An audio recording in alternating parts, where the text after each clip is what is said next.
Pardon me, I thought I was on the screen. I wasn't, now I am. Roll up, ladies and gentlemen, women, went to the good to see you guys again. Thank you for your company. So the session starts, your company required, happens twice a day. First installment under OVA's able guidance. The second installment under my attempt to follow on. So here it is. Let me bring you the headlines that we'll be contending with in today's session. Obi will no longer share podium with candidates' representatives, says Labour Party. So, of course, I mean, from that headline already, you know where that is headed. We also what transpired yesterday with Obi all decked out and suited up. He doesn't actually wear a suit, so that's a metaphor. So Obi all decked out and suited up. What is it called? KWANKWASO in his traditional red and black, but this time in the form of a suit, only to be contending with Abiola's son, who's there only to do Omodadi as far as I can decipher. And then, of course, what's it called? Ifeanyi Okowa. So now Ifeanyi Okowa put up a strong enough performance, a laudable enough performance, but it wasn't really Ifeanyi Okowa that Peter Obi came to contend with, or KWANKWASO for that matter. They came to contend with Tinubu and Atiku, but they found themselves too big to speak to Nigerians or to diminish themselves to sitting in the same rostrum space as Peter Obi and KWANKWASO. So never again seems to be the cry out from the Labour Party space. Obi will no longer share podium with candidates' representatives, says Labour Party campaign. I think we already have a feel somewhat of where that is headed. Crack in Yoruba Nation movement as AKINTOYE'S deputy resigns. So there it is right there. It looks as though the Yoruba Nation space, they are following in the traditions of their Fenifere space, and they seem to be hemorrhaging from within somewhat. Within this political climate, traditionally, a lot of casualties always fall by the roadside.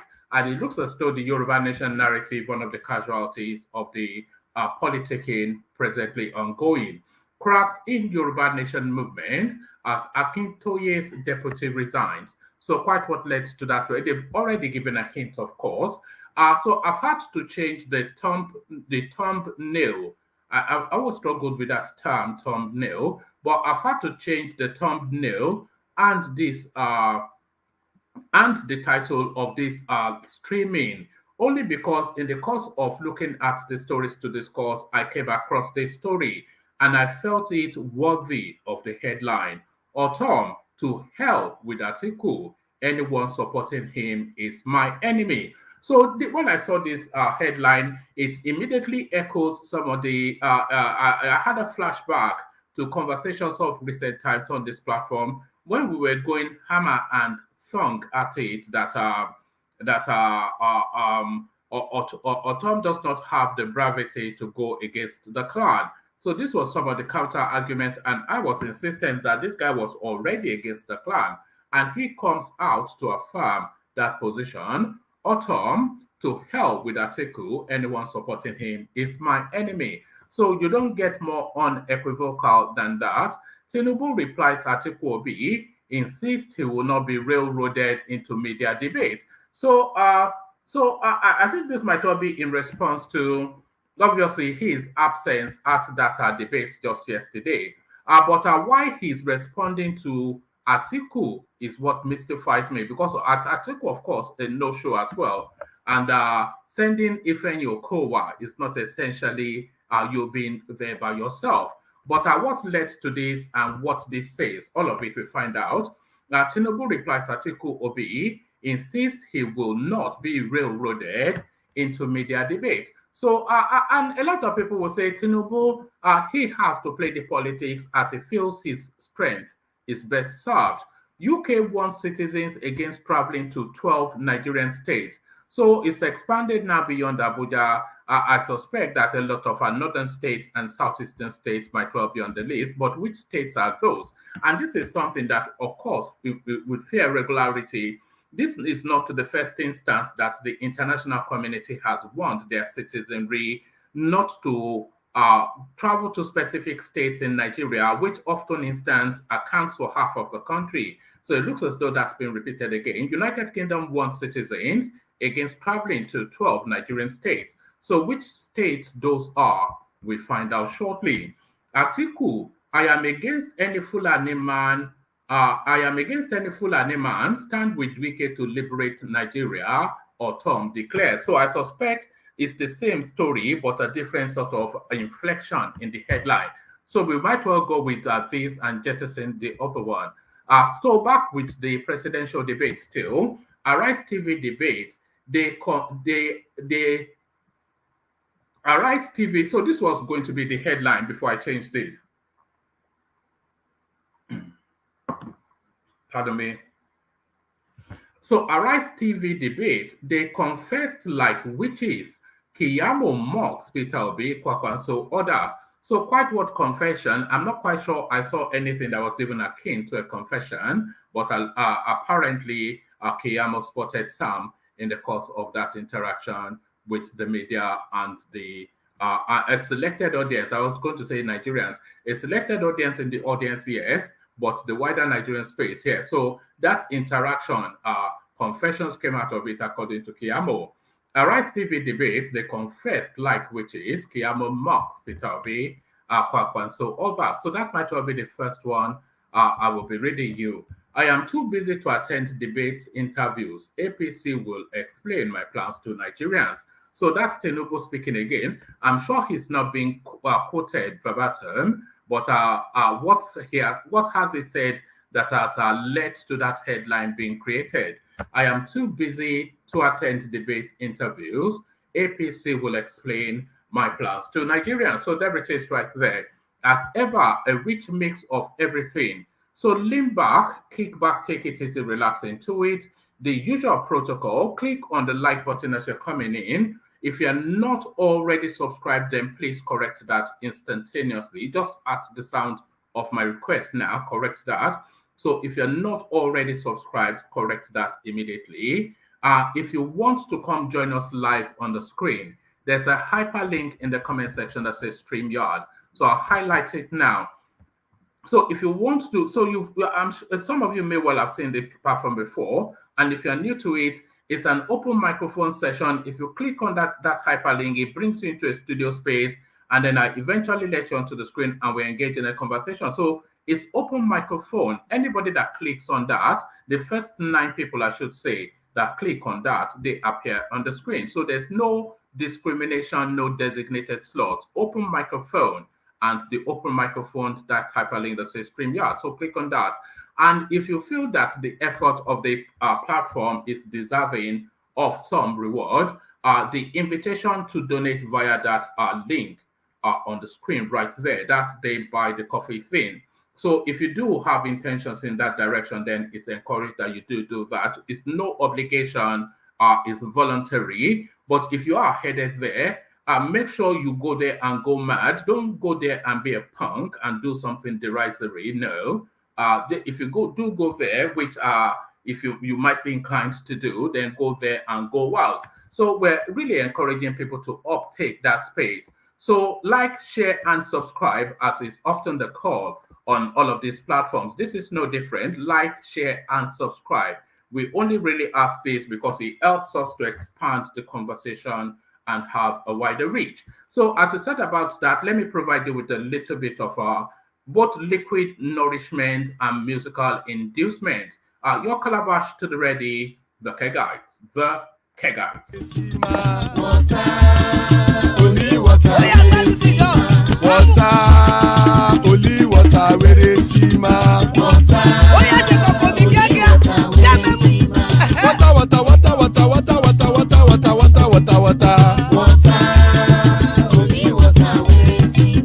Hapa o naido.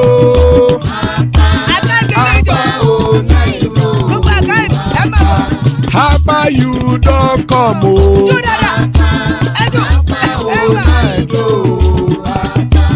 Hapa o naido.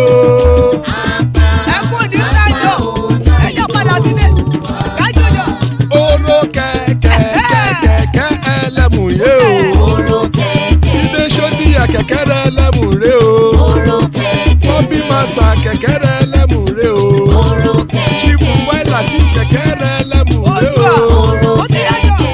Eruku lele elemu de. Eruku lele egbe elemu dodo jare o. Eruku lele Ghana ti de egbe body o. Ọmọ ẹlẹ́yẹ ẹ̀yẹ o ó dilé o. Odúyẹ̀lá ẹ̀yẹ o ó dilé o. Petrosoname ẹ̀yẹ o ó dilé o. Petrosodúnkẹ́ ẹ̀yẹ rẹ̀ ó dilé o. Ẹlẹ́kọ̀ ọ̀run mú ìní o.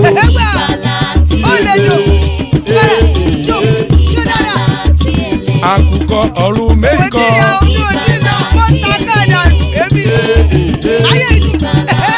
Ikú kò ní ríwà gbéṣe o.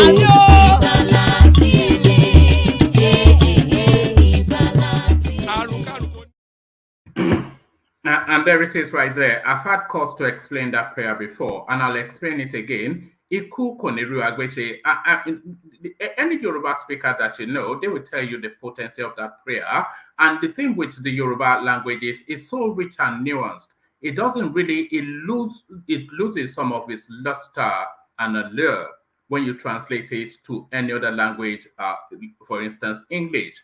But what that is saying to you in just a loose translation, may death have nothing to do with us. So that is what that means. But if you hear it in Yoruba language, it resonates deeper and with more impact. So amen to that. May death have nothing to do with us. On behalf of myself and the rest of and all of us, I say amen to that. So Iku Koniru Agbeche, as guys, I bring you this. Arise TV debates, they confessed like witches. KEYAMO mocks Peter Obi, KWANKWASO others. So now let's now see what's the reason for the mirth is. The spokesperson of the All Progressives Congress Presidential Campaign Council, Festus KEYAMO, on Monday, accused presidential candidates at the Arise TV Town Hall debate of confessing like witches. KEYAMO mocked the presidential candidates for calling themselves out by deceiving Nigerians. The Minister of State for Employment and Productivity, is it Employment and Productivity? I don't know. The Minister of State for Employment and Productivity stated this via his verified Twitter handle. The presidential debate was organized by Arise TV and Center for Development and Democracy (CDD) in Abuja on Sunday. The debate had in attendance presidential candidates Peter Obi of the Labour Party, Rabiu Kwankwaso of the New Nigeria People's Party, Kola Abiola of the People's Redemption Party, and Ifeanyi Okowa, who represented Atiku Abubakar of the People's Democratic Party (PDP). However, the APC presidential candidate Bola Tinubu was absent at the event and did not send any representatives. Pardon me, hold on. All right, just give me 1 second.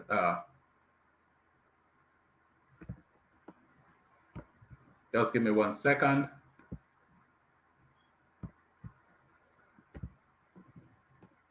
And there we are. Okay. However, the APC presidential candidate Bola Tinubu was absent at the event and did not send any representatives. Reacting to the debate, KEYAMO tweeted, "They are busy confessing like witches and canceling themselves out. They are calling out those deceiving some gullible Nigerians and repackaging themselves as new breed." Okay, so I think a lot of you may have guessed, and I guessed as well, it is really that space when they were all calling each other out. Okowa just totally indignant at the idea of Peter Obi telling the gullibles, as KEYAMO has described, that he's some sort of new breed politician that is coming to clean out and sanitize the stench that is the Nigerian political space. Okowa had to remind him that, look, my party man, just barely 4 or 5 months ago, you were deep in the heart of my party, a senior functionary there, and you were there for 10 years. So if you are coming to clean out the rot, you are only and the mess and the corruption, then you are only coming to clean out what you yourself created. So you cannot be both the victor and the vanquished at the same time, both the oppressor and the oppressed, both yin and yang. So no yin yanging. They are calling out those deceiving some gullible Nigerians and repackaging themselves as new breeds. Let them fight to finish. We at the APC are not disguising. We are defending our records with our full chest. So that is Festus KEYAMO then. So essentially it was that space. And we followed the debate on this platform. So, and we spotted those moments as well. And it's something that is a real head scratcher, how some people buy into the narrative of somebody leaving a party that has been rotten and corrupt for decades, and that person has been in that party for decades, only to join another party to then say that he is now the new breed, the new kid on the block that is coming to cleanse the UG's table. I mean, it boggles the mind. Obi will no longer share podium with candidates' representatives, says Labour Party. So it is still the fallout from that debate / town hall meeting from yesterday. The Labour Party LP Presidential Campaign Organization says Peter Obi, candidate of the party, will no longer participate in programs for presidential candidates that feature representatives instead. Donyu Okukwe, the Director General of the campaign organization, said this on Monday at a media briefing in Abuja. The development comes after Bola Tinubu, presidential candidate of the All Progressives Congress APC, and Atiku Abubakar, presidential candidate of the People's Democratic Party PDP, were absent from a town hall meeting organized by Arise TV on Sunday. Whilst Ifeanyi Okowa, vice presidential candidate of the PDP, represented his party, there was no representation from the APC. I have called you this afternoon to speak on a growing trend of irresponsibility, arrogance, and disregard for the electorate, which has now gone beyond coincidence and is at risk of becoming the norm, Okukwe said.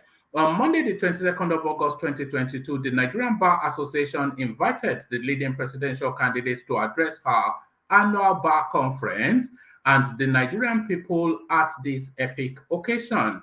The presidential candidate of the APC sent his vice presidential candidates to represent him.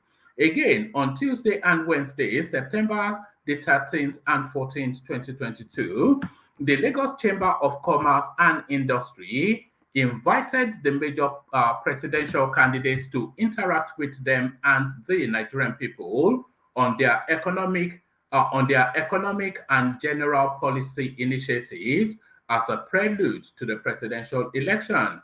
Whilst His Excellency Peter Obi and other invited candidates appeared in person, the presidential candidate of the APC sent his vice presidential candidate to represent him. Once again, yesterday, the 6th of November 2022, at the first Arise TV town hall meeting, in contradiction to the understanding reached with the organization about allowing only presidential candidates to attend the event, the vice presidential candidate of the PDP was allowed to represent his presidential candidate. And by the way, I have to pause there because, like I said, we did live stream and instantaneously react to that session. In the opening introductory space, what Ruben Abati told us was that Ifeanyi Okowa was coming as a placeholder for Atiku Abubakar, whose arrival was imminent, and as soon as he arrives at the venue, they will excuse Ifeanyi Okowa from the podium, and Atiku Abubakar will take his slot. But Atiku never turned up, and Ifeanyi Okowa, he deputized all the way through. So that was a sleight of hand by that news outlet right there. Once again, yesterday, the 6th of November 2022, at the Arise TV town hall meeting, in contradiction to the understanding reached with the organizers about allowing only presidential candidates to attend the event, the vice presidential candidate of the PDP was allowed to represent his presidential candidate. The Labour Party presidential candidate, His Excellency Peter Obi, and the presidential campaign organization totally condemned this disregard for the electorate and the people by these absentee presidential candidates. We firmly and irrevocably call on the Nigerian people in entirety to reject any presidential candidate that is habitually and deceptively treats the rights of the people to hear directly from him with disrespect, dishonor, and ignominy.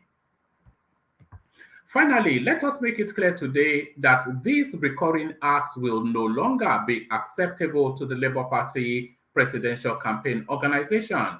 While our candidate Peter Obi and our vice presidential candidate Dr.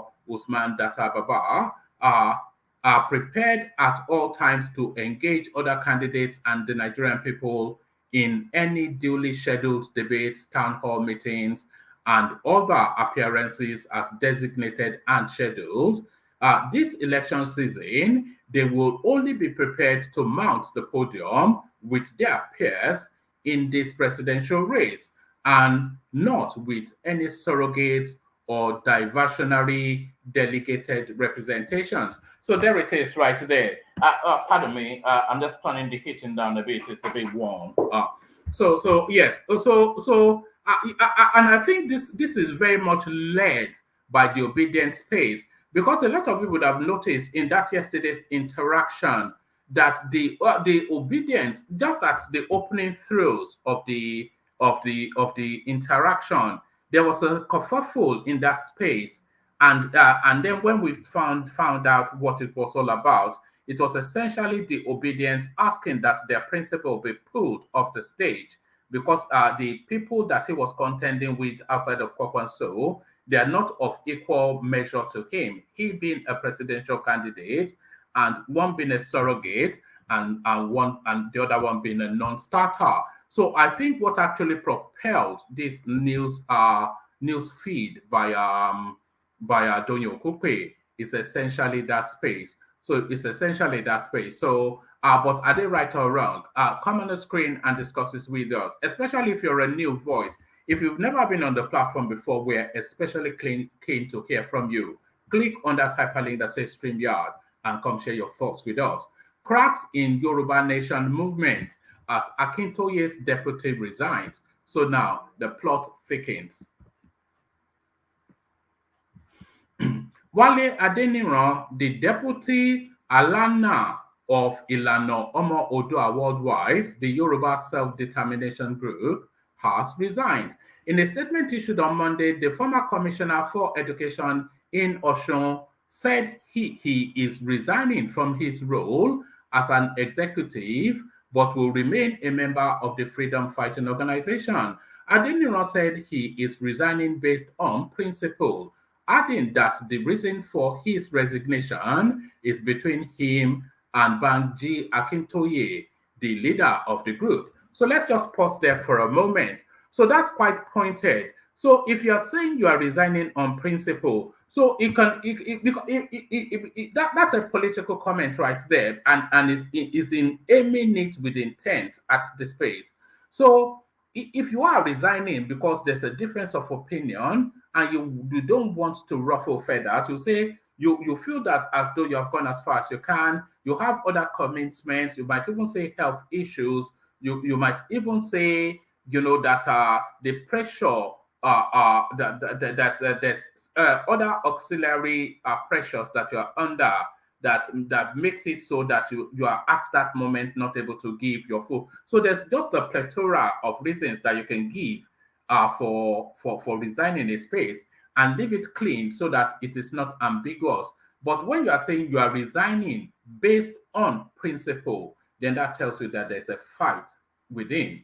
So a fight within. So now if the deputy leader has to resign, then he's not fighting down, he's fighting up. So he's fighting up. So this tells us essentially that there's a tussle between him and Professor Banji Akintoye. Let's take it from the top again.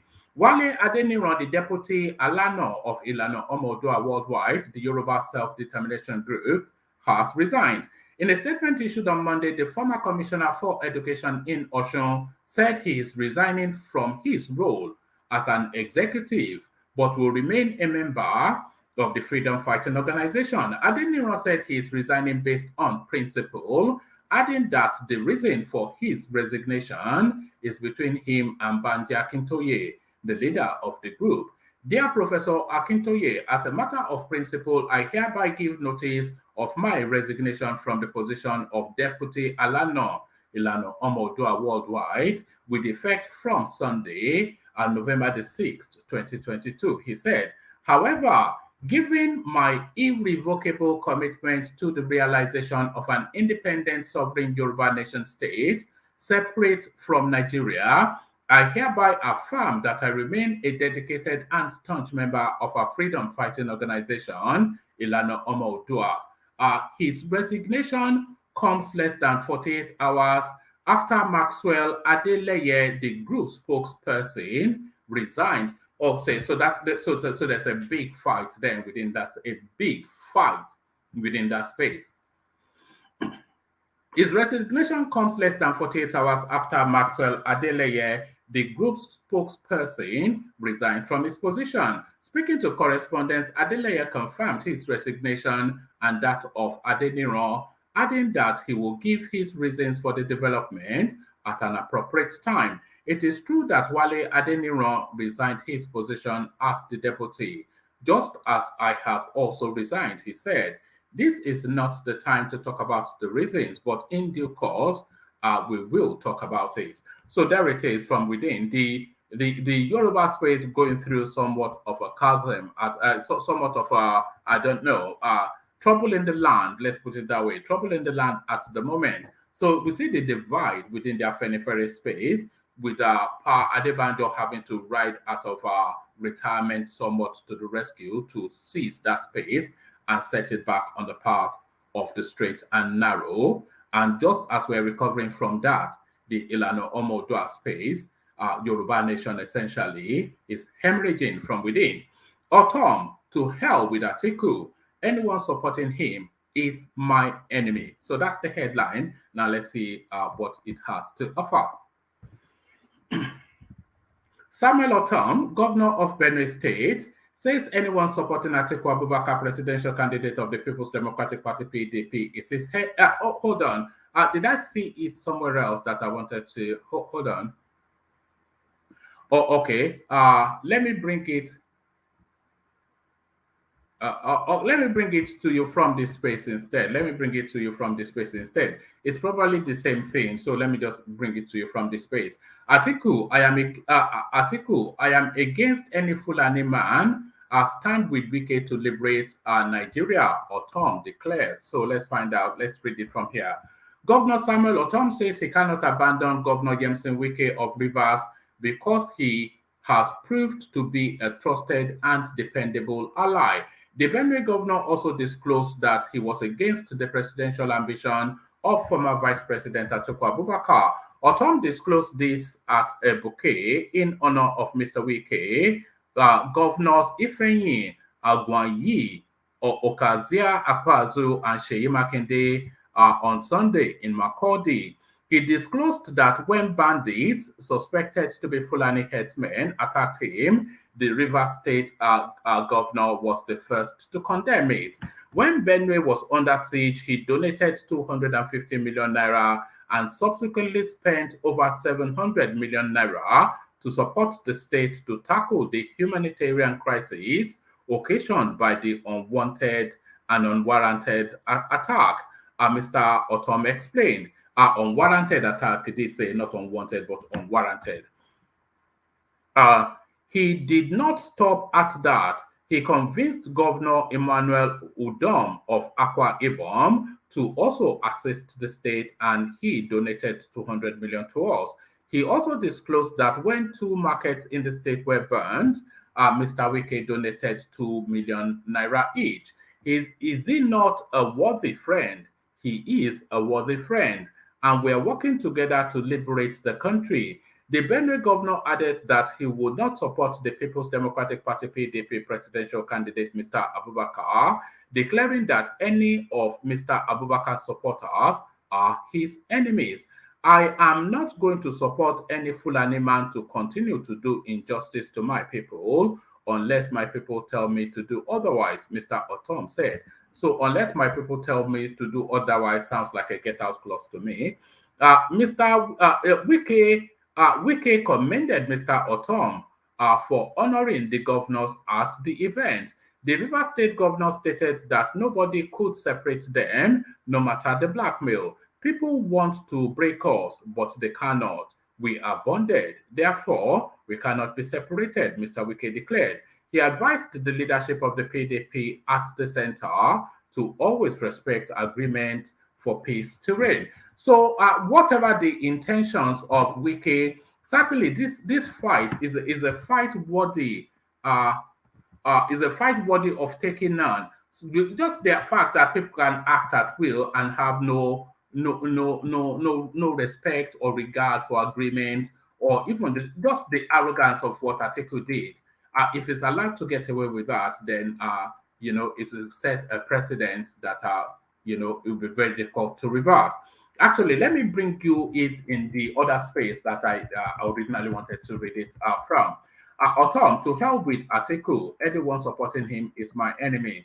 Samuel Ortom, governor of Benue State, says anyone supporting Atiku Abubakar, presidential candidate of the People's Democratic PDP, is his enemy.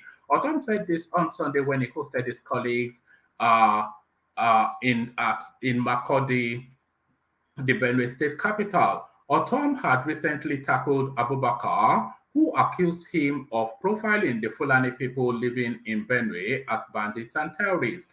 I had a big quarrel with Governor Ortom on his accusation of Fulani people.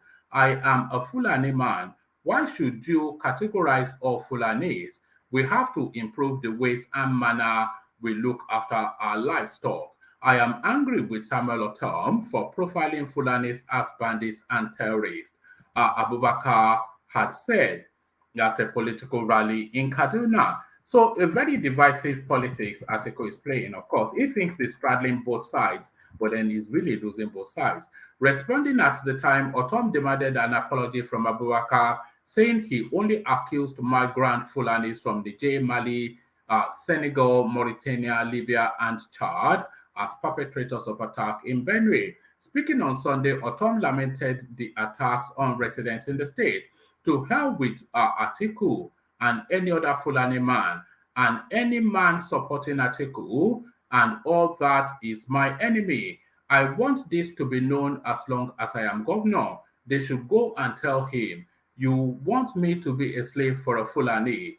Anybody supporting Atiku is an enemy of Benue, Ortom said. So that sweeps up, of course, an indigene of that stage, what's it called, the dollar lover Ayu. My people are being killed and you want me to be quiet. My tenure ends in May and you can do whatever you want if you think you have the powers. I have written my will. So it's gone that deep. I'm glad I'm reading it from this place as well. I've written my will. When I gave it to my wife, she cried all night. If I die at 62, many of my mates have gone a long time ago. And if I die today, I am a fulfilled man. But let it be recorded that I died resisting the invasion and killing of my people. If the election will hold, we are good to go. And by the grace of God, we will win. Benue is PDP and PDP is Benue. Ortom is one of the PDP chieftains demanding the resignation of Iyorchia Ayu as the national chairman of the party. So there it is right there. It's getting deeper and nastier within that space. Deeper and nastier. Deeper and nastier. Tinubu replies Atiku Obi insists he will not be railroaded into media debate. So now let's see what this has to offer. The campaign team of the All Progressive Congress APC presidential candidate Asiwaju Bola Tinubu has insisted their flag bearer will not be railroaded into making media appearances that are in conflict with their campaign plans. The response followed separate statements issued by rival campaign councils of the Labour Party candidate Peter Obi and Atiku Abubakar of the PDP. In a statement, Obi, in a statement from his campaign council, condemned what he sees as a blatant disregard of the electorate who need such public engagements to make informed choices, describing the absentee presidential candidates as emperors.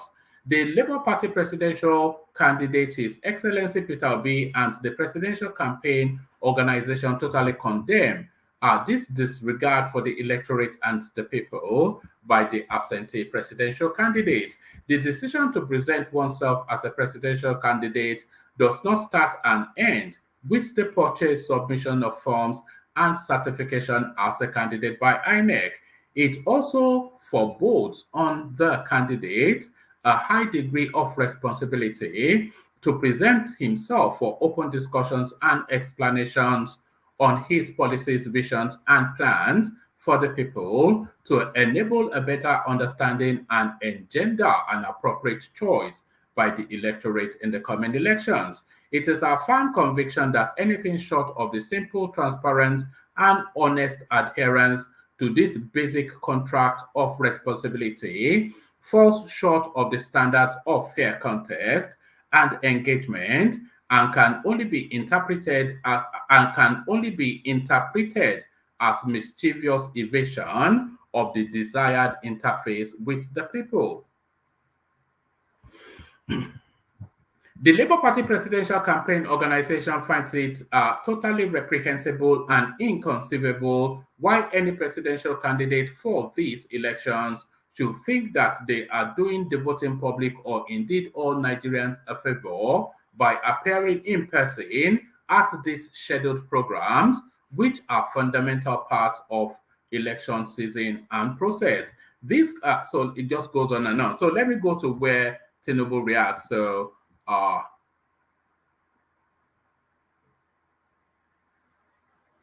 pardon me, because we all know, we already know how that will go. So let's just, because it's long and windy, long and windy. However, the Tinubu Shetima campaign wondered how Atiku, Atiku actually chimed in as well. So,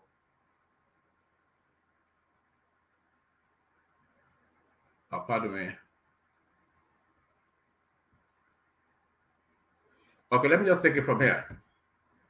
However, the Tinubu Shetima campaign wondered how Atiku, who chose to stay away from the town hall meeting, is pointing accusing fingers at the APC. Asiwaju Tinubu and his running mate Senator Kashim Shettima have the campaign schedule that they are following, and they have been holding conversations with Nigerians at town hall meetings and other fora. The Tinubu Shettima Presidential Campaign Council has clearly made its position on debates known in a statement issued by our Director of Public Affairs, Festus KEYAMO SAN, and that position remains. We recognize that both the PDP and Labour Party have to use Asiwaju Tinubu's name with the hope that their floundering campaign will gain some traction. Nigerians witnessed the show of shame and despicable exchange on live TV between Mr. Peter Obi, the candidate of the Labour Party, and Dino Melaye, one of Atiku Okowa's palace jesters. Nigerians will certainly not vote for candidates and political parties that cannot maintain decorum and basic decency on national TV. So I'm not quite sure how anybody can interpret that cameo. Pardon me.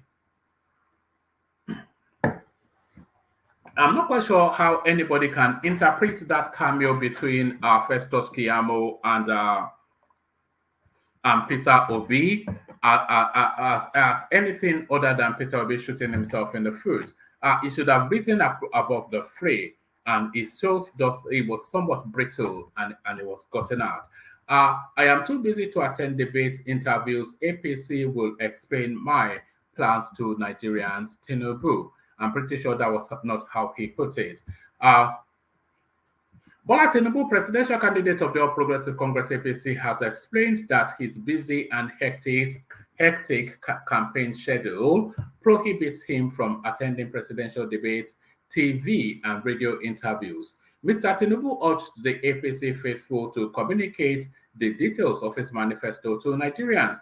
In a statement by Festus KEYAMO, his campaign spokesman, Mr. Tinubu explained his absence at the presidential town hall series hosted by Arise TV in conjunction with the Center for Democracy and Development at Transcorp Hilton in Abuja on Sunday. The former Lagos State governor said he had no intention of honoring any of the numerous interview requests he received from TV and radio stations, as it would be unfair to appear in some networks whilst ignoring others. So that's the most feeble of excuses that I've yet heard. According to the statement, the APC starter flag bearer, who said he realized the importance of speaking directly to Nigerians, stressed he had already organized town hall meetings in Kano, Lagos, and intended to interact with agro and commodity groups in Minna, Niger on Monday. The presidential hopeful urged APC faithful to engage in grassroots campaigns and educate voters on the content of its manifesto. We urge all our party structures and supporters at the grassroots to continue to organize town hall meetings to educate Nigerians on the action plan of our candidates, the statement noted. While the presidential town hall series was ongoing, Mr. Tinubu was cited at the birthday of his associate, retired Colonel Sani Bello, some 6.5 kilometers, less than 8 minutes drive from the venue of the debate. Tinubu, in previous public addresses, made slurred and incoherent statements, stirring concern about his health and mental capacity to manage the country in 2023 and beyond. One of his latest gaffes, he had hailed Kaduna Governor Nasir El-Rufai's creativity in turning a rotten situation into a bad one. Given the low rating Mr. Tinubu's public relations stunts have earned him, his aides have kept him out of public scrutiny. The APC is gaining notoriety for shunning presidential debates as incumbent President Muhammad Buhari ignored such debates in 2015 and 2019. So when you have the advantage, seize the advantage. So this is now the last readout, and then we come into the room to see if anybody is there to take it on. UK warns citizens against traveling to 12 Nigerian states. The FCDO advises against all travels to Borno State. Yes, you can see that. Yobe State, yes, we can see that. Adamawa, yes. I'm saying yes for the states that you have to agree that they are no-go areas. So Borno State, Yobe, yes. Adamawa, yes. Gombe, yes. Kaduna, yes. Katsina, yes. Zamfara, of course. And the riverine areas of Delta. So I'm not quite sure what's going on in Delta. Delta Rivers, Akwa Ibom, and Cross River State. The United Kingdom has warned its citizens against traveling to some Nigerian states, including Abuja, the nation's The United Kingdom has warned its citizens against traveling to some Nigerian states, including Abuja, the nation's capital, following the initial terror alert it issued last month. Recall the United Kingdom, United States, Canada, Ireland, Australia, Germany, and Bulgaria. I'm not quite sure where Bulgaria will have the intelligence to know what is going on in Nigeria. They've just tagged their names along with what the Americans have said. Recall the United Kingdom, the United States, Canada, Ireland, Australia, Germany, and Bulgaria were amongst the countries that want their citizens to avoid essential Nigerian, that should be non-essential, it should say, to avoid essential Nigerian travel, but that should be non-essential Nigerian travel, because that's usually what the warning is. Nigerian travel, and avoid crowded places. Some of these countries' citizens have reportedly been asked to consider leaving the country over an imminent terror alert. In a travel advisory released on Monday, which is today, by the Foreign, Commonwealth and Development Office, the United Kingdom government warned that from amber, the citizens are advised against all but essential travel, urging the citizens to check the travel advisory regularly. The FCDO no longer advises against all but essential travel to the Federal Capital Territory, including the city of Abuja, but risks remain, and further details about the continued threat from terrorism in this region has been added. The FCDO advice against traveling to other areas of Nigeria remains in place. The FCDO advises against all travels to Borno, Yobe, and then it goes on to give us the list of our states that we've already recited. It listed other states as risk areas and only advised travels to places on very essential basis. The FCDO advises against all but essential travel to Bauchi, Kano, Jigawa, Niger, Sokoto, Kogi, within 20 kilometers of the border of Niger in Kebbi, Abia, non-riverine areas, Delta, Bayelsa Rivers, Plateau. So what else is left in Nigeria? So this is just a recitation of all Nigerian states.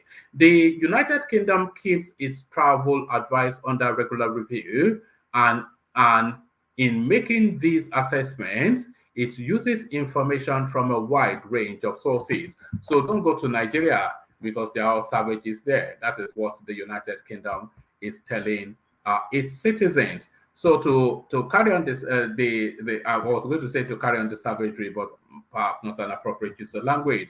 We have Tony, we have Ajanle Koko, and Thomas joined us. So good to have you, gentlemen. Sorry, Tony, can you mute yourself, please? Oh, sorry. So good to have you, gentlemen. So good to have you. Let me kick it off then. Let me kick it off with Thomas. Let me kick it off with Thomas if he's ready to go. So Thomas, are you ready to go? Yes, please. Oh, all right, brilliant. Hold on. Let me just. Yes. All right. All right. So we kick it off with Thomas. But before we kick it off with Thomas, let me acknowledge again. Still the same Thomas who has taken up that challenge, the buy the coffee thing, which is still open for. I'm expecting a minimum of at least 4 people to have taken that space up in the course of this session. Well, I'm hopeful. But to it immediately, these are travel advisory by the United Kingdom. Virtually half of Nigeria. But one man, sorry, sir. Yes. I have something to point out because this your coffee and super chat. I cannot do it because of some financial bureaucracy here. So if you can want to send me your account, that's the best thing. That's what. No. Thank you. Thank you.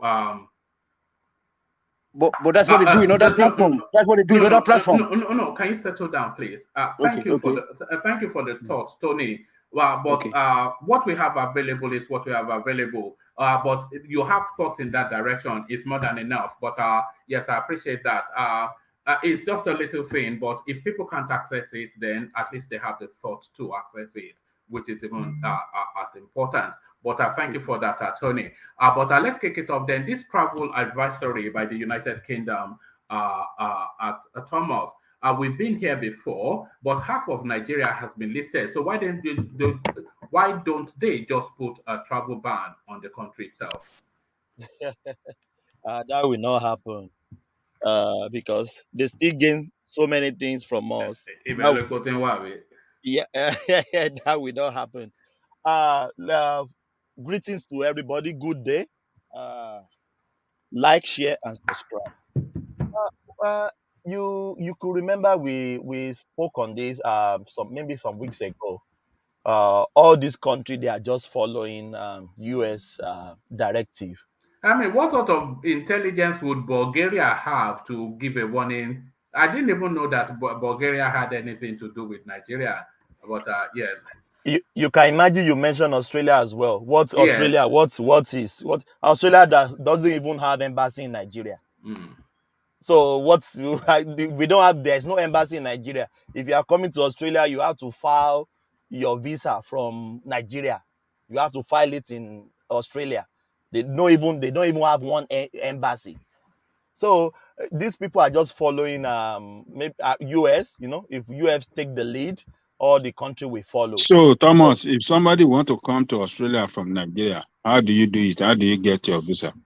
You file from Australia or some agency. They don't have an embassy in Nigeria. Oh. Yes. So you have to apply directly online. Directly, to Australia. Yeah, online. Yes. And how do they mail it to you? How do they? Because Yes, in the mail. Even their visa, Ajale Koko, is paper, is mail. But how come there are so many Nigerians in Australia then? Because I've just noticed now that there's a real Nigerian population there. How did that come about if they don't have any direct relationship with the country? Yes. Most of everybody you see in Australia, they have family here. So most of the family normally file for them. Yeah, but how did those families get there in the first instance? They fight for them. Most of people coming here, they come on a professional level to study. Students, when you study, then you can apply for the permanent residence. From permanent resident, you can apply for the citizen. So Australia doesn't even have embassy in Nigeria. So what are they scared of? I don't know. What are they scared Thomas, of? No, they can have a I lot please of say something? they Thomas, have a can I lot go? of their people running. I mean, doing oil and gas business in Nigeria. Yeah, you're right. You can Yeah, say that. that's it. Yeah, but Yeah. it's not like US that even here you can count how many Nigerians are here. You can count them. We are not that plenty. Blacks are here, very plenty, but Nigerian, we are not plenty. So you can't compare the number of people in US and UK, I mean Nigerian, to Australia. We are few. We are just few. We are minute here. So Allah want to ask something. No, I was just going to say something that is it like that of Canada, when we got our PR, we used to go to Ghana. I don't know if it is still the same thing today. So Oh yes, yeah, but there's no embassy in Nigeria for Australia. no, So but back to is there anywhere in Africa you get your visa before Ghana. you travel? Ghana, there is one in Ghana. Okay. There is one Maybe in Ghana. that Some people go through Ghana, yes. But yeah. their So visa is their visa is very simple. You can file any country you are. They will process your no, visa, what we then are they will saying give is you your this: you visa. still need visa on your passport to pass through the immigration, right? So you No, won't no, just go. no, no, no, no, no. Ola, no. All You don't right. need visa Okay. on your passport. Okay. They will just send the printout of your visa to you. Then you put it with your passport. My passport was not stamped with Australian visa. Never. No, all right. All So right. it's Brilliant. quite different from US. Yeah. That's good to know. But back to the politics of it, Thomas. This travel advisory from the United Kingdom. A lot of the states that we heard, did any space catch you off guard? That why did they mention that? Because of course They you say don't they are need the talking of the United creek. Kingdom. Yeah, go on. They are talking of the creek in Niger Delta. I don't know what is going on there. I think our Niger Delta region is being settled by Goodluck Jonathan. But if they mention Borno, all those ones, we can say, yeah, there is insurgency there. And we can even say there is not much insurgency in their city. I mean, their core city. People are still living in the city. I think the most place that the insurgency normally happen in maybe the outskirts, the villages, but their main city is still a little bit secure. It's not that bad. We know we have problem. We can't deny that. But places like Borno, you don't need the United Kingdom. It's a general human advisory that a human being must not go to a place. Why would a human being go to a place like Borno? One man, come on now. People are living there. Yeah, no. I didn't mean it.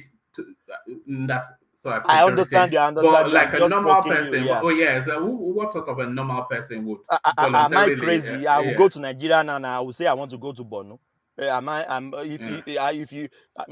only if you are a lunatic, you will say you want to go to that kind of place. So you understand what you mean, but people will still go to their country. I am planning to go to Nigeria. No one can stop me. I will just stay in Lagos. That's the best thing. So people will not. They can't stop. The citizen of that country will still go. Despite the insurgency, despite the insecurity, the citizen of that country will still go. But they can advise their citizen, which they are white, or citizen which they are blacks, not to go to Nigeria. I am a citizen. I am my Australia is there, but I'm visiting my country. I'm planning to visit Nigeria, so that can't stop me. So all of them just follow US. I think US is the dictator of that space. So far, US declared there is danger somewhere. All of them will just follow suit, but that can't stop Nigerians. Nigerians will still travel to their country. All right. So back to the spill out and the fallouts from yesterday, Thomas. A press conference called by the campaign director of the Peter Obi space to tell us that henceforth, Obi will not be straddling any podium where he's not sitting with his peers. So they literally addressed that, and apparently there was an agreement beforehand that only presidential candidates will be allowed on that rostrum, but then Okowa was allowed on there. So what are you then making of this position adopted by the Obi space? I will not advise him to do that. Even though I'm not obedient, I will not advise him to do that. Why did I say that? He still needs the momentum. He needs people. I said yesterday, Tinubu, Atiku, they are not obligated to come to they are not obligated to come to the, what they call it, to the town hall meeting they did day before yesterday. They can choose not to come. They can choose not to come because they find themselves so big. These people, they find themselves so big, but they didn't appear. What are we going to do? Nothing. The best thing we can do is go to the poll and vote against them. But I will not advise Peter Obi to go to that route. He should not follow maybe some people advise him not to show up. He needs more momentum. He needs more. Is he going to reverse it at some point? Because I agree with you. He's not in a position to be turning his nose. No, he's not in the position, one man. That is the wrong advice. Anybody that advises him in that space, they doesn't like him. They don't want him to win. As he said this, who know Peter Obi in my local government? So somebody will tell me Peter Obi should stop going to debate, which he needs to. One man, the day APC and PDP pick their candidate in the primaries, automatically both of them have 50-50 chance. They have 50-50 chance. There's no equivocation about that. But Peter Obi still need people to canvass votes to help him. He needs, even if everybody shun the debate. If it is only him there, he should go and speak to Nigeria. That is the wrong advice. No, you can't compare Labour Party to the other two main parties. Those guys, they have gained ground. People know them. I said some old people, they can't even pronounce APC, PDP. What they know is their slogan and their logo, which is umbrella and broom. Some old people, they go on the ballots, they will just check the umbrella and check the broom. That is where they will thumbprint. They can't even pronounce APC. So I don't, Peter Obi, if you are listening to me, people that know him, he should not go to that route. You can't compare yourself to these two big persons. These big people, they have make name, they have the spread, they have the structure, they have everything. Everything is working for them.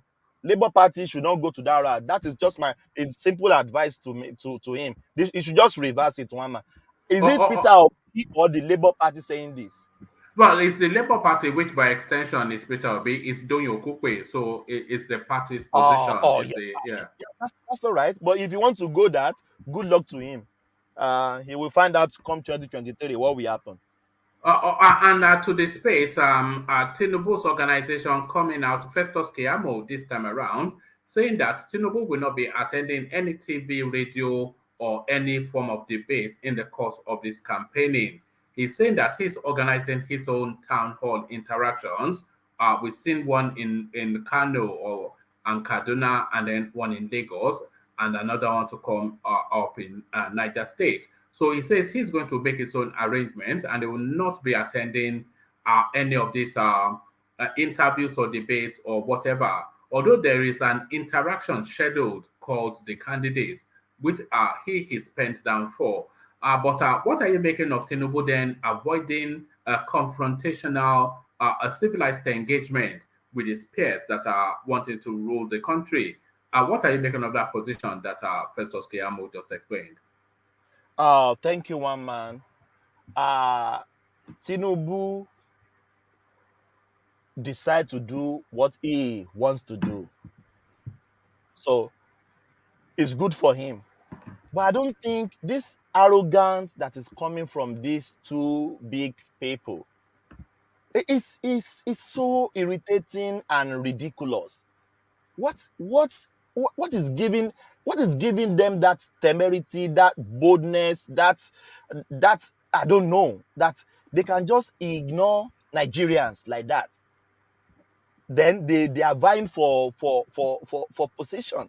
What is giving them that audacity that I will not attend? And he's even saying it now categorically that he's not going to attend.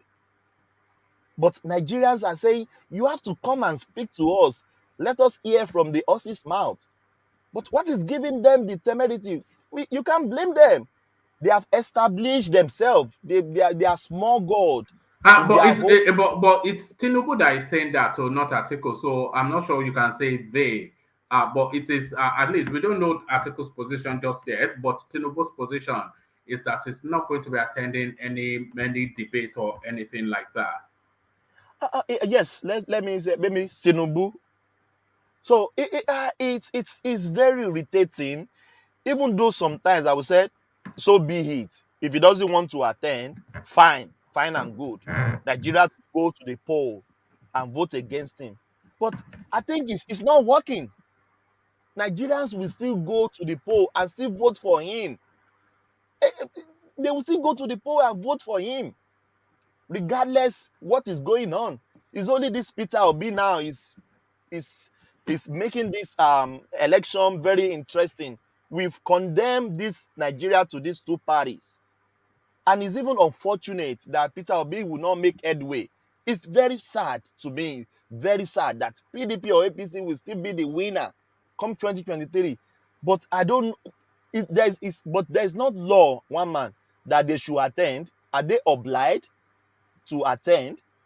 There is no, they are not mandated to attend. And I think Tinubu is not attending really for reasons that we already know. He makes too many gaffes during his speech, and they're trying to, just the other day when he said from rotten to bad, and they made a lot of currency out of that. So I think they want to end all of that. So they are going to micromanage his public engagement, and they don't want to expose him to the sort of push that we saw yesterday.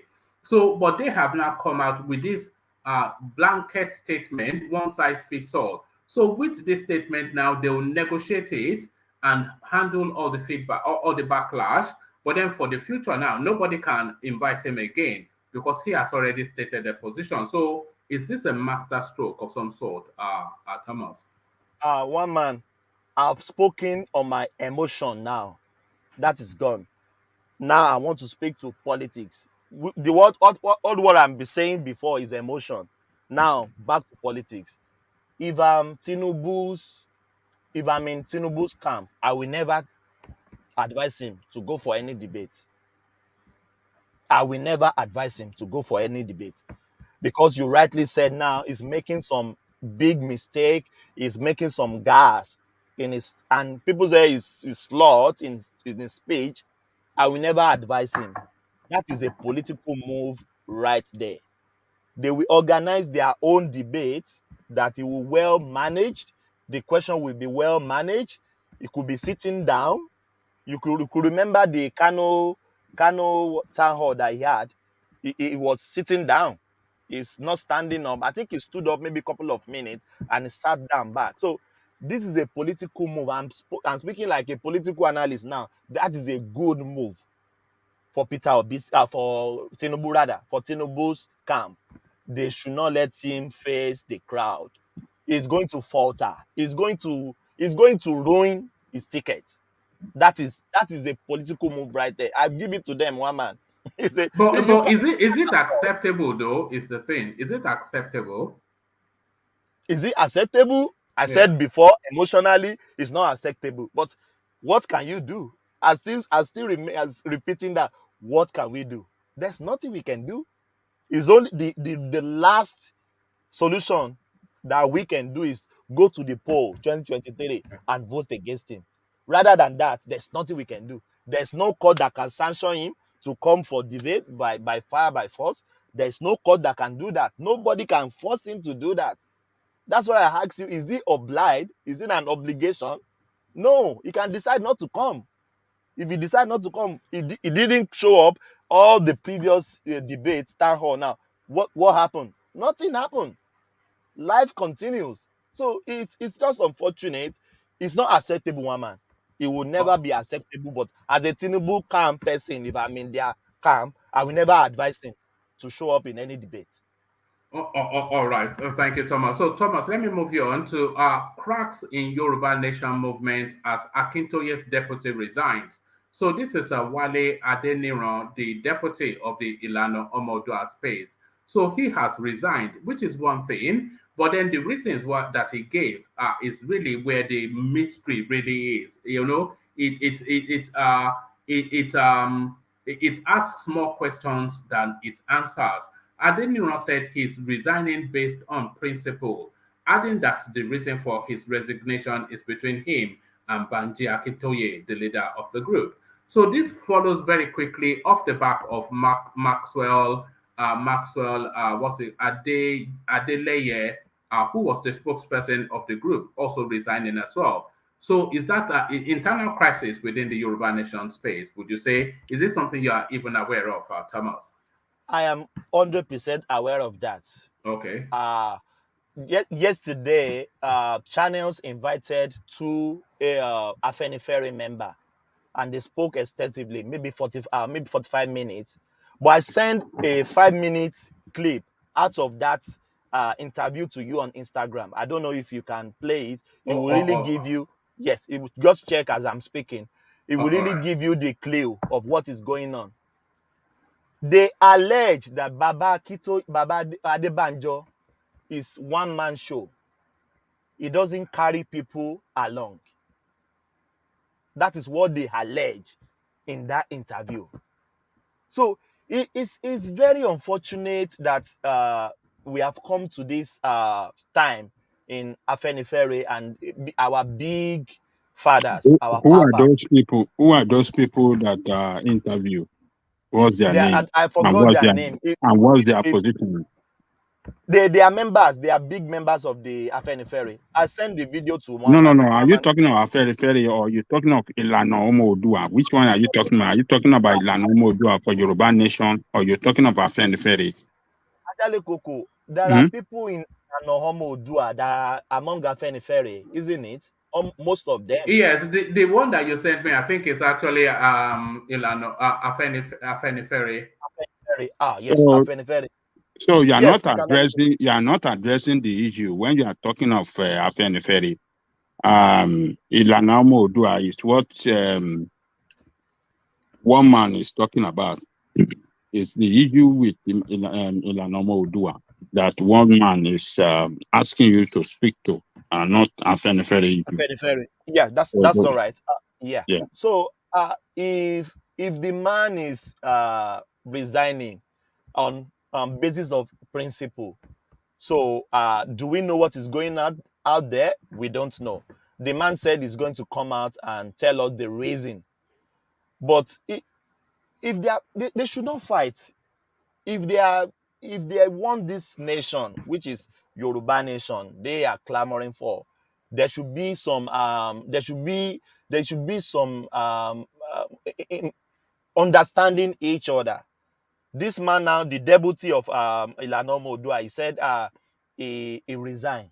I hope it's not about money, because I could remember some times ago they were fighting about money. What they call it, central accounts to put money, central accounts to put money. Some people are withdrawing money, some people are not withdrawing money. So I hope it's not on about money. I often see Professor Akintoye on Koike's channel giving out account numbers, and it's always struck me as curious why somebody of his status will be doing that. One man, you see that space is a very cash out space. I'm not sorry to say this. I watch many of them on YouTube. The first thing is send us money. Some people are even paying direct debit, like the Biafrans. So what are they using all this money for? I can't criticize them because I don't pay and I will never pay. But what are they using this money for? Many people are cashing out on this Yoruba Nation. One is in Germany. Can I interject 1 minute? Can I interject 1 minute? Yeah, one man I've never seen Baba Professor Akintoye asking for money. Never a time he has asked for money, people to donate money to him. When it comes to money, he always advised that Yoruba should have a central account where Yoruba around the world can put money into, and then we can keep the money there so that when we eventually have our Yoruba nation, that money can start can be used as a kickoff for so many things. And it make reference to the Jew, when the Jew, I mean that was what the Jew did to build the land of Israel where they are today. After they left Israel, I mean the Palestine, and scattered around the world, and that it was a central account. They had a central account where Jew all over the world, put so much money, and from that money they use, to kick off certain things, and help their people, a lot of their people as well, to come back to Israel. So to make it clear, Baba Akintoye, I've never asked anybody to give him money or give them account that, okay, this is where you must put money. No, I've never seen him. I've heard him say it. I've heard him say that some accounts are designated and approved ones. I think I've actually heard him at least on a couple of occasions say that on the Koike space. Well, it might be talking of, maybe he's advising them that those that are in US and some others or something like that. But to say that I want money, for you to say not to say I want money. Okay. No. Oh, all right. Okay. All right. Thank you. Yes. Ajale Koko, one man. I remember one day you guys in the OVA session, they talk about one man for digress a little bit. Yeah, go on.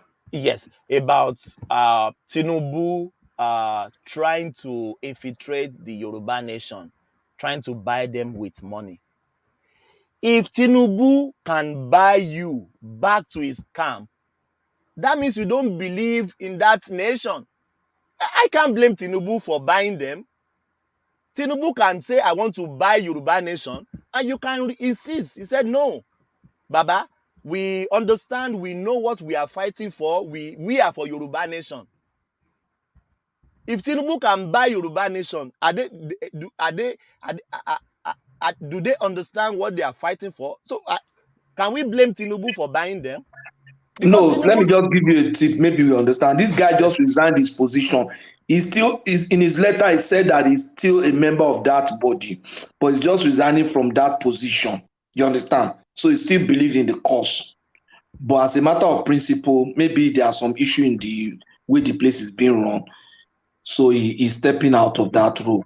So he's still a member of that nation. And then the worldwide executive committee have refused to accept his resignation yet. So he's still somehow.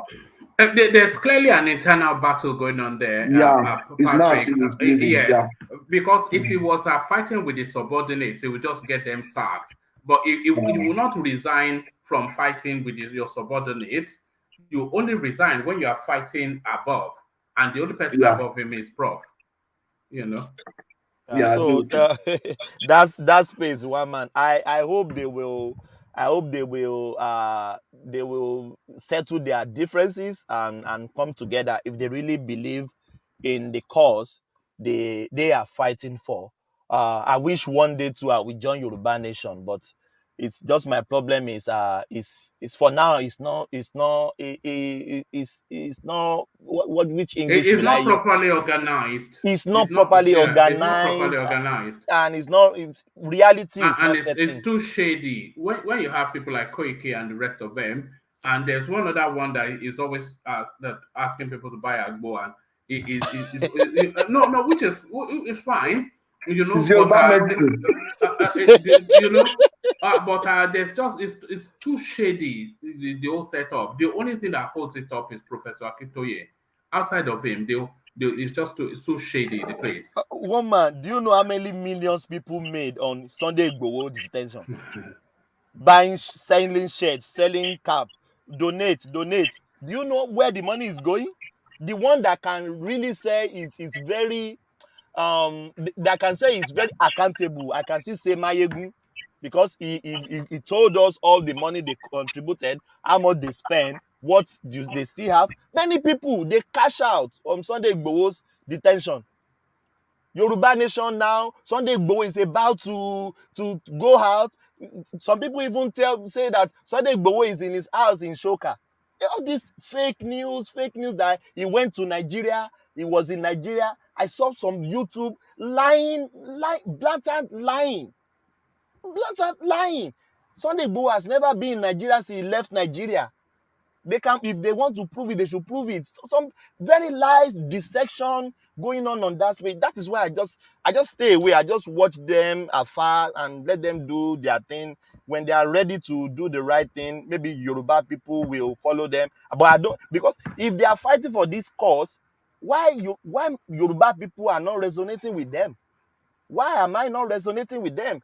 Many people don't even care about this, what they are. You know, that space has always been unconvincing, because I share your sentiments. There's something in that Yoruba Nation space. And by the way, I want Yoruba Nation, but not under that banner that they're presenting it. You know, there's just something that doesn't quite add up in the way that only Professor Akintoye is the only, by my own knowledge, which is limited, is the only credible person in that space. The rest of them are people like Mayegun and Koiki and Igboho and all these sort of characters. It's just the problem I'm having with them is. Do you want a Yoruba Nation led by Koiki? Never. Or Sunday Sunday Igboho. Sunday Igboho can do the warrior. He can do the warrior side, like the front of the warrior. But Koiki, I will be listening to. Sometimes I will be listening to him. He will just be threatening. Empty, threatening. I told him, why didn't he go to Cotonou and visit Sunday Igboho since something that happened? It's just empty threats. It's just that space is just But let me ask, does this Yoruba Nation covers or include the Yorubas in Cotonou in Benin Republic, or is just the Yoruba Nation and mainly focusing on the Yorubas? It's Yoruba. This will answer your question. So let me just hold on. So hold on. This will answer your question. It says the deputy Alano of Ilano Omodua worldwide. So it's worldwide. Any Yoruba person, either from Brazil to Cotonou, you come under that banner. So secession is also, they want the Yoruba in Benin Republic to also secede and join them. No, they want to secede from Nigeria and then reclaim Benin Republic and Togo. And to me, that's a big problem for Sunday Igboho. Because now the Benin Republic is saying that we'll be looking at, okay, we have a peaceful society here. There's not been called for agitation, and the French people are very relaxed. Now there's a problem in there are problems in the Francophone countries. The Tuaregs are calling for secessions, and there are crises in that region. Now, keeping Sunday Igboho, they are aligned the Yoruba Nation in Nigeria might sensitize their people and say, okay, we want to go with our brothers in Nigeria. So that's why I'm thinking they will not release that guy. I'm not sure. The Benin Republic people, they are going to keep coming up with cases, because the major case he has with them, is with Benin. He's not even answering to Nigerian cases now. I'm not sure. You know, there was a story around about mid last year that Benin Republic was actually applying to be the 37th state of Nigeria, and it was Godfrey Oyema that was telling us. It was Godfrey Oyema that was telling us that, the foreign minister. That was another thing. Why not? If not, why not? They're Yoruba people now, so why not? Why not? I'm in support So of that. Why not? you are in support of the Benin Republic joining Nigeria because they are Yorubas, but you don't want Niger Republic to join us because they are Omomala. One man, come on, come on. Look at So that. that Look at that. Look at that. yeah, because they are Yoruba still is Yoruba now. They are still Yoruba now. One man. So that space, I hope the leader, they will come out and maybe pacify the guy to come back to the folk so that they can continue their agitation. Yeah, I wish them good luck. But I count myself out for now. All right, brilliant. Let me take you to a different space, Thomas. Samuel Ortom, to hell with Atiku, and anyone supporting him is my enemy. So there it is right there. There's no going back after that statement, surely. But what do you think is propelling that space, and where do you think it will ultimately land? One man. It's just very sad.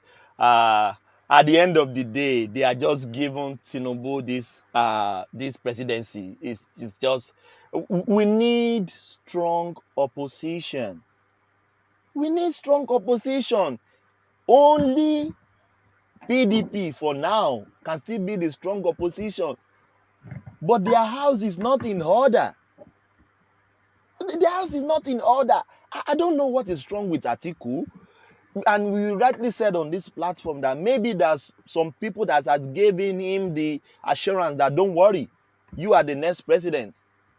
For him not to put his house in order and he claim he's calling himself unifier. What is he trying to unify? If you can't put your house in order, Oyinbo say charity begins at home. If you can't put your house in order, so what do you want to what are you trying to unify? You can't unify your party, then you want to unify Nigeria. It's just crazy. And I saw maybe Ortom. I think Ortom has endorsed Peter Obi, isn't it? No, but there are indications. Because I think we covered it about 2 days ago. So what? And these are senior politicians speaking to the space. They are saying we know that they've left. They've removed their support from the Atiku space, but they are still PDP members. So they are saying, in fact, we also know that what's it called? Seyi Makinde has formally endorsed Tinubu at the what's it called? The Pan-Africanism event. So the 4 of them are going to endorse Tinubu, but it looks as though because of his personal liking for Peter Obi, and you could remember Peter Obi has visited them maybe twice or thrice now, and he donated some money to them as well. And even I listened to Ortom in his words saying if it's not the PDP member, he could have support Peter Obi, and he's even said, but let's see what will happen. So it's still he's still in dilemma. He can still support Peter Obi as time goes on because of the empathy of Peter Obi on the flood that happened in Benue State. But Atiku, I don't know. I don't know what is his end game. I don't know. But if he can, because by this time, this is close to election, one man, and if feel maybe 3 or 4 months to the election now, and they haven't put their house in order. And I don't think they can even put it in order anymore because Wike has jackmouth, has spoiled everything. And they said there is no permanent enemy, there's no permanent friend in politics or personal interest. But I don't think they can come together. In my opinion, I don't think, because Wike has spoiled everything on ground. All his rhetorics, all his condemnation, how you collect 1 billion, or I don't know how much he said, all this allegation on Ayu and Atiku. And even if you see how Ortom is attacking Atiku, it's I don't know. And they call themselves same party. And they are not trying to fight this APC that people are trying to kick out of the office. They are just, I just give Tinubu, he should just go and mention his clothes for the swearing in. Tinubu is he will just win this election. That is the end. That is the end of discussion. One man. That is the end of discussion. All right. some of the spillouts, some of the fallouts from that yesterday. So a lot of mocking going on within that space, as you probably would expect.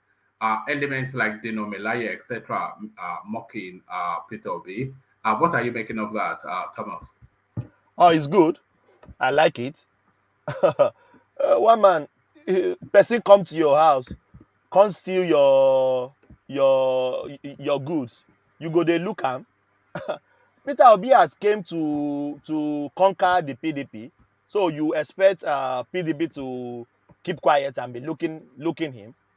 Almost the vote of Peter, we analyzed it here some days ago. All the votes of PDP, Peter Obi has taken over everything. So you expect Dino Melaye to keep quiet and be looking Peter Obi and be rubbing his back? Never. I love it, one man. I love it. I want them to fight more. So you can't blame Dino. You can't blame Dino. And Dino is a diehard of Atiku. So if he's jabbing Peter Obi, that is good.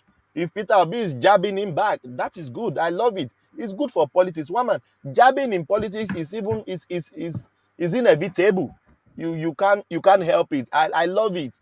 But the sad part of it is they are just availing Tinubu to this presidency. Because if PDP can't put their house in order and grab this power back, I wouldn't love it. They should just be doing 8 years or 4 years. They should kick one out, bring another one. So the Nigerians, we know that we don't have one party to straddle this place. But I give it to them. I give it to Dino. They should keep on doing that. But doing that, they are giving Tinubu the edge, because Peter Obi can't win the election. We know that. The only person that can still clinch the ticket is the PDP. And they are not putting their house in order. So good for them, one man. Good for them. I give them. They should continue fighting. They shouldn't face the right thing, which is APC. They should be fighting APC now, not fighting Peter Obi, not fighting around. APC is what they want to clinch down, even though Peter Obi is on their way as well. But it's good for them, one man. It's just sad that Tinubu will just become your president. That's it's almost getting it by default, isn't it? It's getting it by default. PDP, even though I don't want Northerner for me to become the next president, but Peter Obi that can still be the Southerner, he doesn't have the leverage. The number is not adding up. It's not adding up. So I'm even advising, if even Peter Obi camp can go to Tinubu camp so that they can fight the PDP, so that the Southerner, my best joy is that the Southerner should get the presidency.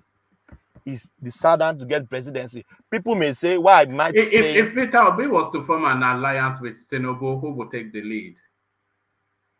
Can you ask that again?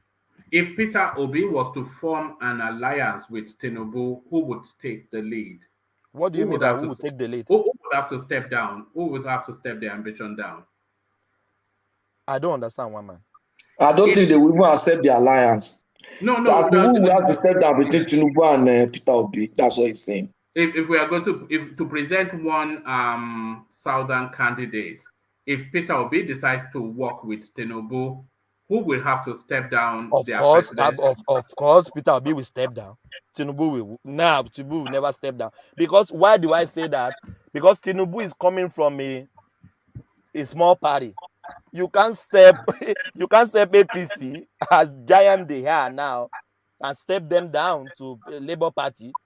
Who is Labour Party? So it's Peter Obi that will step down for Tinubu and they can work together. But I don't think, even if Peter Obi is thinking to do that, he's emotional follower now. They will just name him they will just take him to the Eagle Square and lay him to the cross. So if you just look at the lineup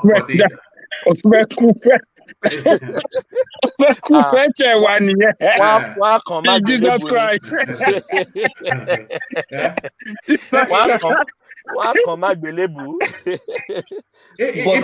on. That would change the politics of everything. You know why? The North is going to respond to that alliance in a very swift manner that will increase Atiku's chances. I'm sure if that alliance takes place, KWANKWASO will quickly align with Atiku, and then the North will see structures. You will see things moving around within short time, and then it will put the South at a disadvantage. It will not be North and South fight. That will put us at a disadvantage. But would that not fracture the country though? Yeah, not necessarily so. But you will see people in the South that will still say they want to go with them. People especially in the Southeast, that will say we are PDP, this is our party. They'll still want to stay with the North. So it will weaken the position of that alliance. You understand? And because they are more than us, definitely. You are now educated, we just marry one wife, and then some of us, we just bear enough children to replace us. We are not adding to the numbers. Some of us have 2 kids, maximum 3 kids. But you will agree with me that a typical northerner of your age has probably started having children when he was 18 years old. It's unbelievable. It's unbelievable. There's 18-year-olds, they have 3-4 wives in the North. Yeah. And the funny thing, they marry their girls early. So the reproductive life of the girl, another ones from my father. The productive life of their wife is longer than that of my wife and yours, because you marry a girl in the South, the earliest you can marry a girl in the Southwest, maybe 22, 23, when he's just graduated from university. Now, his reproductive life, maybe he spaces his kids 2 years. Her reproductive life is just, she's going to close it by 40 max for a woman that is strong and maybe focusing on not having a career. For a career woman, she wants to close that reproductive life by 35. But this girl that just got married at 16, she can have children till maybe 40. And even if she spaces them like 3 years, you can imagine you can have 10 children. And then that lack of education does not afford family planning at all. So they just keep on giving back until. And they have incentives too to do that. They have incentives to even if they have kids, even as poor as they are, if they have kids that is a little brilliant, he has an edge. He's going to get all the government scholarship. He's going to get everything just because it might be 1 out of 10, but that one they will promote it, even if his father is poor. You'll see him move faster than a typical Southerner. And then before you know, when I was serving in the North, in Adamawa, you will see people that were in the schools that some coppers were teaching. Small children, their parents, just a little older than some of us. And then if you enter their house, plenty children. Those ones that were in school were probably in school maybe because one of their uncle that went to school is forcing their father to send those children to school. You get it? So they are more than us. And if any alliance now will just destroy Tinubu, Tinubu will not even buy it. But this scenario that we created now, but that means the North is going to be advantaged in that manner, isn't it? They have advantage population-wise. Population-wise. Yes, they do. Yes, but we claim, but Patrick, we claim that anybody cannot win the presidency if it doesn't get full from the South, isn't it? They need 25%. They will get that 25% because one, they have people in the South. Mind you, there is no major city in the South where you don't have a Sabongeri. There's hardly. Yes, you are right. I don't know of the East now, but in Southwest you have Sabo, and the Sabo in Ogun State, for example, is like a large community. In short, Abiola was living in Sabo. Abiola's house was in Sabo. In Abeokuta. So I know the house. I know the house. Yeah, you know, if you ask Alabewa, Sabo, then they have some. You know, if we don't institutionalize this rotational presidency, they will continue to be at the mercy of these people. Because if they wanted to force their way this time around, they could, and there's no reason to say they still will not, and they can force it in perpetuity and just hold on to that power. So if we don't institutionalize that rotational presidency as a constitutional statute, then we'll continue to be at the mercy of these people. Yes, we will form alliance, one man. We will continue to form alliance. Woman, can I come in? Can I come in a bit? Yeah, come in, Tony. Thank you very much, sir. Thank you very much, sir. Good evening, everybody. In a long time, I never appear because I work. So, thank you, sir, for letting me in to be able to deliver my message to the Nigerians. So now that this complication is there, it's apparent. This complication that we have a section of the country producing, non-productive people, and other people who are producing qualitative, people, and then at the end of the day, these people are in charge. So let's wonder that things are not working. So things are not working. So when we are saying that a country's president have to come from north, from south, you have to be Muslim, you have to be Christian, don't you see that it's better that we just probably negotiate our togetherness if we can be able to be one country? Thank you, sir. Sorry, who's saying the president has to come from the north or be Christian or Muslim? That is what is playing out now, because they will say that the president has to come.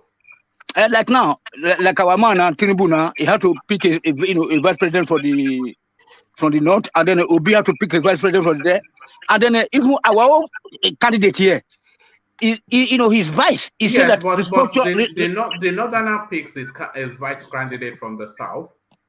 Yes, so that's why I say that once, because like in Germany or in England where you are, they don't care whether you come from the south. We're not Germany, are we? Let me. There's a statistic. Carry on. I'm going to dig up a statistic that might well. But carry on. Okay, so what I'm trying to say is like this problem is gonna remain, for eternity. So because in Germany here, two people can come from the same state from different political parties, and they can also pick their vice chancellorship from the same local government. They don't care, because it's not about the issue, about the power supply, about the gas and all. So, but when in the case of our country, we are look, our people have to dress up like Hausa to go and campaign in the north, and then the Hausa will come and campaign in our place in their own uniform or in their own attire. Right on, sir. What do you mean? What do you mean? But Tony, this is the issue we always have, isn't it? When they come to the south, do they not dress like southerners? They do. No, but not all of them. But what I'm saying is like, but where can we go and now the situation we are right now is that I want all the candidates to come out. Oh God. So that yesterday I was listening to you. I listen to you every day. Then hold on. Look at your screen. Because you say we go to the north and then we have to dress like them. So here is Buhari campaigning in 2014, 2015. What's it dressed like? Okay. So this is we're not here to, the issue I always have, we're not here to propagandize, and we're not here to preach hate against anybody or to spread lies. That's not what we're doing now. Please, now, Tony, we seem to have this conversation. One man, back to the discussion. But I'm curious about something, one man. Where is Peter Obi's manifesto? Because this guy, he doesn't have one. So, they managed to give him one. He turned it down. But what is bring your own? You are not bringing. What is he doing? I suspect that it's not that he cannot put a manifesto together. He might not be able to articulate it. Because Peter Obi is a guy that goes with instincts, and even though he's a learned man, we won't say he's a scholar. I don't think he'll be able to handle the manifesto. It'll be too complex for him. I have that impression about him. But this is just election is just around the corner. His own thing is to go with the easy, and then there's this arable farmland in the north. If you go to Holland, the geographical size is several kilometers, And then if you, and then that's the he cannot handle it. That's all they have to offer. That's it. And some yam head channel will be saying, "Oh, the manifesto doesn't matter. The manifesto is in his head." Are we going to open his head to get the manifesto? Right. It's just getting ridiculous every day. They are just. I will end by this. They just give Tinubu this presidency. End with this because we have been accused of Obi bashing. But let's Dino Melaye have the last word. You have a say on his contribution. I was going to go to Couscous, but he has left. But I'll go on from you to Ajani. Please subscribe to Face TV Africa and turn the notification on. Face TV Africa, subscribe. Face TV. Muswobi.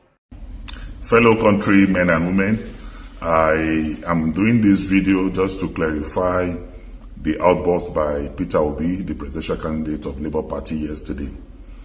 It was not provoked. I was sitting far opposite the top seat where they were sitting. I didn't mention his name, and I was really surprised to see that type of outburst from a presidential candidate. Is that the type of president he's going to make? Just taking on people and showing unpresidential characteristics.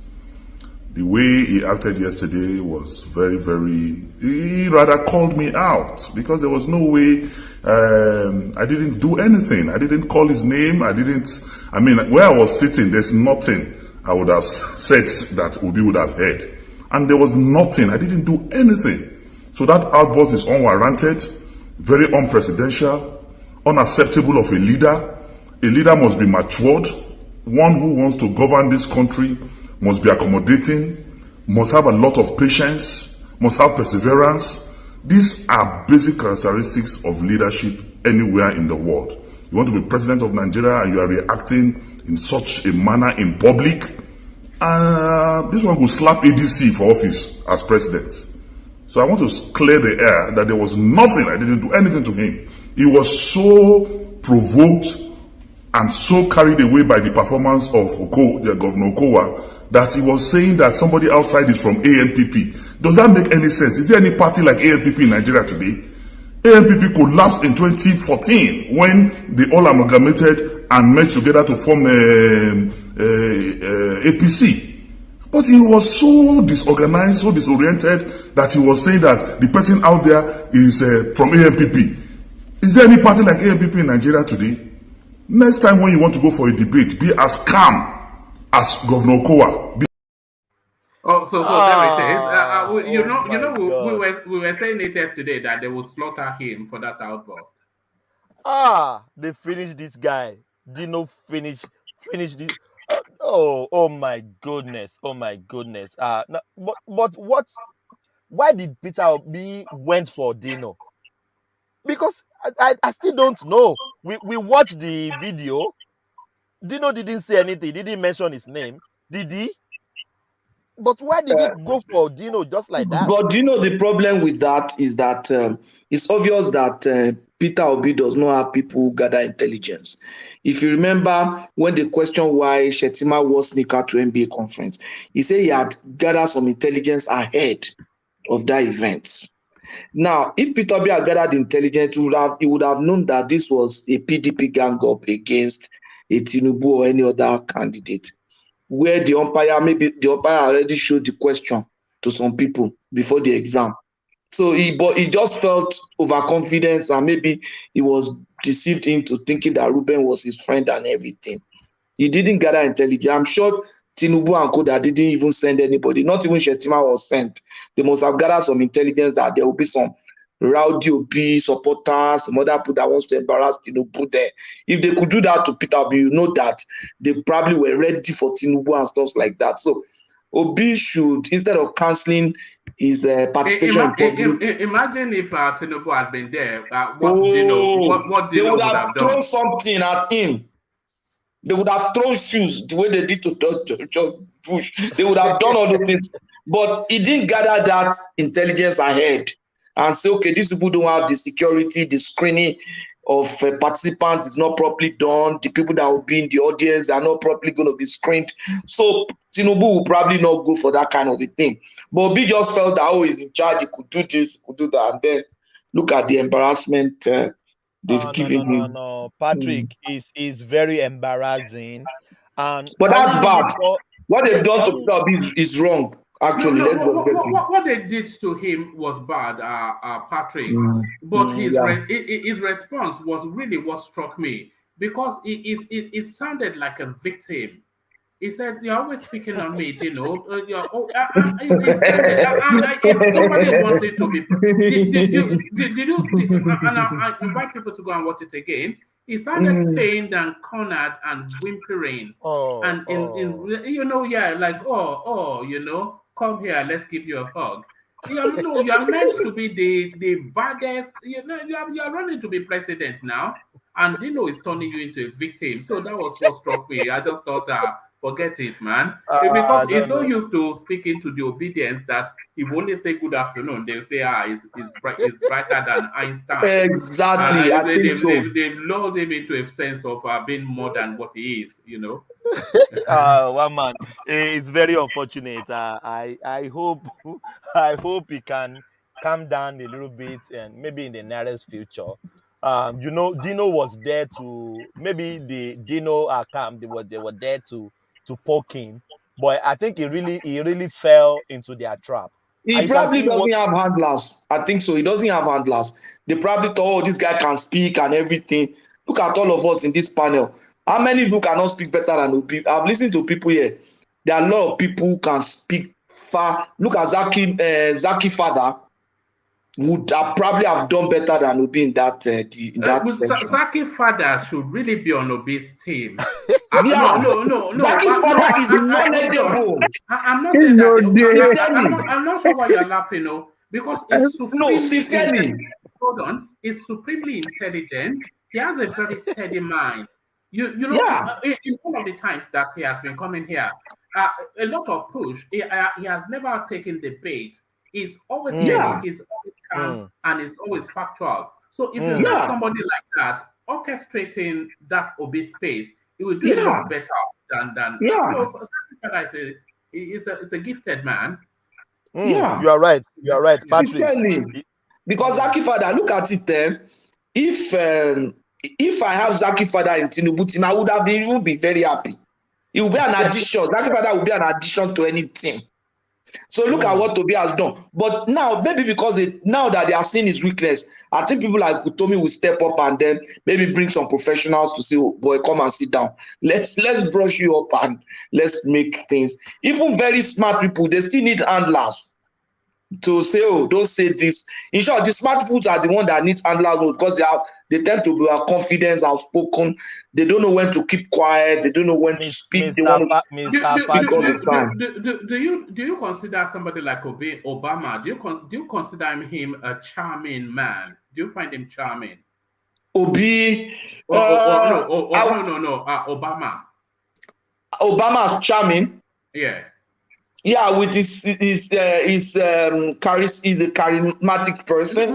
Do you know that charisma, that charming, the way you find him charming, charismatic, and engaging, which is how the whole world finds him, do you know that a lot of it is heavily rehearsed?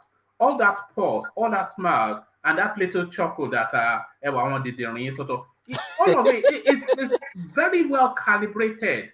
It's not by coincidence. It's not his personality. Okay, they must have worked it on him. Of course, now. There was a time, if you notice, during the George Bush, Tony Blair era, they used to walk like this.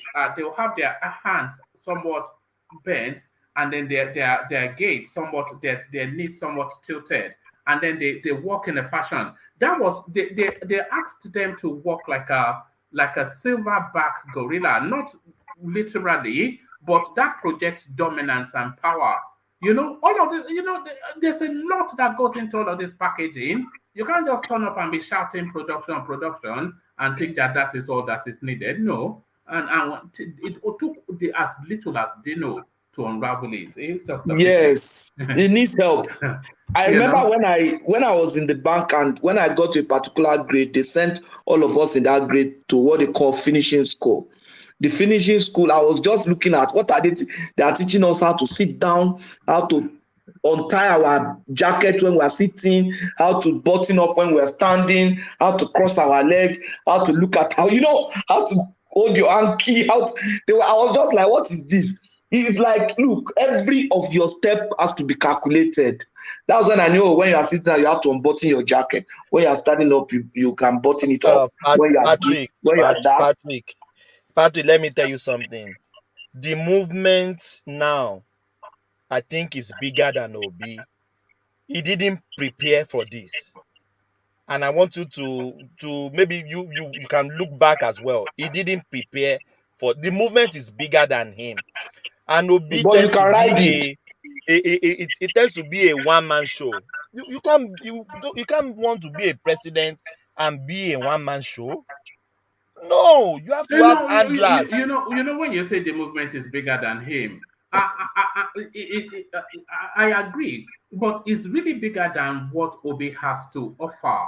You know, because the space that is going into now, when you have real sharks like Tinubu and Atiku and KWANKWASO, look at how KWANKWASO was toying with him, just mocking him, throwing jibes, and he didn't even. We all saw him mocking him, and he didn't even realize that he was being mocked. So, you know, it's just, you know, it's out of his depth, just out of his depth. You know, but there it is. You know, but, it's unfortunate. It's unfortunate. You know, or am I right that KWANKWASO was mocking him yesterday? He was mocking him indirectly, yeah, and he didn't realize. You are okay, right. Talking about statistics, right? That time was talking about statistics. It says, so we have a manifesto, and you don't have one, but you are welcome to go and borrow from it. And we said, but he didn't have the speed of thought to, because that was KWANKWASO still in a moment there. But Obi didn't have the speed of thought to come with a rapid rethought to at least jab one a little bit back. He just went, and that's just a silly man, you know. But there is Obi, of course. It's just but there it is, out of his depth. Thomas, 4 times. Let me go from you to Ajanle Koko, who I think I'm not sure if it's with us. Ajanle Koko is still there. Yeah, I'm here. All right, brilliant. So Ajanle Koko, good to have you. So let me kick you off where I kicked Thomas off. The list expands. 12 states now no-go areas in Nigeria. This is the United Kingdom. So what? And I suspect that because they know when they give these advisories, it will affect business. And the one thing that the United Kingdom does not like to toy with is business. So if they are giving this advisory, it's based on some intelligence. Half of Nigeria now a no-go area, according to MI5. What are you making of that, Ajanle Koko? Thank you, woman. Greetings to our listeners around the world. Please click on the like button, share, and subscribe if you haven't done so. Look, when you see Western world calling on their citizens to observe some security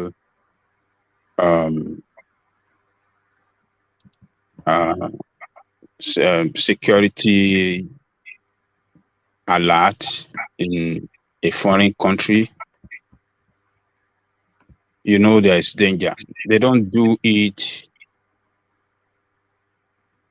for doing sake. They must have seen something before they issue that security alert.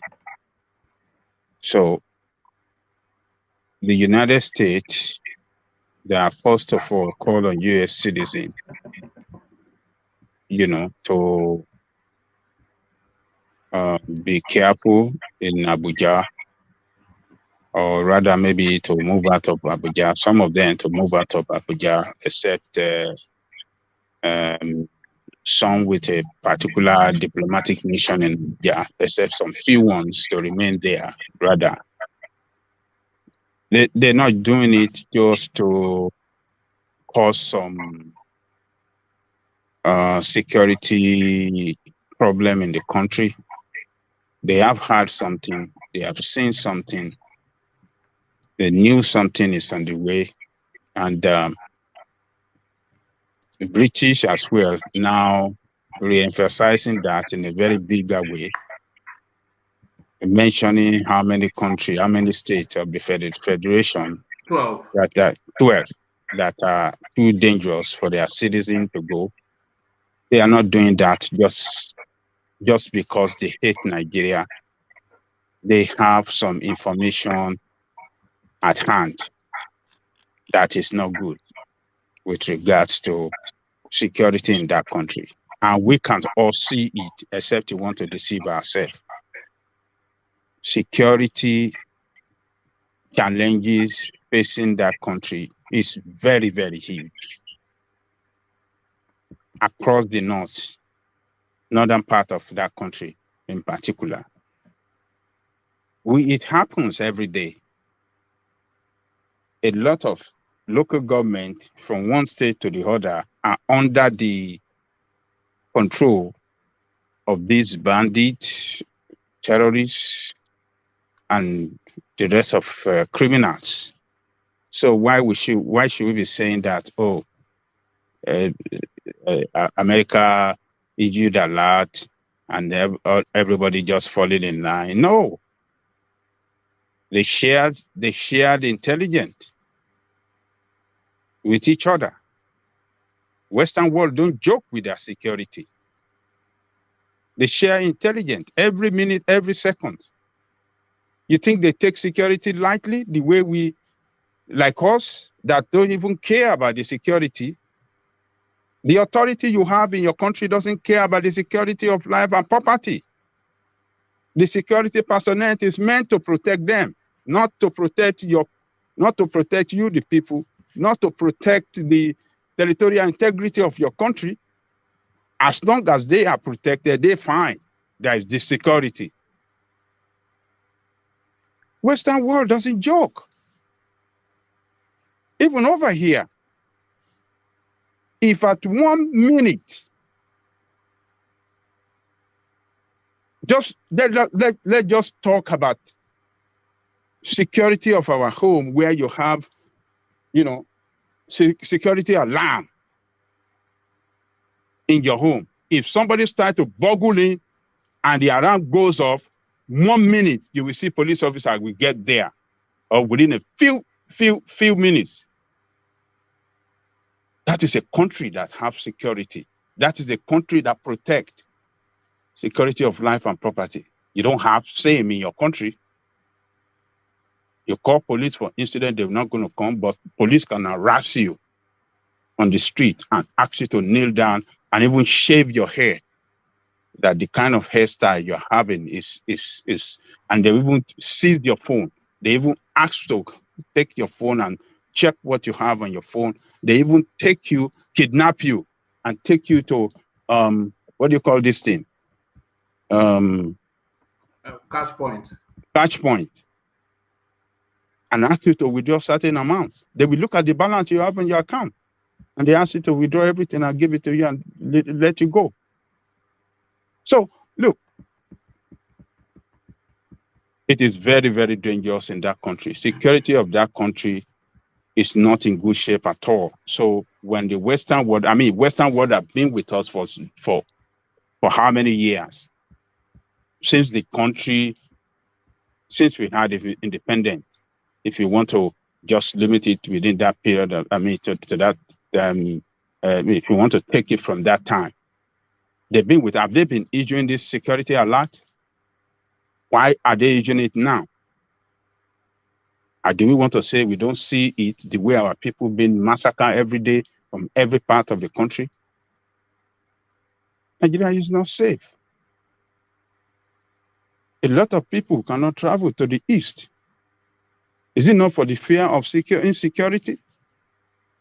A lot of people cannot travel around the country to transact their businesses for the fear of insecurity. So why are we deceiving ourselves saying that, the America? Look, when they say something, if you have a plan to travel to Nigeria, you have to be watchful. You have to contact your foreign affairs, what do you call, like in America here, we call it Department of State, to guide you, tell you what is going on. You want some information, you want to go to, so let them tell you where to go and where not to go. And when you get to Nigeria, you can go contact the what do you call it, the embassy. You could even go on US, maybe us.gov and /embassy, and then you go to where you can report yourself that you are in Nigeria, so that they can keep up with your security, and they have a way to contact you if they know that there's a danger coming. They can get in touch with you in a very quick manner. So one man is bad. So we don't have to. What M15? I mean, what do you call the MI5? MI5. What they issued, I think, is authentic. I mean, they have some info, some security info, some security intelligence at hand, and they want the safety. They care for the safety of their citizens in Nigeria. British are so many in Nigeria. In terms of, I mean, the interest is huge in Nigeria in terms of, business interests, and some travelers that travel every day in an effort to do one business or do one thing with Nigeria. So, and Nigerians that are British just travel there every day. They don't want anything to happen to them.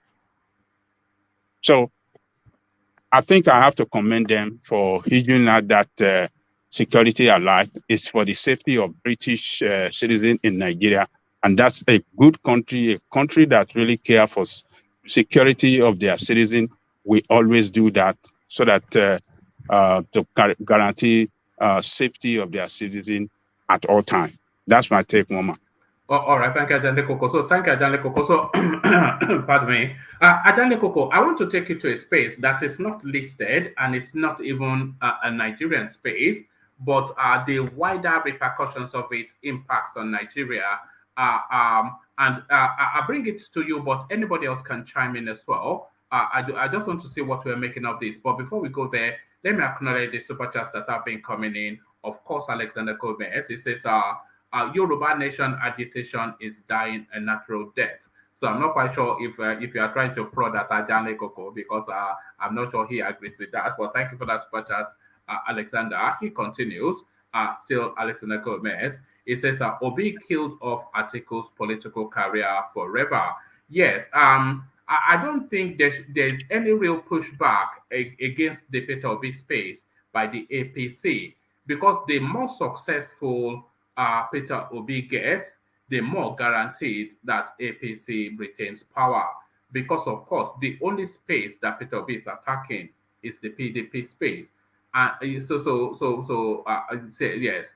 Obi killed off Atiku's political career forever. And this, of course, the last throw of the dice by Atiku Abubakar. Shegun Honor joins in the use of that super chat. He discovers that button. He says, the die is cast on Nigeria.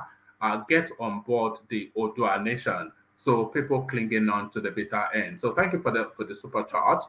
And of course, the super chat function, and we're still pushing you in the direction of the Buy the Coffee, which we encourage you to do as well. Thomas has done it. So a few more people, then that should satiate. But let me bring you to this space. Ajale Koko, we're going to the Washington Post, where we've never been before. And it's really, I've been seeing this headline all day, and I'm trying to form a thought around it. So maybe together we can form a thought around it. United States privately asked Ukraine to show it is open to negotiation with Russia. So this is the latest development in that space. The Biden administration. Sorry, who's that? Sorry, I was just laughing. That was very humorous. Yes, so we'll discuss it. So United States privately asked Ukraine to show it's open to negotiation with Russia. The Biden administration is privately encouraging Ukraine leaders to signal an openness to negotiate with Russia and drop their public refusal to engage in peace talks unless President Putin is removed from power. According to people familiar with the discussions, the request by American officials is not aimed at pushing Ukraine to the negotiation table, these people said. Rather, they called it a calculated attempt to ensure the government in Kiev maintains the support of other nations facing constituency worries of fueling war for many years.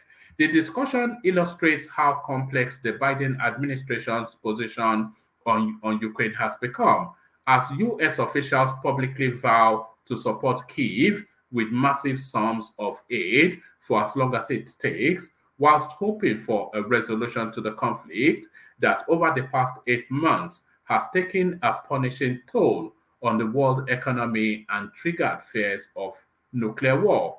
Whilst United States officials share their Ukrainian counterparts' assessment that Putin, for now, isn't serious about negotiations, they acknowledge that President Zelensky's ban on talks with him has generated concerns in parts of Europe, Africa, and Latin America, where the war's disruptive effect on the availability and cost of food and fuel is felt most sharply.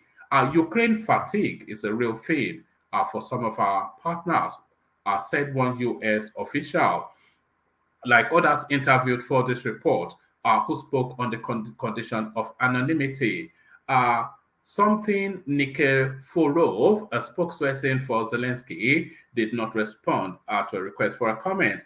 In the United States, polls show eroding support amongst Republicans for continuing to finance Ukrainian military at current levels, suggesting the White House may face resistance following Tuesday's midterm elections as it seeks to continue a security assistance program that has delivered Ukraine the biggest such annual sum since the end of the Cold War. In a trip to Kyiv on Friday, White House National Security Advisor Jack Sullivan said the United States supports a just and lasting peace for the Ukraine, and said the United States support will continue regardless of domestic policies. We fully intend to ensure that the resources are there as necessary and that we'll get votes from both sides of the aisle to make that happen, he said during a briefing. Eagerness for a potential resolution to the war has intensified as Ukrainian forces recapture occupied territories, pushing closer to areas prized by Putin. Those begin with Crimea, where Russia illegally annexed in 2014. So it goes on and on, but what struck me especially, Ajanle Koko, is that the burden of this war is because I think the war in Ukraine is being felt certainly by myself personally. As I sit here now, I'm feeling the effects of the war in the Ukraine. I feel it anytime I go to the petrol pump to buy petrol, and I feel it every time I go into the shop to carry out a purchase. So is the weight of that war getting too heavy now, and the world now about to abandon the Ukraine? Because that's my reading of it, Ajanle Koko. Thank you, one man. You see, pressure, the Biden administration is facing serious pressure from the Republican.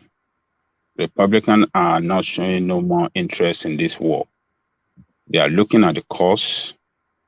It's getting too high for the Americans to bear, particularly when Americans are going through serious economic hardship with regard to this inflation that has make life costly for everybody in America. Cost of food is very high now. We go to store, how much we use, how much I give every week to buy grocery, have been doubled. How much I give to my children in college, I've doubled it. How much we pay for gas. So though the gas looks like it's stable now, yeah, but is still high. So, and you know, the Republicans are putting pressure on the administration, and pressure are coming from outside, particularly from EU, European countries as well. And the war is not going well for Ukraine. It's not going well for Ukraine at all. So every financial support and military support for Ukraine, it looks very unsustainable because Ukraine is asking for more every day. And, you know, it's putting a serious, it's becoming very unbearable for America now. There was a report I was reading some few days ago that what do you call it? President Biden on the phone was yelling on Zelensky. That what is it? I mean, he yelled. The report said Biden was hungry. He yelled on me, but what again? I mean, why are you not appreciative of what we have done? We are giving you so much. We just approved some amount for you guys and some ammunition last month. I mean, why are you asking again? Americans are going through pains to continue to do this for you. We're just trying to help you. It could be true. It might not be true. But when report is coming out like that. Do you think they are going to throw the Ukraine to the wolves like they did with Afghanistan? Once they see that there's nothing left, they'll just throw them to the wolves, and then Putin will just devour them. Look, the European Union now, especially with winter coming, because with the price of fuel now and winter coming, I'm not quite sure that Europe can afford this. Both in human cost and in financial cost. I'm not sure they can afford this Ukrainian war to go deep into winter. Yes, that is the problem. The Germany is feeling the heat so bad. France is feeling it so bad. Britain is feeling it so bad.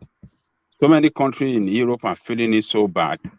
And European Union particularly said this a few weeks ago that the stockpile of their armory is going down with the donation of some arms and some equipment. I mean, war equipment to Ukraine. Their armory is depleting. So, and that is not good for their own security as well. And Russia, they don't understand the strategy that Russia is the strategy that Russia is fighting the war is they don't understand it, because at some point it will look like Russia is weak, and another point you will see Russia coming out very strongly. Now Russia has been bombing that Kyiv for the past 3 weeks now, unstoppable every day. They're hitting all their infrastructure, their electrical infrastructure, their bridges, their water plant. I mean, water plant and industrial bases, their military bases.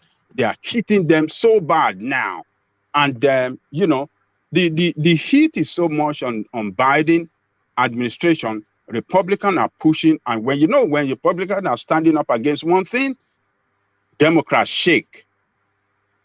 I'm telling you, one man, that is the way it works in this country. When Republicans are standing up against Democrats on an issue, Democrats back out. That is the way. So since the Republicans have been, speaking up and saying they are showing no interest, they are no more interested in this war. This is a garden war that is costing us. We don't have to be spending so much money while Americans are going through hardship. We don't have to be spending much money. These people should go and negotiate. They should go and sit down and talk, because it is clear to them that they cannot win the war, and they know that if they should give so much military support that looks that you see the thing is Putin cannot afford to win the war, and the West are not willing to do what they might have to do to win that war. So they just have to. It means that Putin cannot afford to lose the war.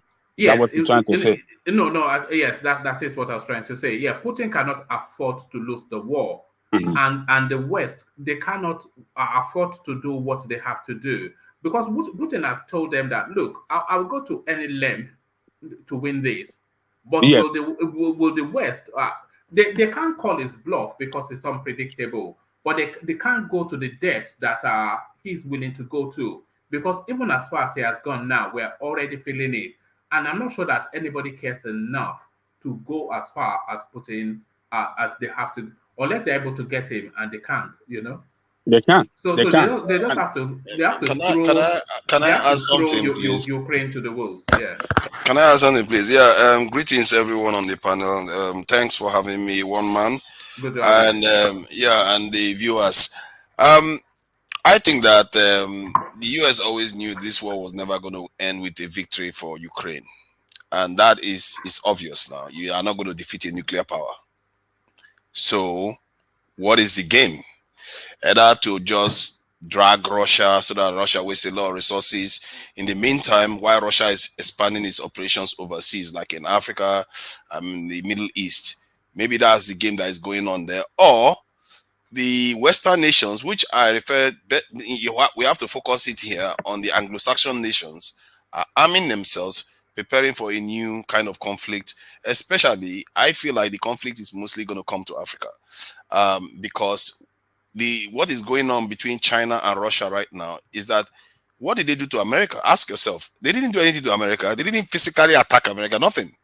The only reason why America is really agitated and the West is agitated right now, which is the Anglo-Saxon arm, is because they fear that the backup of their economy, which is Africa, is coming under the influence of these two great powers that they are emerging right now. And that is their sin. And that is what they are trying to fight against. And in the end, what has happened during this period that most people have not picked up is that all the Western nations, including European nations, their defense budgets have gone up. Their arming rate has gone up. If you look at even here in the UK, if you are monitoring the projects that they are working on now, the military projects are like going through the roof. If you look at the people that do specific programming and specific technologies, they are all hiring them like crazy right now, because they are preparing for something, because they want to preserve the world that they had since 1945. I've had a conversation with people about this. That's an intelligence officer in America. He said, I told him, you guys have been rewarded so much by war. You won the Second World War, and you've never been defeated at home. UK has never seen soldiers march into its territories. Neither has US and all the rest. You've used nuclear weapons. So in a world where China is rising, India is rising, all these people are rising, you are the least that will want to accept it. And the symptoms that we are observing right now is exactly that.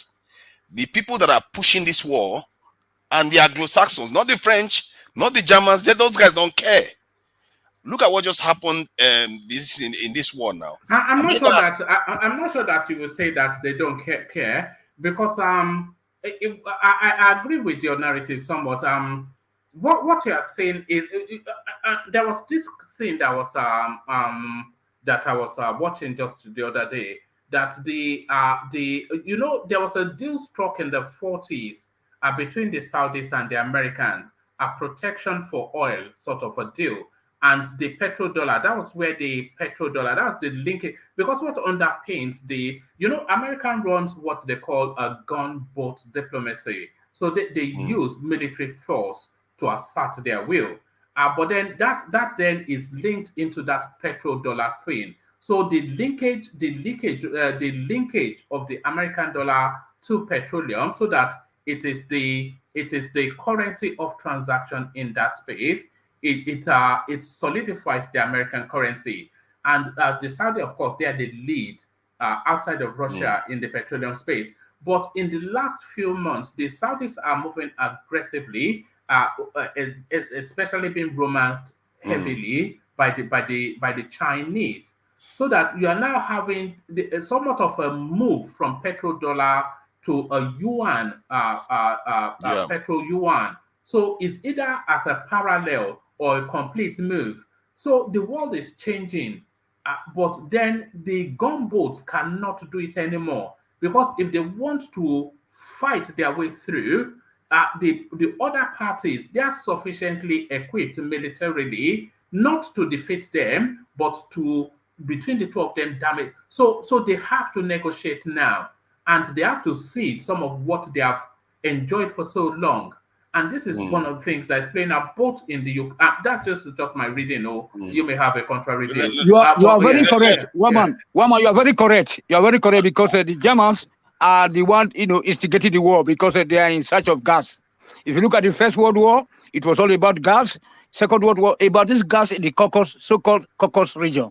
And then Putin is somebody that is loved by his people. Well, what do you mean the gas is already being piped from Russia to Germany? And that pipeline has been destroyed. But they want to defend it. But Putin wanted to defend. No, hold on, Panzer, hold on, sir. You know that.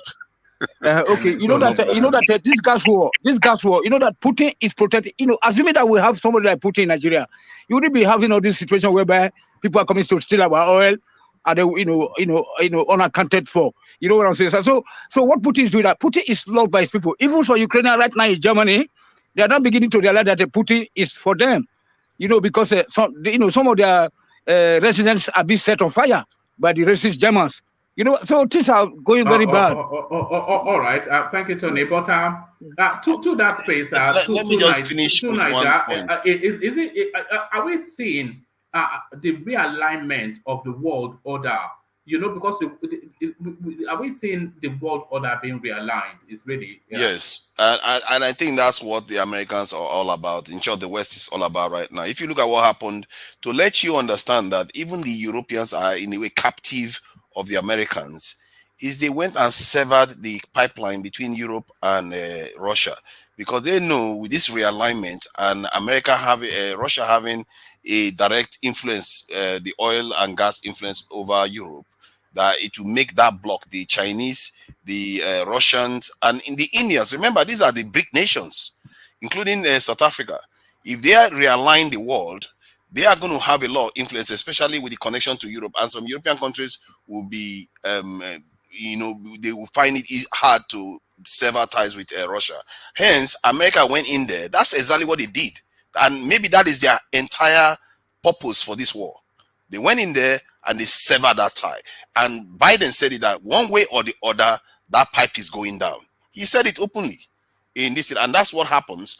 And now they are pretending as if they don't know that they did it. They did it because they want to make the Europeans beholden to America. Guess what? No, but that pipe that was blown up, it was dormant though. It wasn't an active gas pipe. It was the second one, isn't it? Nord Stream one. It was a bigger one, a newer one. All right, maybe was taken out. That. Yeah, all right. So I think even the second one too has been affected too. So what is going on is that they want to sever Europe from Russia, and so that Europe buys. In short, the influence is on so that they will buy the gas from America. Immediately they did that. Another American company this plays into Nigerian politics because we have one of the highest gas reserves. Even the French are saying we will buy as much as you can sell. That's what they said to Nigeria. So we're in play as well, which brings 2023 in play. So a lot of these things, they are interlinked. Yeah, it's interlinked, and it depends on the influence that they have on Africa, isn't it? This is the problem. And Africans are now beginning to assert themselves. If you look at the way Kenyans, the Ethiopians, the South Africans, because South Africa is part of BRICS, even Saudi Arabia wants to join BRICS. Yeah. This is the situation that we are facing, and Nigeria is nowhere to be seen. Nigeria is just hiding in the background. Unfortunately, we are comatose with Buhari at the moment, And see, the trends that are going on in the world, that the world is going to realign itself one way or the other. Do you know that the Indian... they are trying to do it, but not brutally, because they don't have a choice. But the world cannot afford another world war. Oh no! Because no, they can't. They can't. They can't. So they have to negotiate it. And this is what is playing out in the Ukraine, by my own understanding. I think that's what's happened, and America has achieved its ends. And this is why now they are going to start reining back. They've already severed the tie. Now they've created animosity between the Russians and the Europeans, and then severed the ties in terms of the gas lines and everything between the Europeans and the Russians. That's exactly the place that they want them to be. Then they will go to Taiwan and trouble China until China because under this window of the Ukrainian space, the Chinese, they've been moving heavily in that Oceanic region, because they know that the Americans, they cannot straddle two spaces, and they cannot come. We're not saying, essentially America is fighting with Ukraine because they are supplying the weapons. So they cannot come from the Ukrainian war and go all the way to fight China. So, but they are going to sacrifice the Ukrainians is really what they are. You see the game that is going on. It's a game. America cuts Europe off from this in Russia, and Russians come to Africa to cut America off from African countries. Russia controls at least 5 to 6 African countries right now, from Mali, Burkina Faso, Guinea, this in Central African Republic, a few other African countries. Russia is the one that they are this thing align with right now. So you can see that they are all trying to take each other's biscuits. This is the name of the game, and Africa is the big one, and this is where the Chinese comes in, and the struggle that is going on right now, and we are not paying attention enough to this what is going on. Yesterday, when they had that debate, I'm not sure whether Mustafa was due to attend that debate, but hours before the debate, he was removed from being a presidential candidate. The only candidate that highlights the international dimension to our problems. And while he was being removed, we were having a conversation with him yesterday. He talked about how parts of our country is completely no-go area for Nigerians. Nigerian military can't even go there. They come there, take our resources, and go away. That because of that, if he was in charge, he was going to create a new 2 branches of military to take care of those territories. And the same pattern repeats itself in Burkina Faso. They said the same thing again, and they said the same thing in Mali. They cut, even in this is what they call it, Congo, the same thing. Your own country, parts of it, you can't go. Yeah, but you know, that has always been the case. And if you attempt to move against that, they will just remove you. But that's the truth, is that the African countries are beginning to wake up to that. This is what you see what Obasanjo accomplished last week. You are right. That's why France took that's why Russia took Mali from France and Burkina Faso, because Russia backed Mali up, and just this force Russia have is a private force. They use that to counter the French force in Mali, to push them away. Right now, Mali is between Nigerian border and I don't know, there where they put the force. So it's a big problem. Burkina Faso, they were so unstable. They had, for 20 million people, they had 6,500 soldiers. But the moment Mali kicked the French out, immediately they went and they recruited 50,000 soldiers. So it tells you that there's something holding our African countries back from asserting themselves. And I've asked this question No, it's a Faustian pact. It's a Faustian pact. It's a deal with the devil. The people, because you've just described what Mustafa was saying, and by the way, I don't give any credence to what he has to say, because he's just, but if we take that, but loosely, there's a broad understanding. You know, there are a lot of if you go to Congo should be the richest country in the world. It's the most resource-rich country in the world. But they take those resources for free. But then they will install somebody as the president to carry on with keeping the natives at bay. And then they'll give him a bit of money, and they can have a white girl. And that is. But if he wants to have, because that's usually what they feed them, isn't it? But if he wants to have ambition outside of that, then they will just remove him. We saw it, even Mark Thatcher did it in the South African countries. So they just remove him. And the French especially, they do that just at a snap of a hand. Just don't get in the way of the resources. And if you want to militarize yourself, how do you militarize yourself? You still militarize yourself via these people, because you don't have the components to militarize locally. So you can do that. Guns are not hard to buy. You see, to get a military, you don't need a law. You just need human beings are military. No, it's true. Actually, human beings are actually the soldiers. It's not like you don't need the big sophisticated stuff. If you have rocket propelled grenade, you can cause all kinds of havoc. Did you hear how the Americans killed some terrorists from Washington? That they just sent something through his window directly to take him out. Yeah, after 10 years, isn't it? That was after 10 years. That's what you missed. After 20 years. They've been looking for him since Osama bin Laden, isn't it? And that's 22 years. That guy could have died of old age.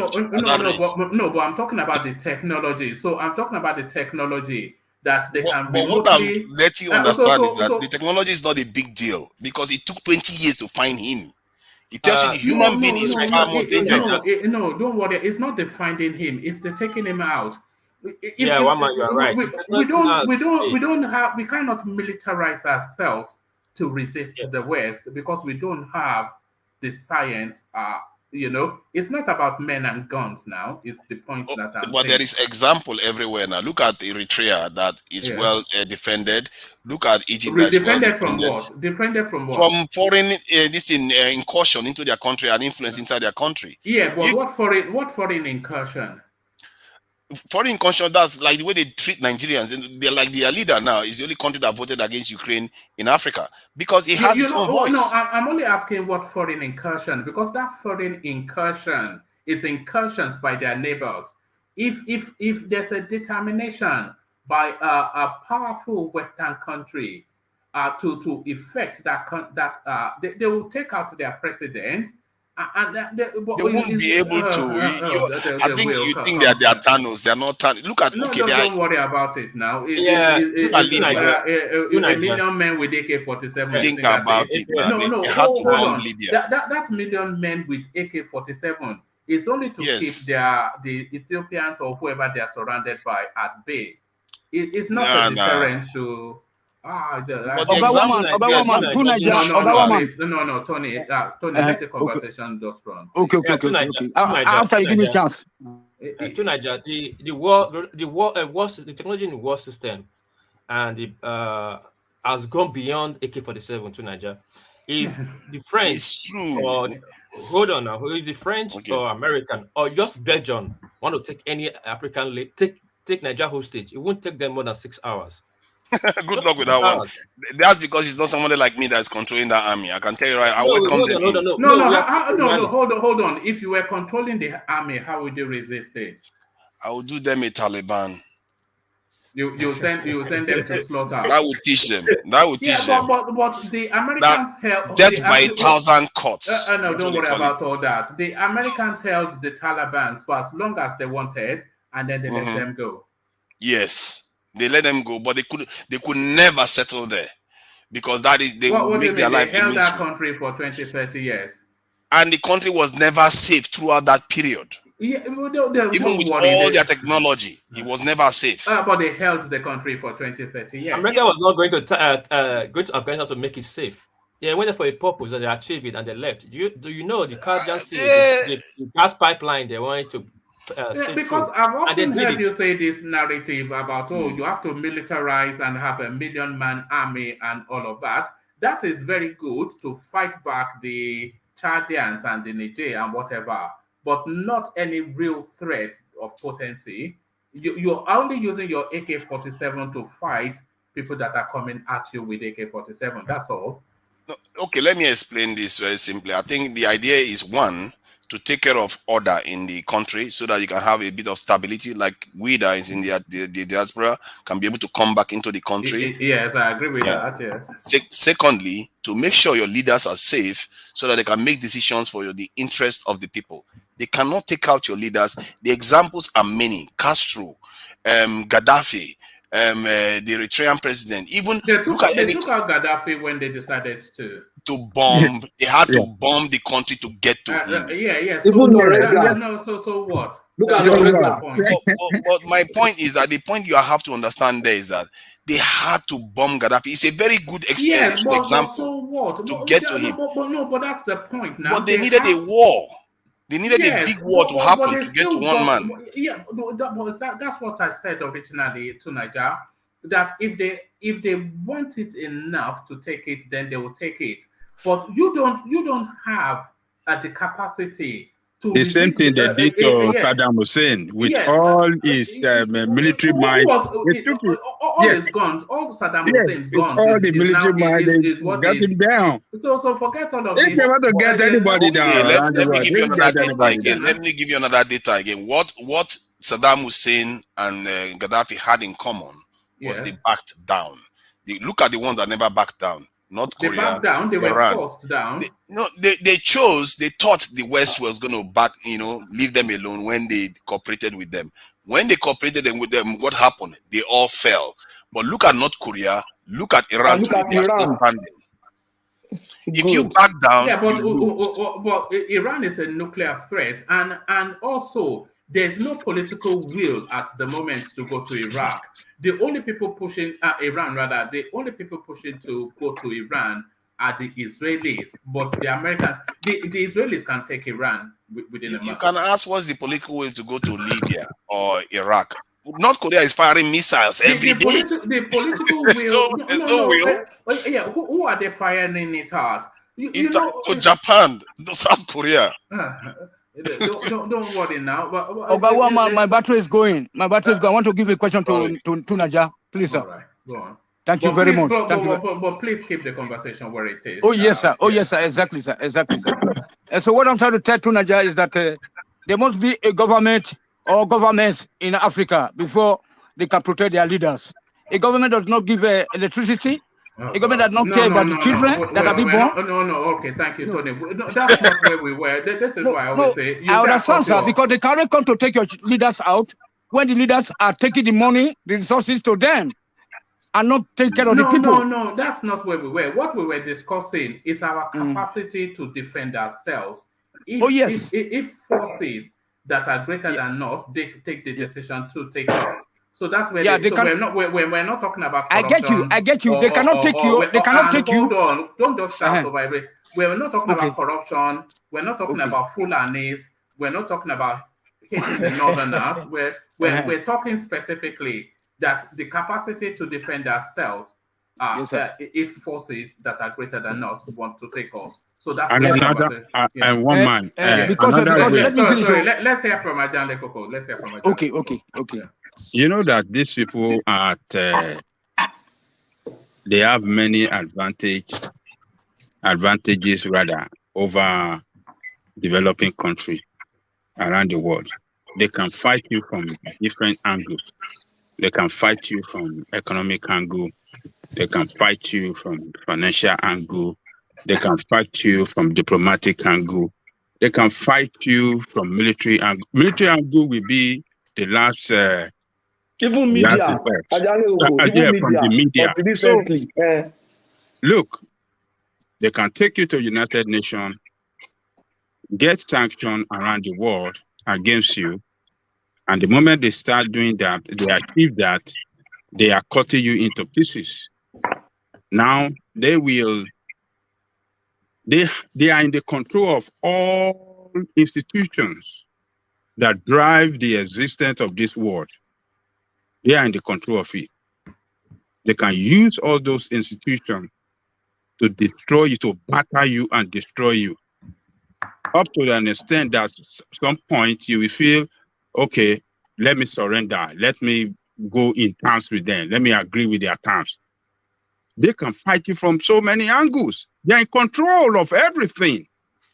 So don't look and say, oh, you have these. Okay. How do you stop them? You say that's because people let them. How do you stop them? See, you make it not worth their while to come after you. And the way Lin Kuan Yew did it in Korea was, I think he described Korea as a poisonous shrimp or something.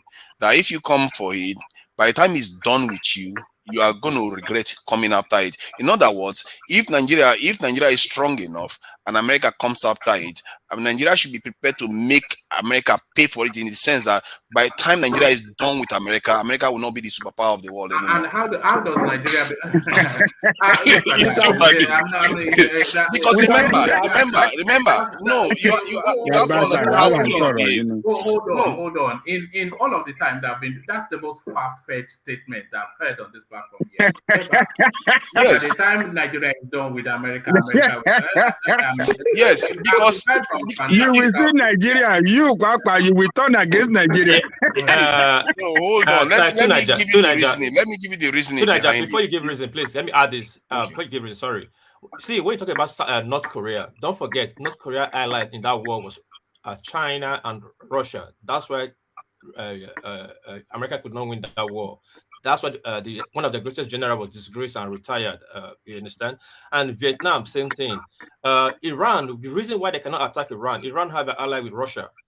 Iran and Israel can go back and front, but they will not go out of full-blown war. Of course, if Iran and Israel go to war, Israel will take out Iran. But because of that claw of Russia, for example, look at Syria. Syria, they were invading Syria. By the time Ukraine, Russia stepped into it, what happened? Syria, we forgot about Syria. The war ended. Yeah. Stop. The table turned. Yeah, everything end. So that's the problem. People, the world leaders are blaming China and Russia for that. For long, they're supposed to have step into these things and keep the balance. Libya is supposed to happen. If Russia have stepped into that case, Gaddafi would have been alive, because they have a base in Libya. Don't forget, Russia have a base in Libya. They have in Syria. And why they have that base? Because this oil, this gas, because that's the only place they can take the gas to Europe.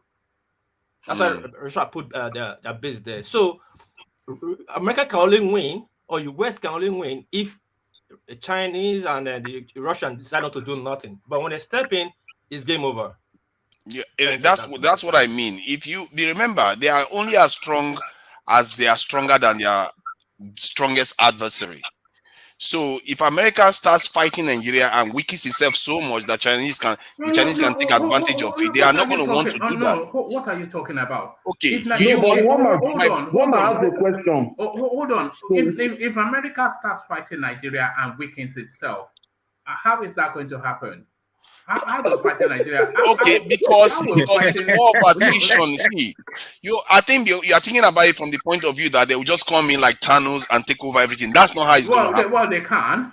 They can't. If they do that, they will invest so much resources that they will be vulnerable to China and Russia in other parts of the world. Nigeria, what are you talking about? See, hold on. What are you talking about? The Nigerian military personnel, they are no more than 200 to 300,000 badly equipped. That's what I mean. That's what I mean. You have to change it. You have to change it. They will take it within 24 hours. We can achieve that. No, as it is right now, yes, they can. But if they train them and make them about 1 to 2 million, they can't take it. I can tell you right. They can't take it. We just leave them. Let them come in. Militarily, we cannot achieve. Militarily, we cannot achieve that. Even if we increase our number. You want to fight America? No, I'm not talking about America. And Nigeria will debilitate America. We can achieve it through 2 ways. Militarily, we cannot achieve that, even if we recruit 2 million people. Now, but we can make ourselves useful to China and Russia to the point that they cannot do without us. If, for example, we cooperate with China so much that 1/3 of the resources that goes into China to power the economy is from Nigeria, and is from our interest. Maybe if we take interest as a country, we can increase our interest in a place like Mali. So we will exchange one slave master for another. So at that point, you can begin to confront them. No, but we will be better we don't have a master that is protecting us. We don't have a master that is protecting us. That's not generally how it works. It depends on the condition you have from whoever you have an alliance with. Besides, if this is happening, the way it's going to happen is going to happen from the point of view of asymmetric warfare. Nobody's going to take America on heads on. You drag them at war of attrition where they lose a lot of their resources and time. So the guy will give China time to take over this in Taiwan. They are not going to open war in two fronts. No, hold on. I want you to talk me through that space. What sort of war of attrition can Nigeria wage with the United States? So talk us through that. Okay, if we're talking about this ragtag army that we have right now, no chance. No, even at its most potent, the Nigerian army. If it is at its most potent, yes, right. You can wage a war of attrition like the way the Vietnams did it and like the way the Taliban did it, whereby you don't go heads on, just leave them, let them do whatever they want with your country. If they are stealing your oil, you keep sabotaging the oil. If you are very organized and disciplined, you are going to exhaust them. Even an American general admitted it just a couple of days ago on Hard Talk, which you can always see, that they can't do all these things by themselves. We think they are just superpower, that they can't do these things by themselves. They need Europe to even do the one in Ukraine. They can't do anything themselves. They are not omnipotent. Remember, they have enemies all around them. There are people that want to kill America the moment they get the chance. All right.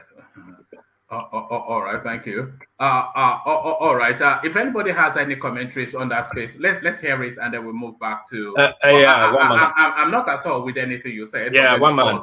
It's a difference of it's an interesting debate. Yeah. It's an open opinion. What Tunaja is saying, I'm trying to get it, but he's putting on the context that we have not advanced to that context. He's putting into how he's seen other European countries or Arab countries between it. For Nigeria has nothing to stop America. America will take Nigeria in 6 hours, and don't forget, we are so divided. We will use our divided nature to rule us again for that 200 years. No symmetric warfare, no guerrilla warfare, nothing. That's your thinking now. Hold on. Is that not the reality? Really? Hold on, let me just land now. See, don't forget, it has been happening in Africa before now. It's different in other Asian country or Arab country because their way of thinking, their way of life is an advantageous to them.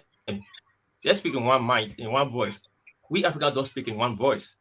So that's a big problem. That's why they can rule us anytime they want.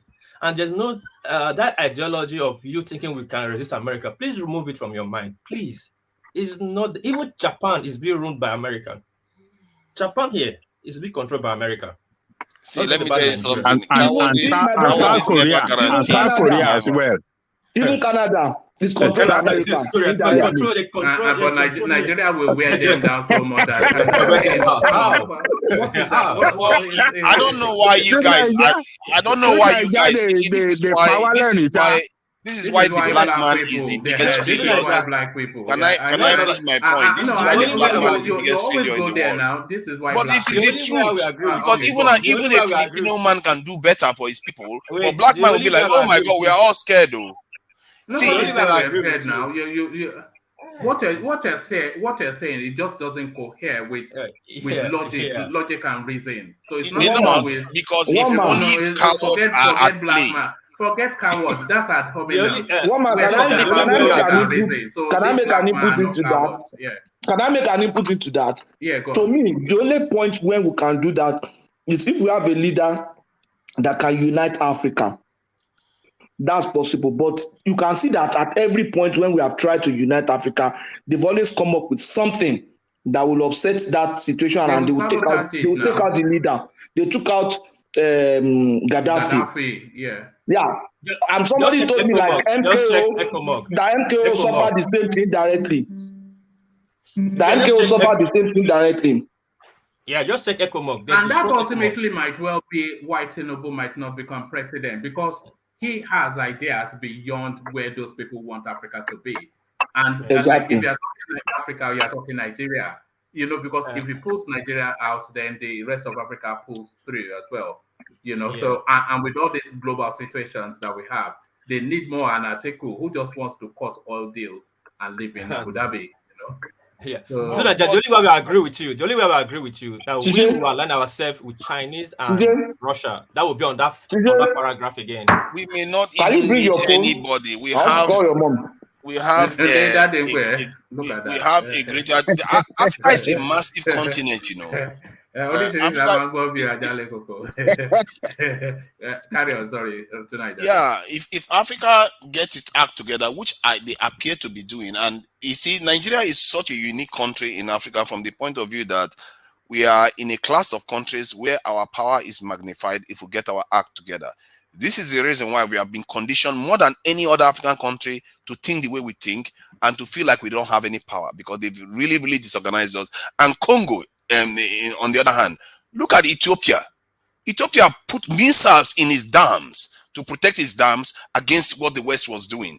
And they thwarted this in the West, and they triggered even when they were building the dam, they triggered the civil war in their country, and they thwarted that civil war. And guess what? Nigeria led the peace deal. Obasanjo himself went to South Africa, led the peace delegation to sign a peace deal between the warring factions in Ethiopia. Why did they put it? Even in the document, they put it a team led by the Nigerian delegation. It tells you that the influence of Nigeria in Africa is massive. Everybody's looking up to Nigeria to step up. I'm not sure that what Obasanjo brokered in Ethiopia is Nigeria. I think it's peculiarly Obasanjo. Obasanjo has an African and a global wide cachet. That's not fair because Jonathan does the same too. No, Jonathan, yes, somewhat, but Obasanjo more so. They call him in every country. They call him Baba. Every country. You don't want to give country to your any game. Baba, they call him. Nigeria has Baba. Nigeria has Afrobeat. You don't want to give country to credit to your country for anything. You are not listening to the conversation. You don't always go there. Stay with where the conversation is. We know that Nigeria has that power and potency, but not in that particular space is what they're saying. So it's not a blanket all. So just stay with the narrowness of it. Fair point. Rwanda president calling Baba. Kenya president calling Baba. Everywhere they say Baba. So it's beyond. Oh my God! How you guys are so happy? See, they said Nigeria. They didn't call Obasanjo. This is what we know now. So but that's the main fact. That's the main fact to Nigeria because Obasanjo don't have access to information outside of what everyone else has. One man, finally, please. Finally, you know that. Every day I cry before I sleep because that Obasanjo's third term could have been a way for us to develop, But the people, because no country can develop without a kind of, sort of a dictatorship. Dictators like Putin, like Erdogan of Turkey. Obasanjo was the one that was fighting against the vested interest. You know what I'm saying? So it's a pity that that third term we missed it. Well, it's unconstitutional, so it's unconstitutional. Constitution cannot bring food to the table. Obasanjo brought food to the table. That when he go to Uganda, all the school children they are coming out to wait for him.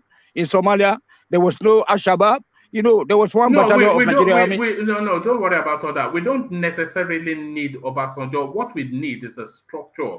So if Obasanjo had created the structure, then we would not have needed him for a third term. He did it to some extent. All this EFCC, it's a failed structure now. We'll forget the FCC now. It did not create strong enough institutions and checks and balances in the process so that the process can automate. It was not allowed. It was not opportune to nurture them. Nurture who? We are talking. Okay. Let me get back to Ajanle Koko. So sorry, but the conversation could go sideways. But thank you. You're still on board. To Niger, stay there because anytime you come, you always illuminate with your I would say psychedelic opinions. But let's take it back to Ajanle Koko and bring it back to Nigeria. A crack in Yoruba Nation movement as Akintoye's deputy resigns. So that's Yoruba Nation space. The idea people like, but the way that the organizers of it are structured, not a lot of people take to it. Apart, if you remove Professor Akintoye from that Yoruba Nation, people just hold their nose to that space. So what are they making then of the implosion within that space? Well, we don't know what is going on yet. We can't call it implosion.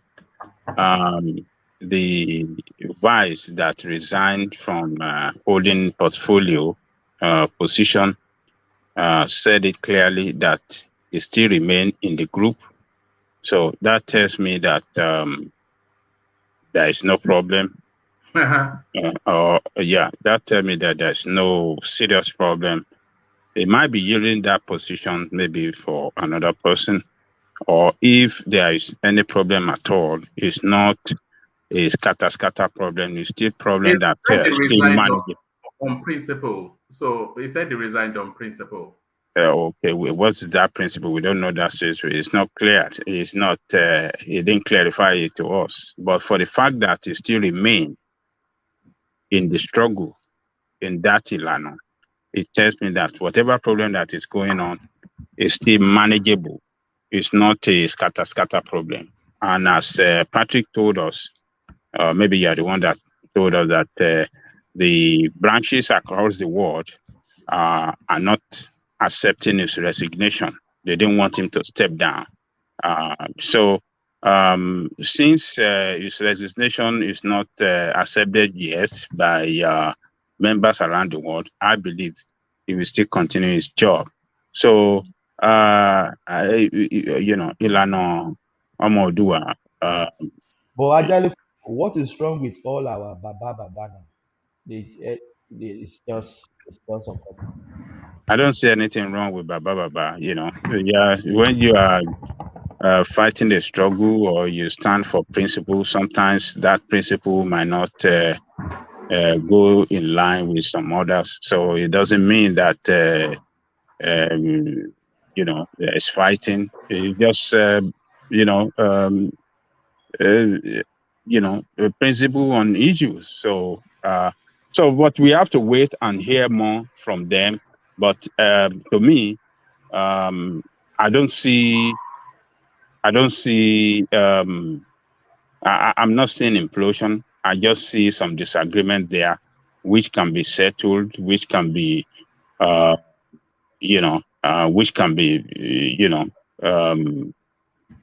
which is still manageable, and everything can still, they can still come back together and do things.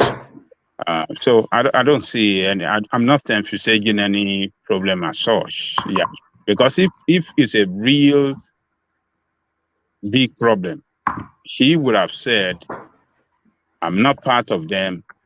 I'm resigning, and I don't care. I don't want to be part of this organization." But since he still remain in the organization, he's still committed to the struggle. He's still committed. He's still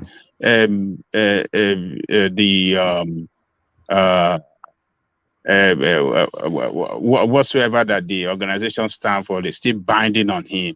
So the spokesperson of the organization resigned 2 days before him. So two senior members of the organizations resigned within a week on matters of principle. Oh yes, that's So there's trouble within. Yeah, something is going, but unlike them, the way they manage it, they have respect for the organization and they have respect for the membership around the world. They did not say any reason to that effect, and that tells me that they're leaving room for reconciliation. If they had wanted to scatter everything, they would have mentioned, because of this reason. So for them not to mention anything. Is it being too authoritarian? Is that what you suspect? Because I think he broke away from the Nina's arrangement as well for reasons that he did not align. Now his deputies are breaking away from him for reasons that they don't align. So is Prof too authoritarian? Is this what you suspect? I will not say that the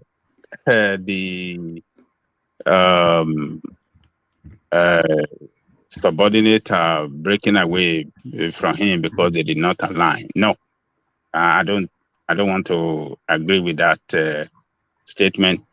And I don't want to say that Baba is authoritarian, because when Baba speak, you watch him speak, he's a peaceful man.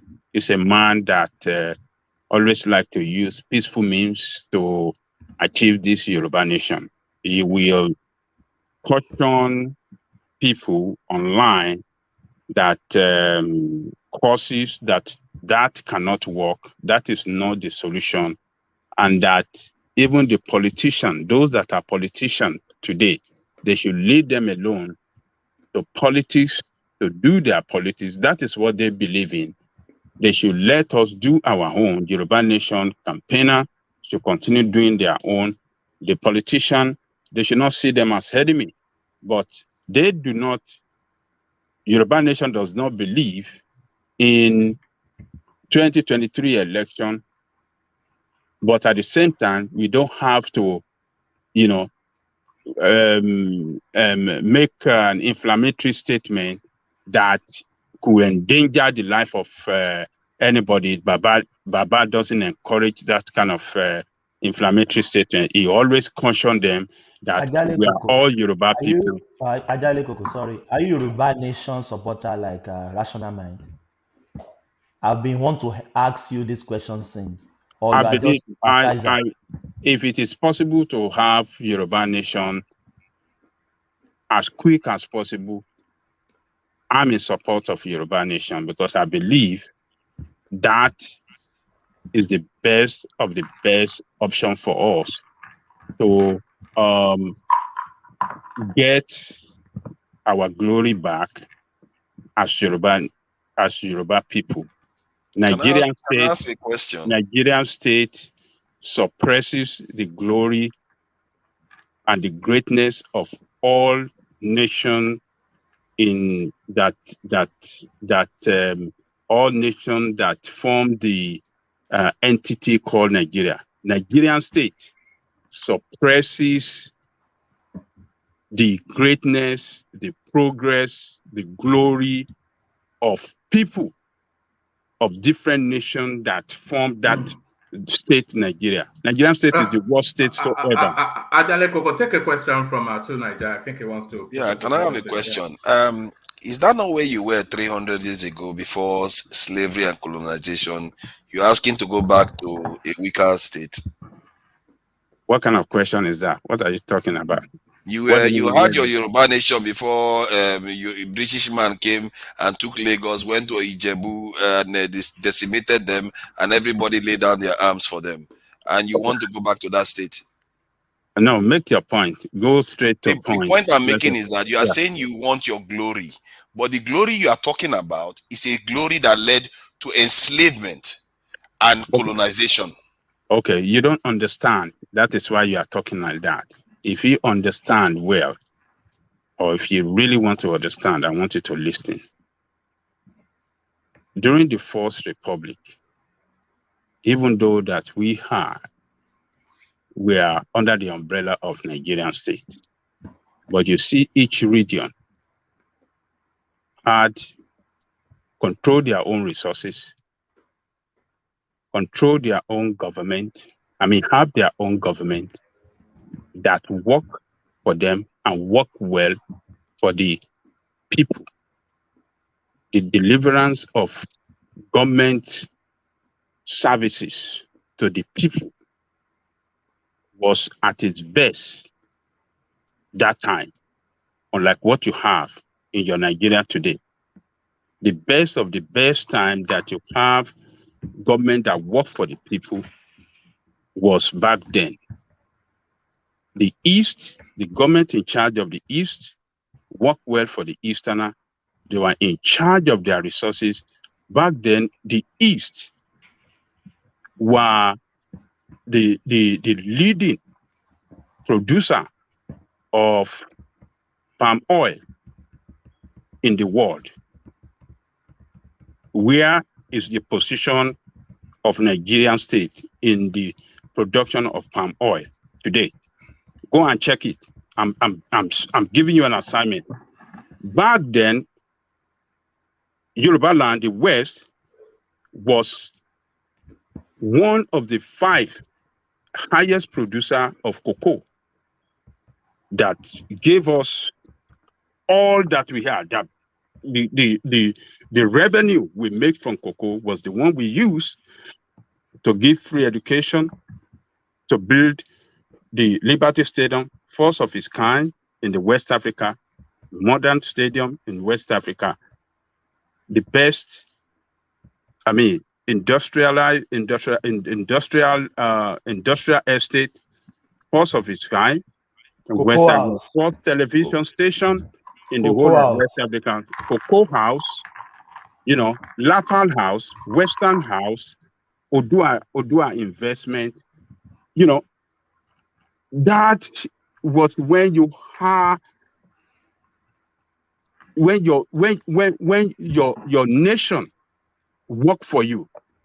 You understand what I'm saying? So when you don't go back to that, you can never have progress. If you still believe in this goddamn corrupt Nigerian state that is meant to work for some few, and majority of you to be an onlooker and remain slave in your country. That is what Nigeria is meant for, is for you to be slave in your country, and your country can never work well for you. That's Nigeria. But back then, you had a country that worked for everybody. So that is what I am talking about. So if we can have my Yoruba nation that can work well for me, the way it worked in the 60s, that can make me have a future, give me a picture of a better future for my children and great-grandchildren to come. That is what I am looking forward to. And that is what Yoruba Nation can give to me. So go and do your research, and you can get your research. I think the things you are associating with Yoruba Nation is something that was Nigerian. Every part of Nigeria was doing better then. And you have to remember that better state that we were in was because we didn't fight for our independence. We were basically handed the foundation the West left for us, which we thought was a good thing. But what happened was that because we didn't earn it, and it showed that they trapped us one way or the other with that independence agreement that we had, and hence where we are today. We are not valuable enough for them to keep us looking like Japan or all the others. So they don't have to develop us. We just have to remain as we are. What you are saying, that going back to that state is going to get you, it doesn't exist anymore. The only option you have to confront the greater threat that is in front of us right now is to band together to bigger chunks. This is why they have NATO. This is why they have China. When are you going to get it? Bind nation. I'm trying to get it. You're going back to the 1960s. No, hold on. You said bind what nation? Bind what together? You band together to meet the greater threat. You don't know the politics behind the creation of useless states that you have in your country, 36 states in such a small country, that has divided you against each other worse than ever before. And you can't, there's nothing that can pull you together. That is the fact right now. The only thing that can pull you together is if we go back to what we used to have in the 60s, if we don't want to break away completely, go back to what we used to have in the history that recognizes the existence of each nation within that country called Nigeria, that give each part of Nigeria their sovereignty, their semi-sovereignty, where they can control their own resources and can use that resources to develop themselves at their own pace. That is the only thing that can bring that country back if we still want to remain together. If we don't go back to that constitution, we cannot have a country that will work for you, will never work for you. So that is the point. You have to learn from history. Everything you are asking for, the one that you have to learn from history. I don't understand. It led to a civil war. It didn't lead to a civil war. You didn't understand. You have to go. You know what it is. What you have is that you and Nigeria, you come from two completely opposing ideological schools. No, because I follow Tunaija often, so I know somewhat, and correct me if I'm wrong. Tunaija is a Pan-Africanist who feels that there should be a borderless Africa, then we can come together as one people, and then that makes us more powerful to take on the rest of the world. But you understand that for us to have that real strength, we must first form the nations that we feel most at strength with, and then with that nation we can free associate with people that align with our views. So it's two divergent opinions. I think you missed one detail there. You missed one detail on my ideology. Yeah. Let me give you the detail that you missed. Let me just please now. Sorry, carry on. Yeah. One tiny detail that you missed in my ideology. I feel like to preserve your tribal culture, you need Pan-Africanism, because it's the only thing that can preserve if you value your tradition, to keep it safe. Because remember, we had this tradition before we were enslaved and colonized. To keep it safe, you need the greater body to come together and head off the greater threat, so that you can preserve what you truly have. Europeans, they are all different, but they came together when they need NATO to do what they need to do, then go back to being French, Belgian, Spanish, and all kinds of different people. You see what I mean? It's not against tribal or ethnic identity. It's actually going to preserve it. If you look at NATO, you are talking about how many countries that form NATO.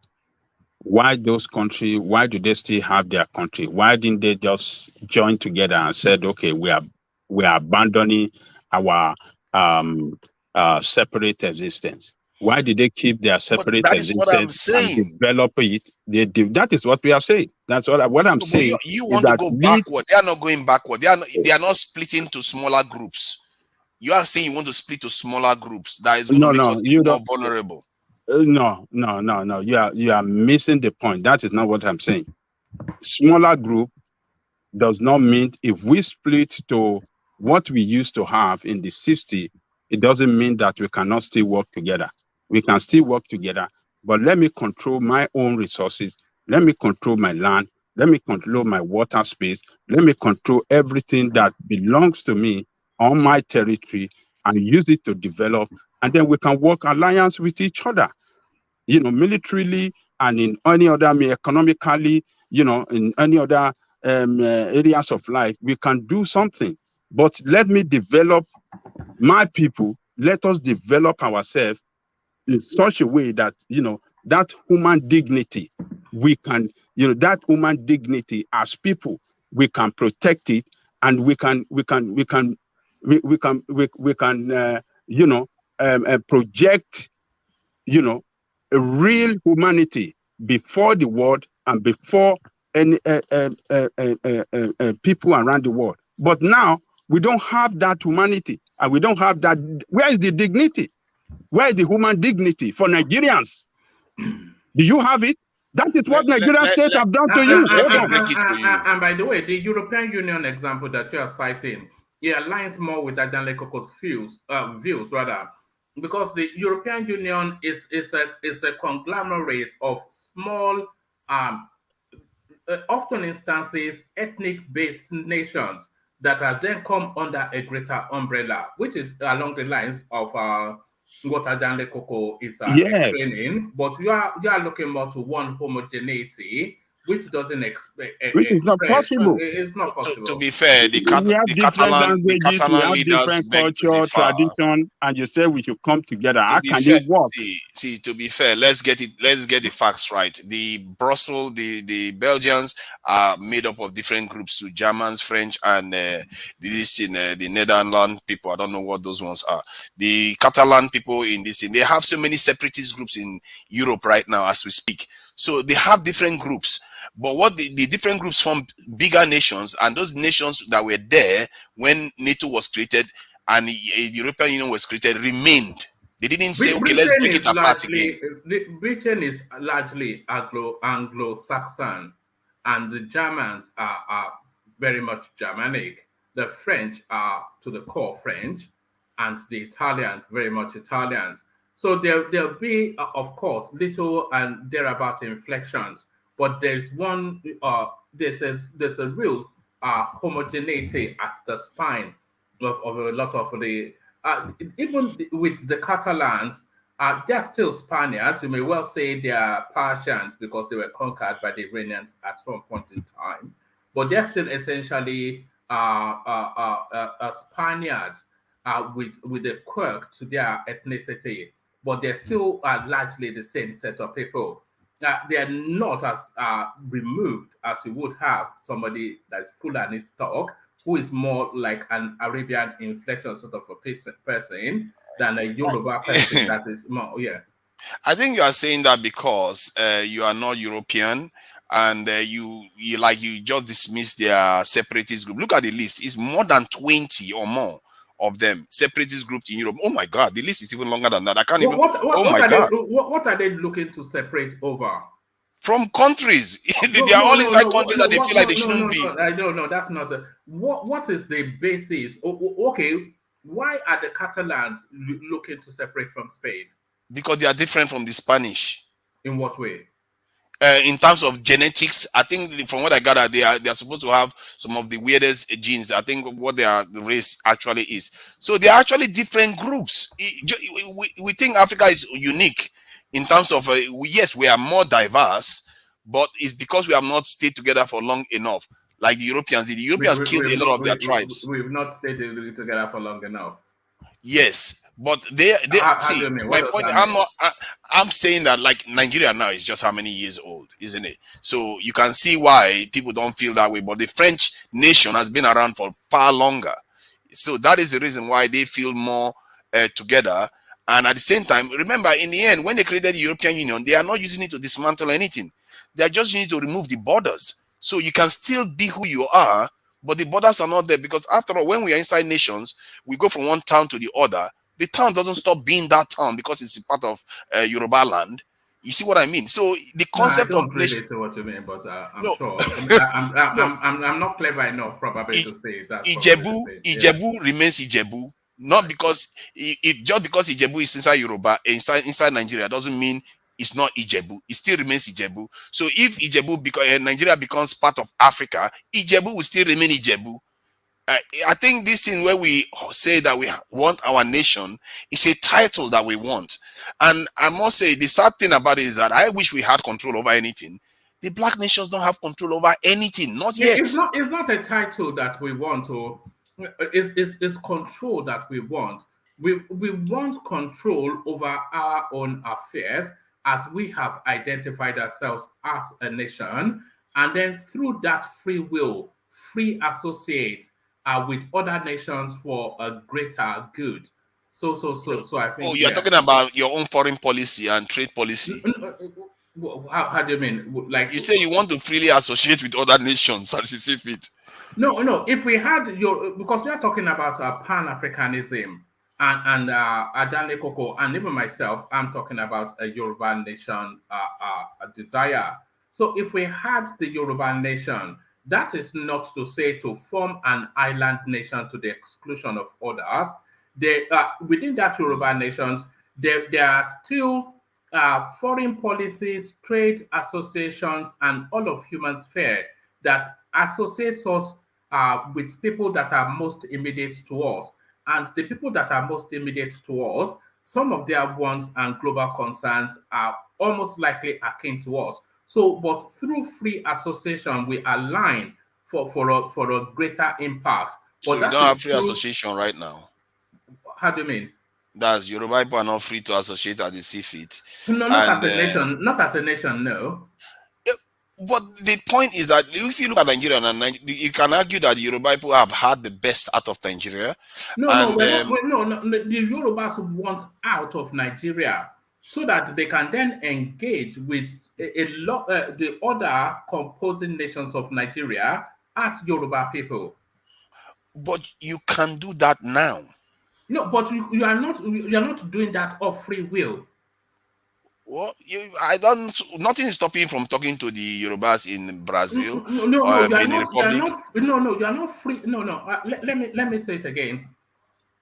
the Yoruba nation, they want to be a nation state of their own as Yoruba people.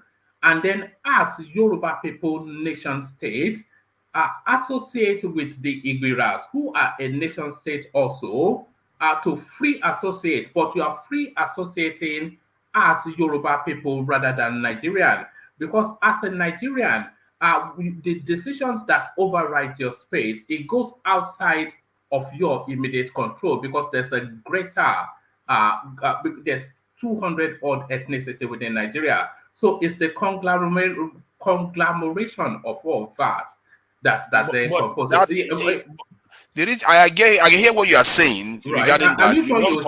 Are you sure you let me try. You want control of your nation state, which is an ethno state, as you are describing it. Right. But that control is an illusion, because when you have that control, then you have another Hausa ethno nation too that is big, that if there is no, let's say, external control, they too can come and do exactly what happened to the Yoruba people before again, and then Yoruba people will still be in the same situation again. Sometimes this world, you have to engage with what you have. What are you talking about? Why are you trying to? No, I'm just saying.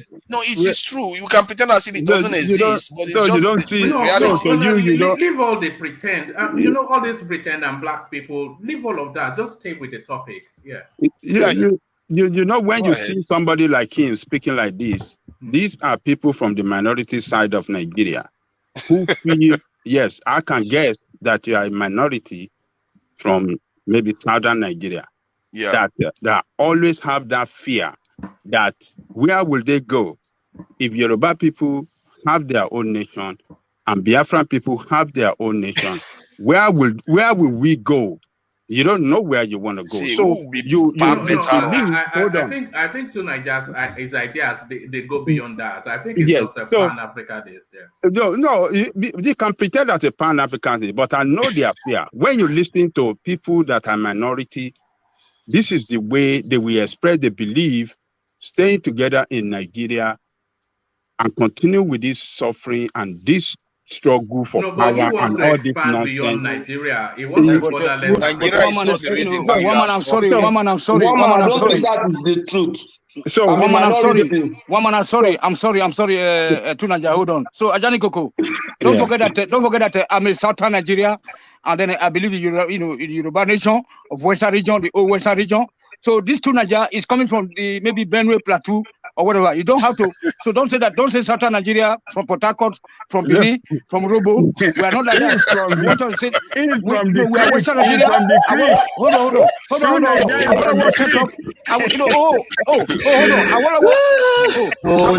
And now they work together. They built a cocoa refinery, cocoa research institute in Ibadan. They built a rubber research institute in Benin. They built a oil palm research 9-4. Go and check your Google 9-4. It's built by Wolowo. For our palm, produce. So Western Nigeria. No, it's not from data. It's not from data. Like another time I challenge data.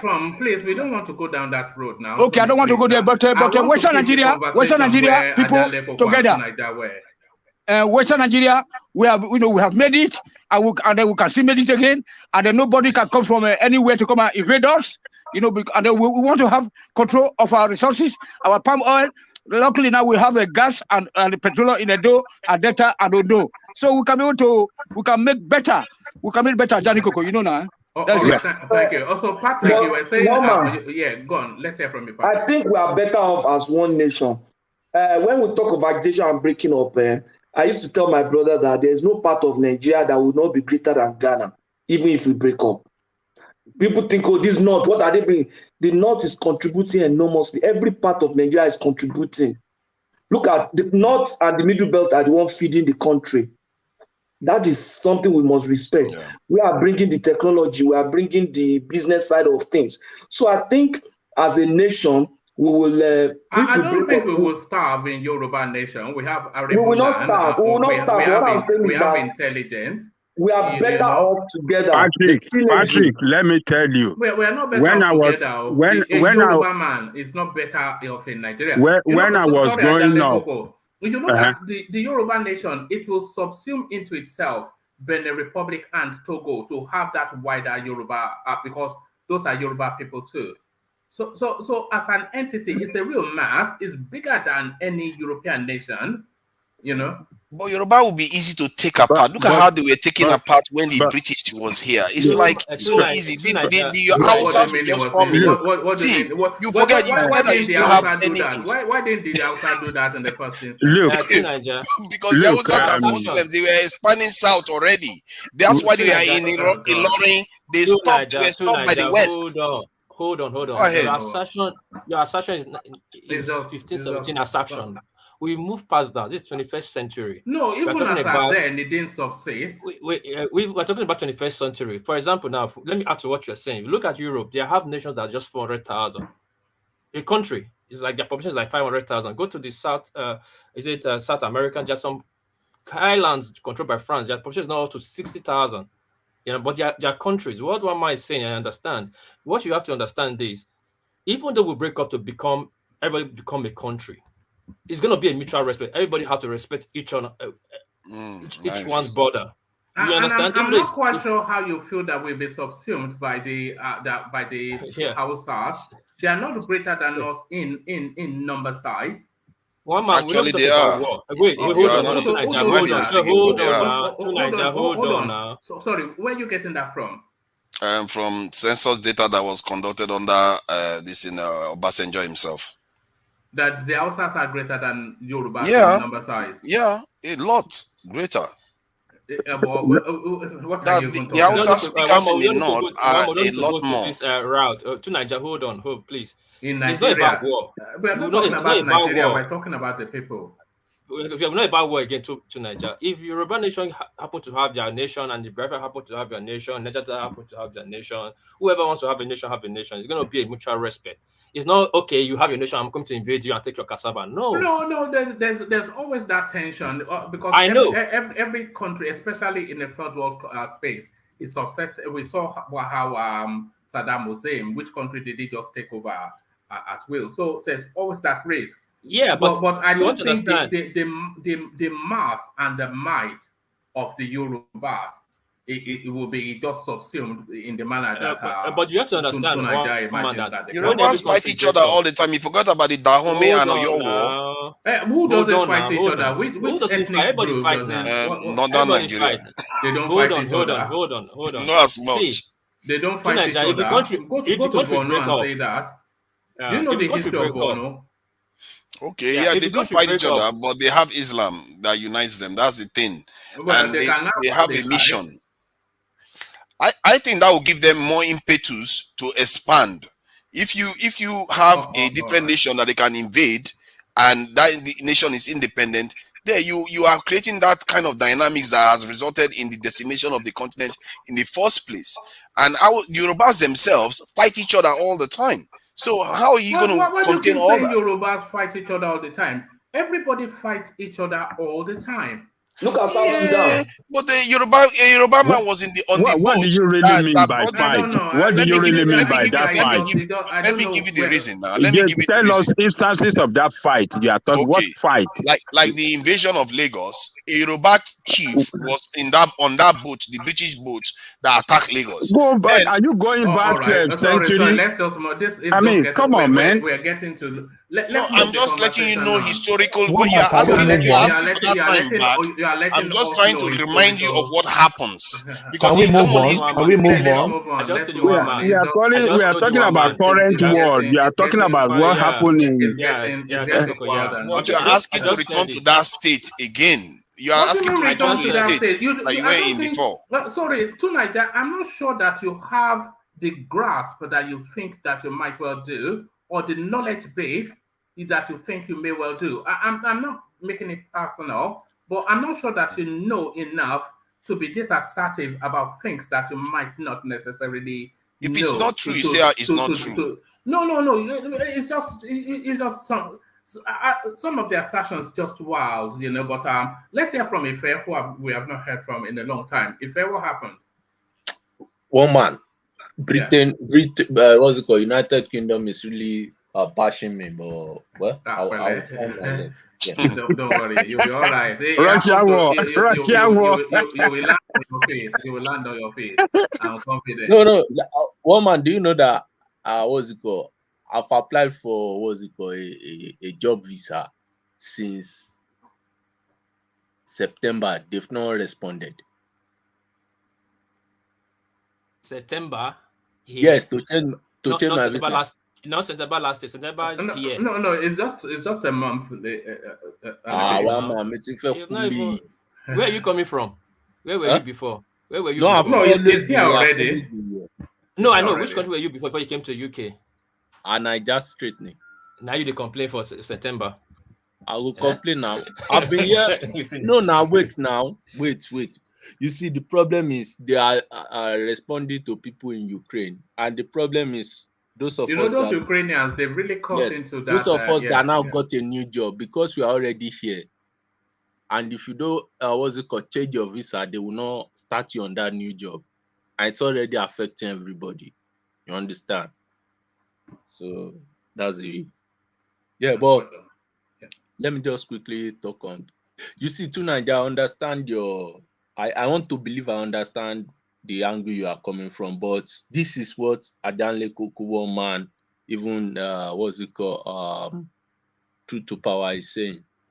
Sorry, World Peace is saying that Nigeria, the structure we are running, is even demeaning our ability or the space we can explore as a people. You see, I want to believe that you also have some experience in the Western world. There is no space in the Western world that they have in the same country as you. Oh, great. There is no space in this Western world that they don't, they don't use their indigenous languages as learning in their institution. Even the Germany, the France we are talking about, in Germany, there was a time I wanted to look for education in Germany. In Freiburg, which is close to France, they still recognize French because the indigenous people there in Freiburg are French speakers, even though they have German as Dutch as their own national language. The same thing in Belgium. Belgium has about 3 language. That's why in these places we find ourselves, you hardly know the literate from the non-illiterate because they've carved a niche for themselves whereby everybody can work in the system. Part of the reason Russia is fighting Ukraine now is because that part of Russia, that part of Ukraine, that's the excuse this guy gave Putin, that part of Ukraine that speaks Russia, they ban them from using their indigenous languages, that is Russian, in schools and even at workplace, so that pensioners who are Russians were not given pension again. I was opportune to speak with an Indian recently. The guy was telling me that the local government controls the language that they will use to teach them in school. That yes, Hindu is their national language, but at the local government level, you can be taught some subjects in your native language. You can be taught some subjects in another language when you start graduating to secondary school. And also you can be taught with Hindi or English when you get to the university. You see, sorry to cut you, Nigeria was like that. One man, did you experience that? Seriously, I never experienced it, but recently I was hearing something. Used to teach me in primary school. I learned maths in Yoruba. English. I did not. Yoruba was taught as a subject matter. But I will send you a video. I was taught maths in Yoruba. I was taught even English. I was taught in Yoruba. Where? Yeah, I think they used to teach Yoruba. There was a time they used to teach Yoruba. Yes. Even No. It's not saying they teach Yoruba as a subject. It's saying that they use. It was the language of instruction for me. Yeah. One man in Ortom local government, they use Benin to teach till today. Exactly. That's what they used to teach in Ibadan, in Oyo State then. What piece? Can you imagine that everybody in Benin is being taught using Benin language? Will you say somebody is an illiterate in Benin of today? No. It's not possible. The same thing if we have been using Yoruba in the Western Nigeria, we will not. You see, even jettisoning our natural languages, adopting foreign ones, depending on what we wanted to achieve, allowed us to use some derogatory languages or connotations on our people. This place now, if somebody is having difficulty in learning, they will say that he has learning difficulty. But in Nigeria or in the African space, you hear something that guy is an illiterate. These are the things that false homogeneity is causing on us in that country. And the earlier, the better we find a way to resolve this. And that's why most people are talking about the what's it called, decentralization of the country. Let everybody has a space, at least to control some things. How does have you heard of a Nigerian philosopher called Professor Sophia Oluwole? She's like a godmother to me, you know. She's I'm late a supporter now. of her. Yes, she's late now. You know, what you are saying is exactly her philosophy. She says that learning is better. I don't want to say learning is best learned because that's tautology, but learning is best assimilated in your own natural language. And that's the truth. Let us look at one man. Joke. Let me ambush you again. I told you before that woman is a Benin woman, but you don't want to accept. It is not a Benin woman, but she's a full Benin woman. Sophia is from Benin. Full Benin woman. Yeah, she's full Benin woman. Full Benin woman. She married Yoruba. The father and the mother are from Benin. The father is a king in Edo. I think they grew up in Ondo or something. Akiti.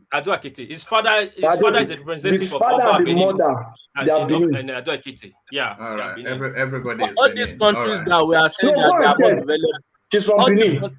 You see, all these countries that we are saying that they are more developed than we are now, it's not as if they were not colonized. The only thing is they sent their own kids to these Western countries. When those kids came back, they started using their own natural languages. African space is suffering from this thing we are discussing about this evening. If you go to Japan had their own development. You're breaking up from the US and the British. They came back, adopted it in their natural language. You know, the same thing Chinese, the same thing Singapore, the same thing Indians, you know. And that's why when they come here, they still hold onto their originality of their cultures. But now, I'm telling you, I find out something in the UK now. Do you know that students in the UK can take their own, languages as a third subject, depending on the concentration they are of that community? In UK, if they take Arabic, they take Urdu, they take Hindi, depending on the concentration of those people. But the Nigerian space, even though we have high concentration of Yorubas in the UK and Igbos in the UK, and I'm sure to some extent, if you go to Italian space, you find high concentrations of Benin. But I'm betting that nobody of the children there are taking their parents' language as a third subject. Unfortunately for us, you even have parents who will be telling their children to dissociate themselves from these languages or from this culture. And it is just because of that foundation has been thwarted from where we are coming from. And we now raise up children who we now find hard to associate themselves to our cultures, either for the positive or for the negative. So tonight, I understand if you are not cohesive from your charity begins at home. you can never explore your outer space. That's my own submission on this issue. And it's high time for us as Africans to accept that first, let us fix ourselves. Let us remove some stereotype. Imagine we have our grandfathers who were successful farmers, who were successful, craftsmen. But now, because of the type of education we're having, we want to see that generation as illiterate or as not developed. Yes, in their own right, they were developed, but the only problem is what we will say, they had difficulty of learning foreign languages, which is, can you imagine?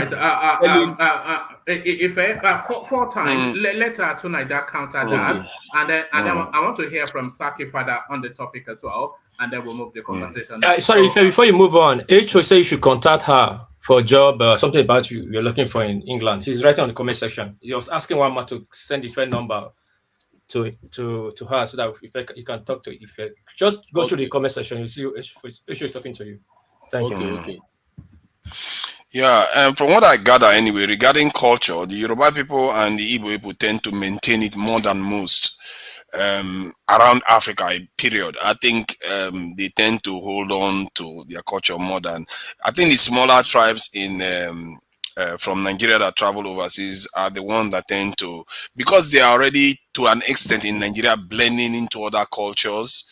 So they are not very keen on holding on to their culture generally, as much as the Yorubas and the Igbos do. And I'm sure the Hausas do the same when you go. I think the bigger you are, you generally want to try to hold on.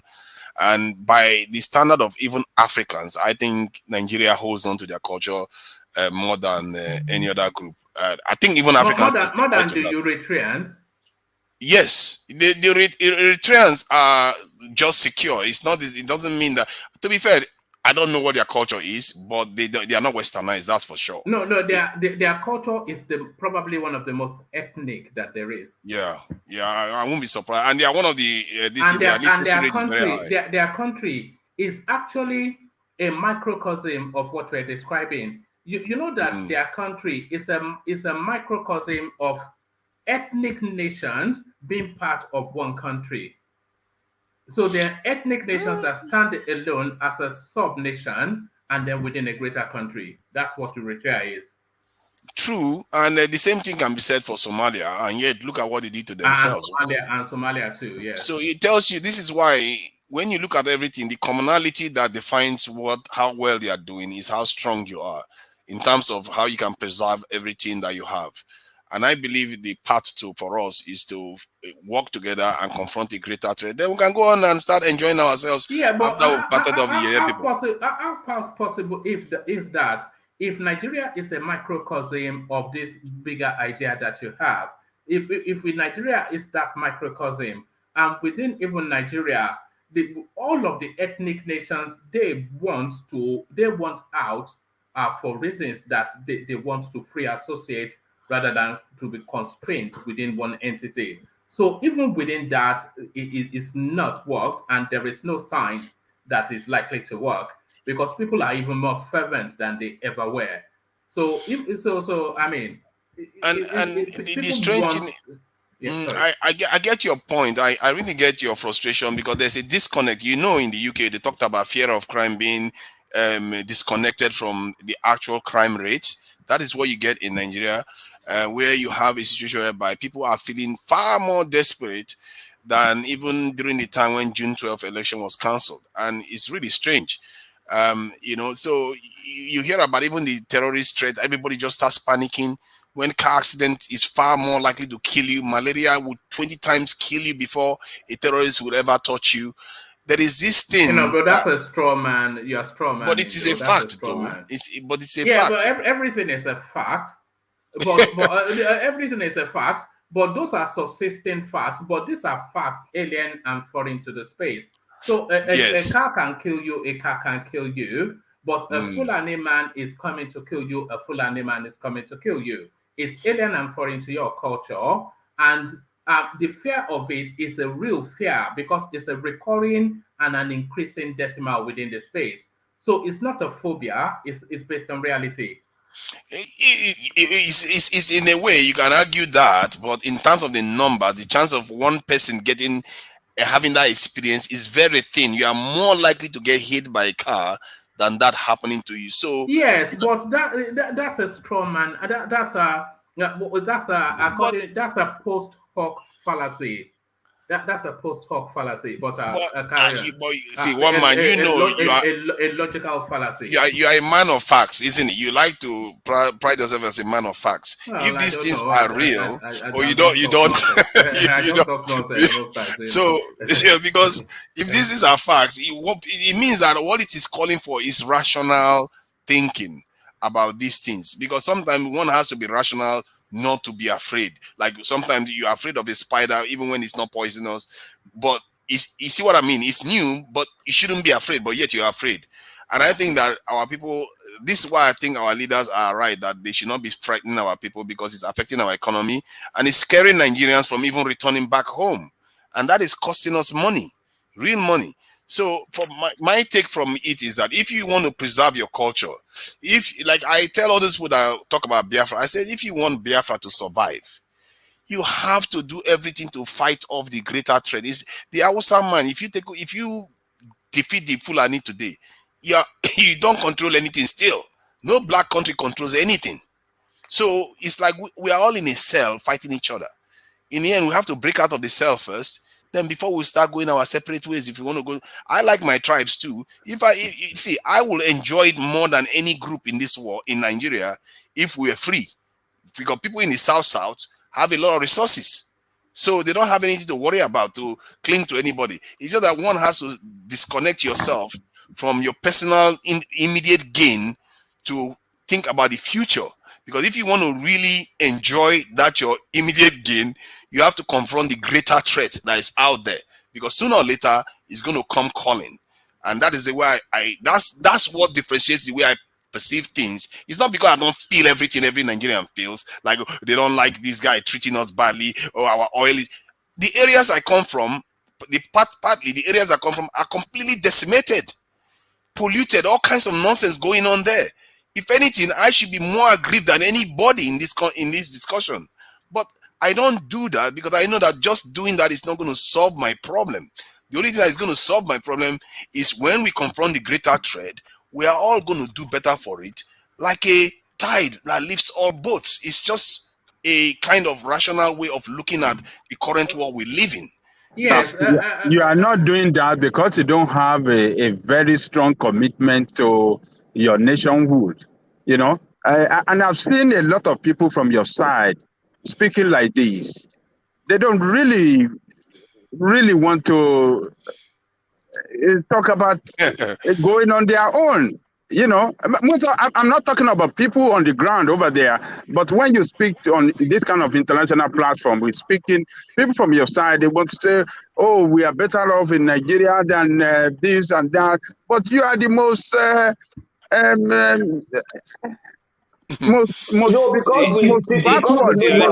remember the Jaws were the first to want to secede. So you are the most oppressed. You are the most oppressed in Nigeria. No, away from you. Yeah. We don't. That's your own. Whatever. We don't accept. We will not buy into that. For the fact we are not agitating to leave does not mean we are afraid to say it. Where will I leave my home? You want to leave, it's okay. You believe you have a different home, but we don't want to leave because this is our home.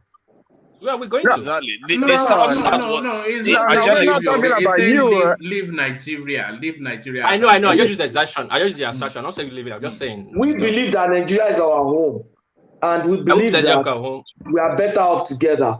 Another group believes that we are not better off. That's why we have democracy.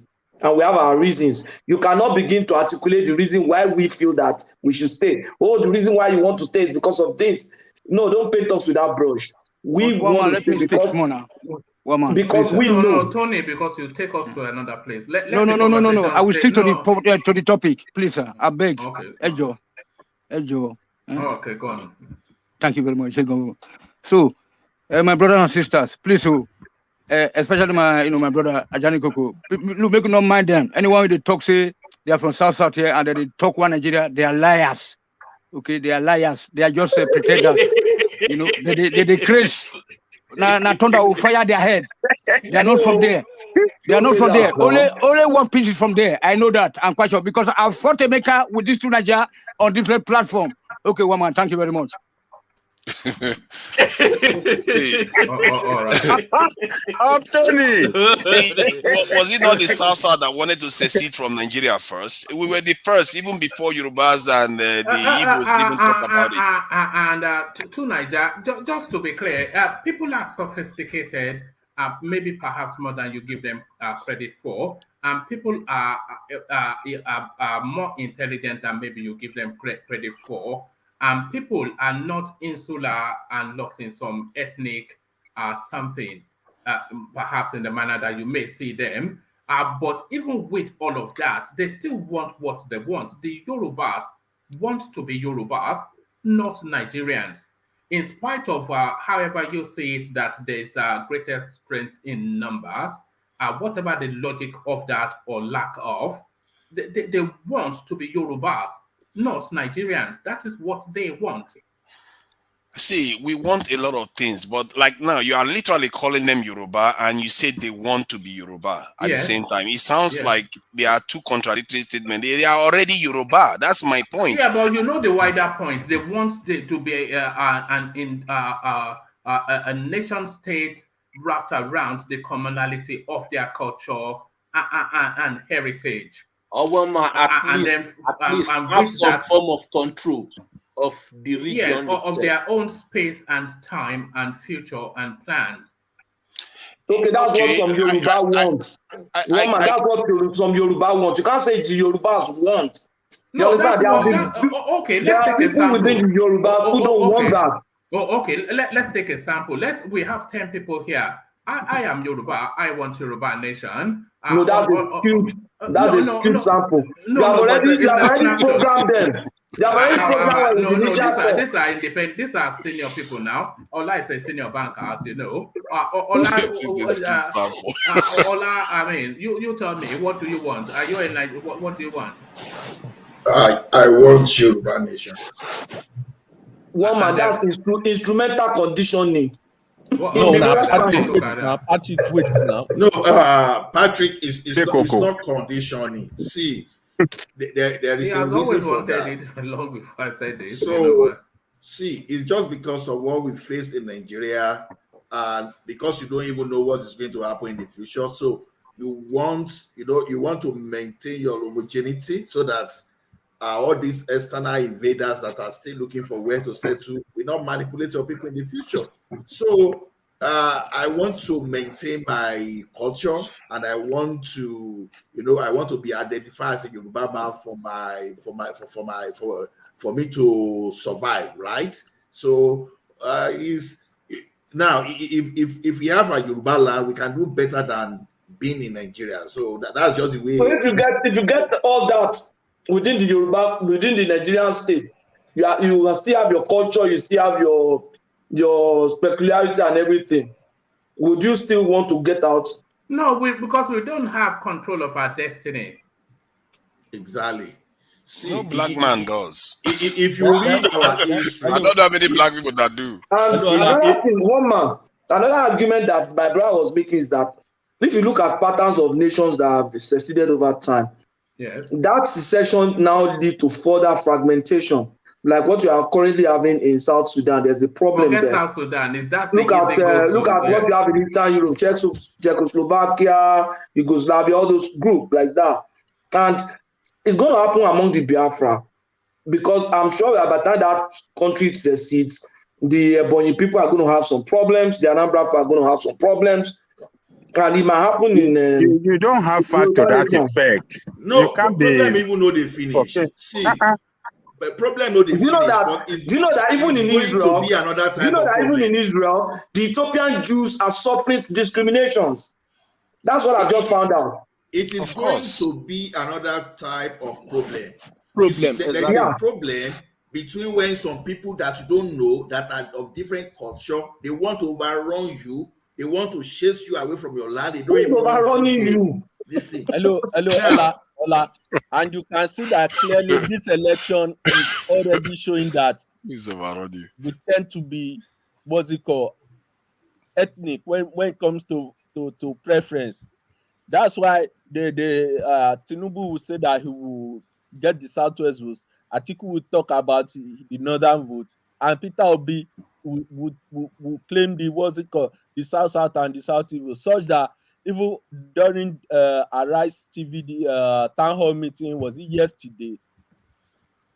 Kwakwaso was telling Peter Obi that he's doing a fantastic job in the Southeast and in the South.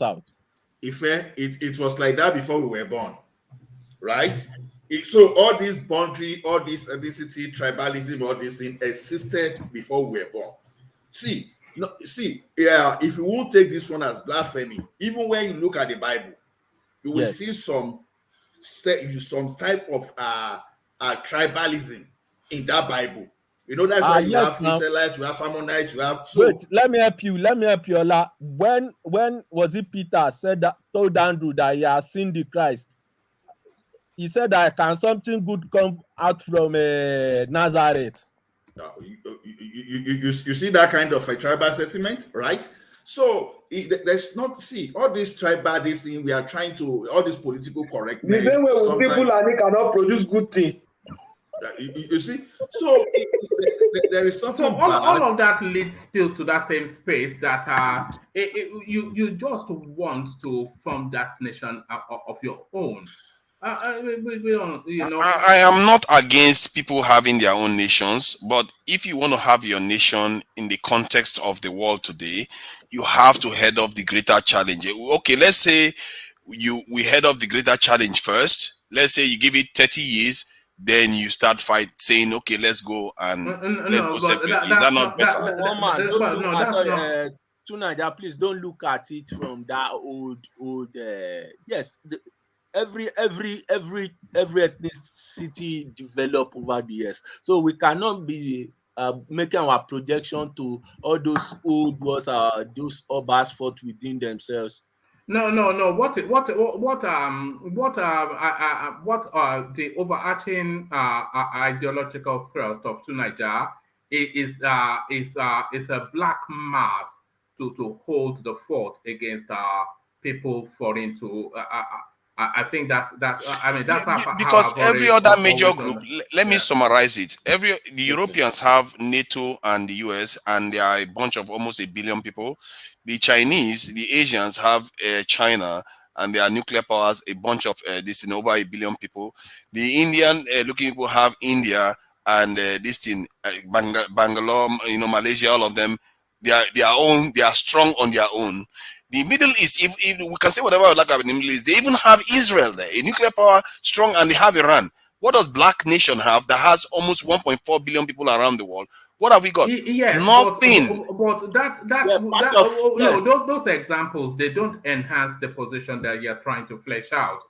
Because within all of those spaces that you've described, there are still nation states, ethnic states that are nation and ethnic spaces, but then come together within a greater common interest.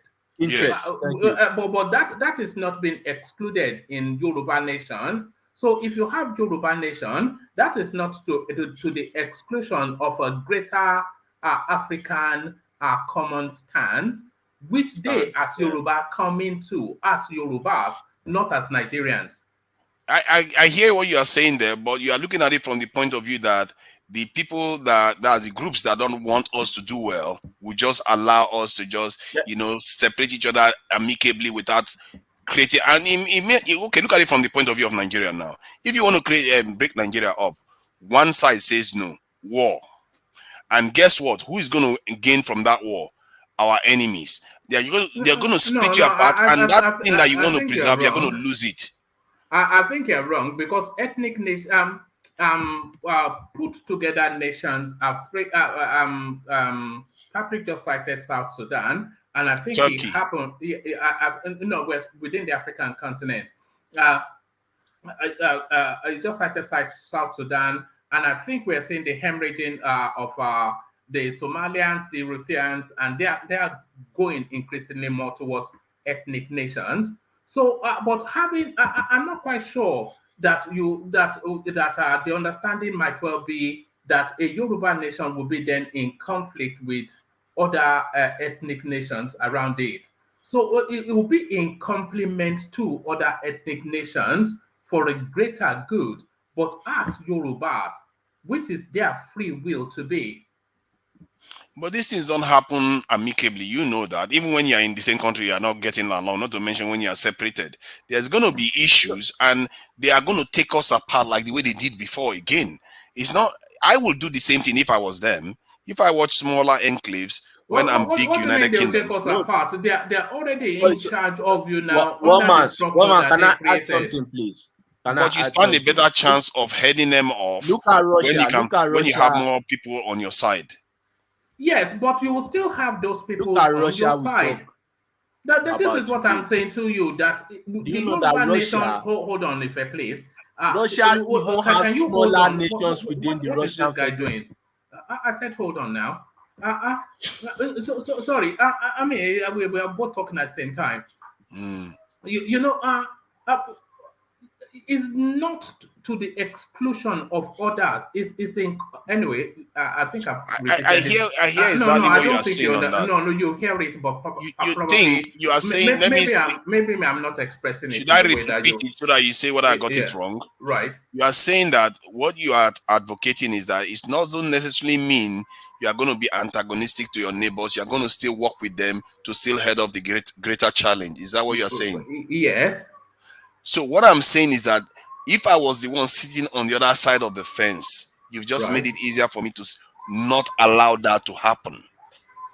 Because you are independent nations now.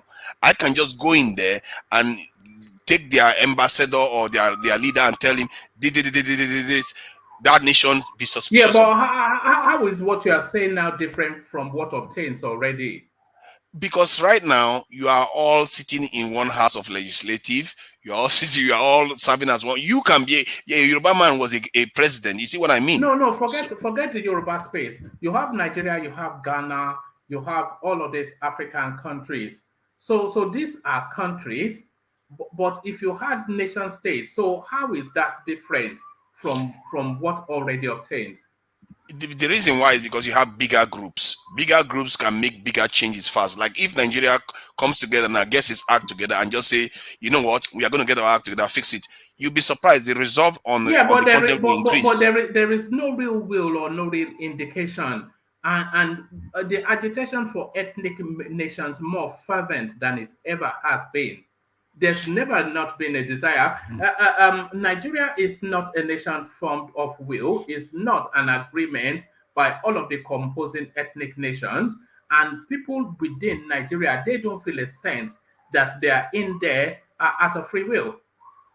If you ask Nigerians today, especially the younger generation, about what they think about Nigeria, what's the problem with Nigeria, they'll say tribalism, religion, and the reason why they will say that is because they've had these things over. Are you a younger generation? No, I'm not an older generation. Yes, I think that it tells you what the younger generation is thinking. The reason why so you can't speak on behalf of them. We have younger generation. A younger generation. I think Ife is in his 20s. Okay, fair point. Also, sorry, Patrick. I got Patrick. Where you? Which country are you? I'm actually in Canada. Okay. So the reason why I say this is because Burkina Faso, within 3 weeks, has changed their security posture completely. So it tells you that this thing can happen very, very quickly when there's a change in mindset. And you'll be surprised the Nigeria will transform itself and be able to reassert itself. And all this stuff we are talking about, like granite pyramids, Yoruba, this in golden days, cocoa, all those things, we can do them again. No, nobody is talking about Yoruba golden days. But people are talking about Yoruba golden future. I'm not sure you...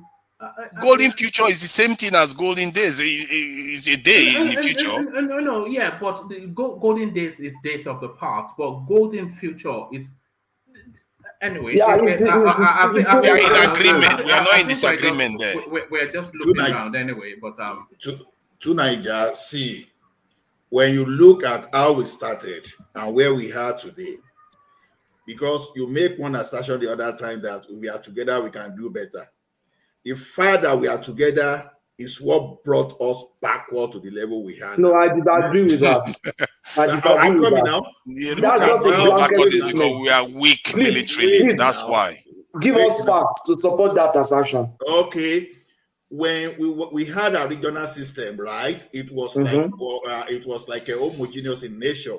So while Yoruba was developing at their own pace, free education, Odua investment, we were going until the 1960s coup just came, bam, and we merged everything together. And before you know, our combined effort is now trying to bring others down so that we slow others so that others can catch up. Look at the type of quota system, the type of system we introduced after that time. Look at how we destroy all those structures. We destroy our education, we destroy our development. We are no longer progressing. So those are the facts that you see there.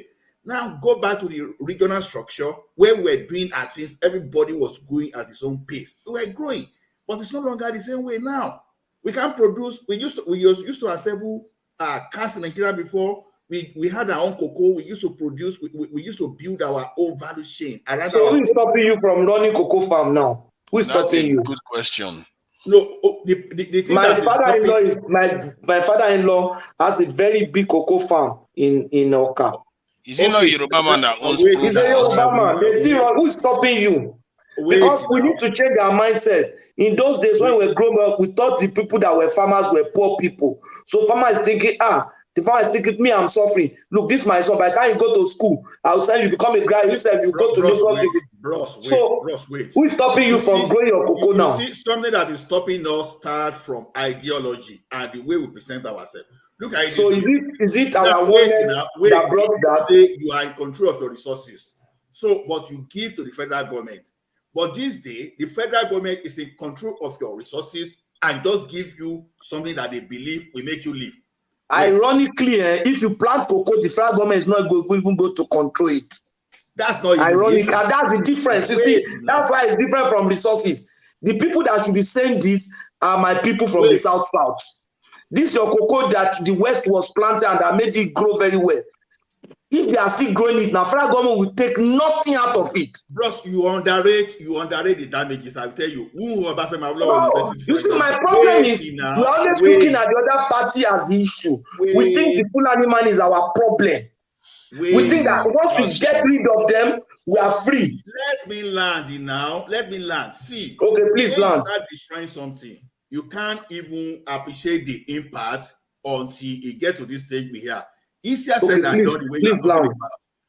Now, do you know that most things that belong to the Western region were taken over by the federal government? Our television station, our institution like Obafemi Awolowo University, our institution like University of Ibadan, and some other structure.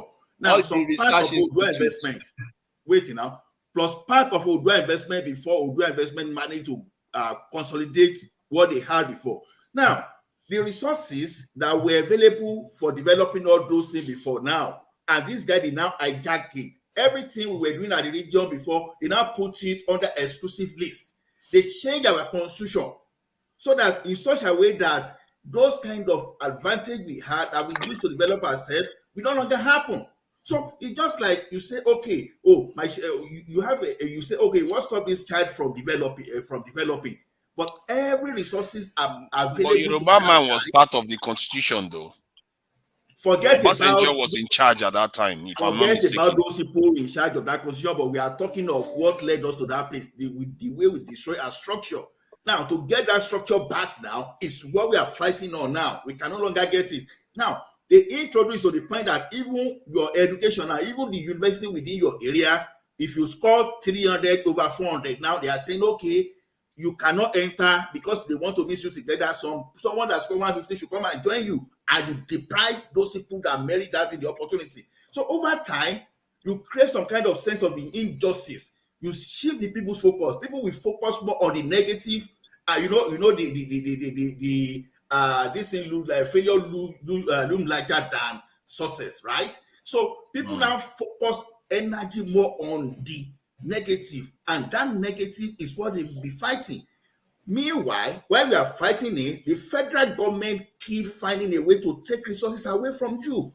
They keep pushing everything to the center. So those are the things you engage your energy in, because you feel that level of injustice. You will even forget that creativity. So see, don't let us undermine this thing. So if we go back to our region, you understand, those days that we are talking about when local government used to function, who started by taking the resources of the local government away? The federal government. Now you want to return it now. You know, to destroy something is very easy, but to rebuild is difficult. Now, even the governors, they won't even allow the local government to function. So those are the things we are talking about. Now, if we now look at it now, you generate, let's say 10 billion from Benin, and someone will now say they take it to the center. Now your 10 billion now, and they say, oh, because Kano is more than you, let 6 billion go to Kano, and you will feel that sense of injustice. You will channel energy to even fight that. That you will even forget that you have some country and more from that 4 billion. I think you know why these industries died in Nigeria. It was because of oil. Nigerians were having fun after the Civil War, having Festac Festival, showing off their wealth instead of building. We're busy showing off our wealth. I think the things we do as we are still is why we are where we are. Let's not pretend.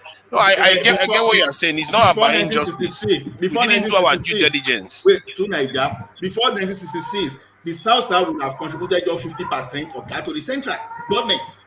It won't be as if you take it and give you 30%. Please, one man, allow me just 2 minutes to respond to that. All right, have that response, and then I must move the topic on, because we're just look at the resource control. I don't think the resource control. The people that should be clamoring that okay, they've not been able to develop because federal government took their resources out. People from the Niger Delta, and if in the West you have people from Ondo and Osun. You understand? Every other state in the West cannot say no, because any IGR that is generated by you is kept by you. The VAT that is generated by the states, now with what Wike and Lagos State are doing, I think that will be resolved. Then we talked about region. If we revert to region, can you tell me the difference between the region and the states? So if the region was the problem, then why is the state structure not solving it? It should even be easier to manage than a region that has so many states. Now we say, okay, we don't have region, now we have states. It's even a smaller unit. So why are the states not as productive as the region? So when we begin to see other people as our problem, we don't address the problem. And that's my challenge with us. All right, thank you, Patrick. So thank you, Patrick. It's one of those topics. I think everybody is quite clear in their mind what they are saying, but there's never really seemed to be a convergence of ideas, because people who want Yoruba nation, they're quite clear, and they are not illiterate, they are not untraveled, they are not lacking in intelligence, they don't lack a worldview, they have all that, but even within all of that, and with all of that, they are insisting that Yoruba nation is what they want. But people who have a globalist view, they say these are grand continental unit that has to weigh draw its weights together. But I want Yoruba nation too. I want Yoruba nation too. I want the deal. I was just summing it up only to move it on. We'll move it on to Saki Fada. So Saki Fada, you're up next. So Saki, are you there? Yeah, good day, one man. Good day. So I want to move the conversation completely away from there, because we can loop around that till tomorrow, this time tomorrow, and we'll just be repeating the same things over and over again. But let me take you back in time to yesterday and the car crash performance of Peter Obi at that debate. Did you hide away? To the point that even Dino Melaye was mocking him. It was quite a thing. We watched it live here, and we didn't know where to look. So Peter Obi exposed at last. Saki Fada. Is that your own judgment? Or? Well, we watched it as a platform. You should have been here. We had close to 8,000 people watching. Is that your assessment? Well, that was what I saw, yes. Okay, so where do you think he flawed? In every single way. Talk your own now.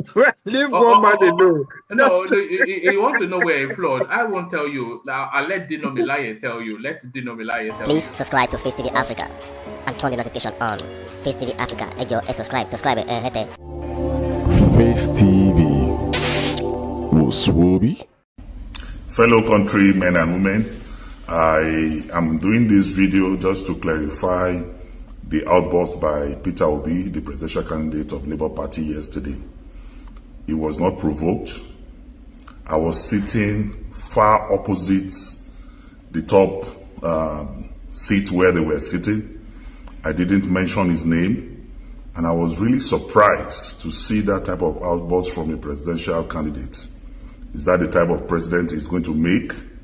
Just taking on people and showing unpresidential characteristics? The way he acted yesterday was very, he rather called me out, because there was no way. I didn't do anything. I didn't call his name. Where I was sitting, there's nothing I would have said that Obi would have heard. And there was nothing. I didn't do anything. So that outburst is unwarranted, very unpresidential, unacceptable of a leader. A leader must be matured. One who wants to govern this country must be accommodating, must have a lot of patience, must have perseverance. These are basic characteristics of leadership anywhere in the world.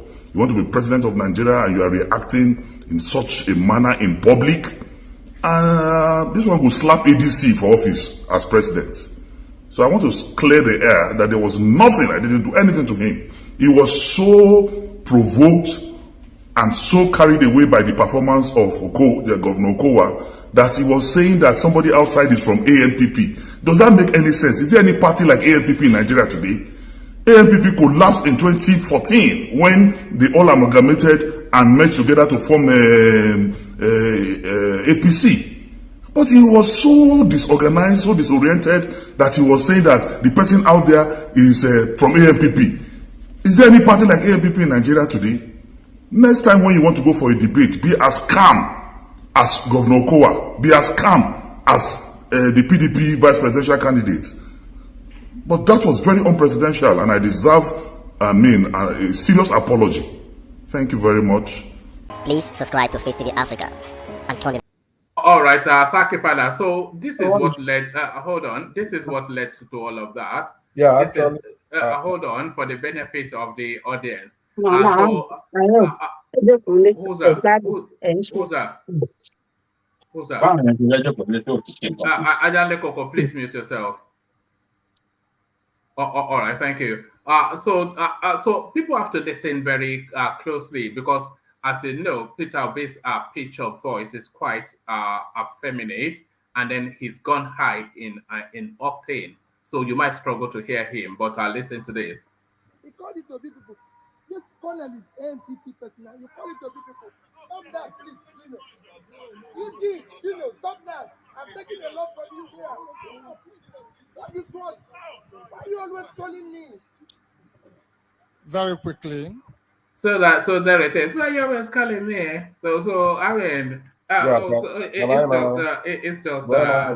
It was quite tragic, quite pathetic, quite sorrowful. But yes, I about that.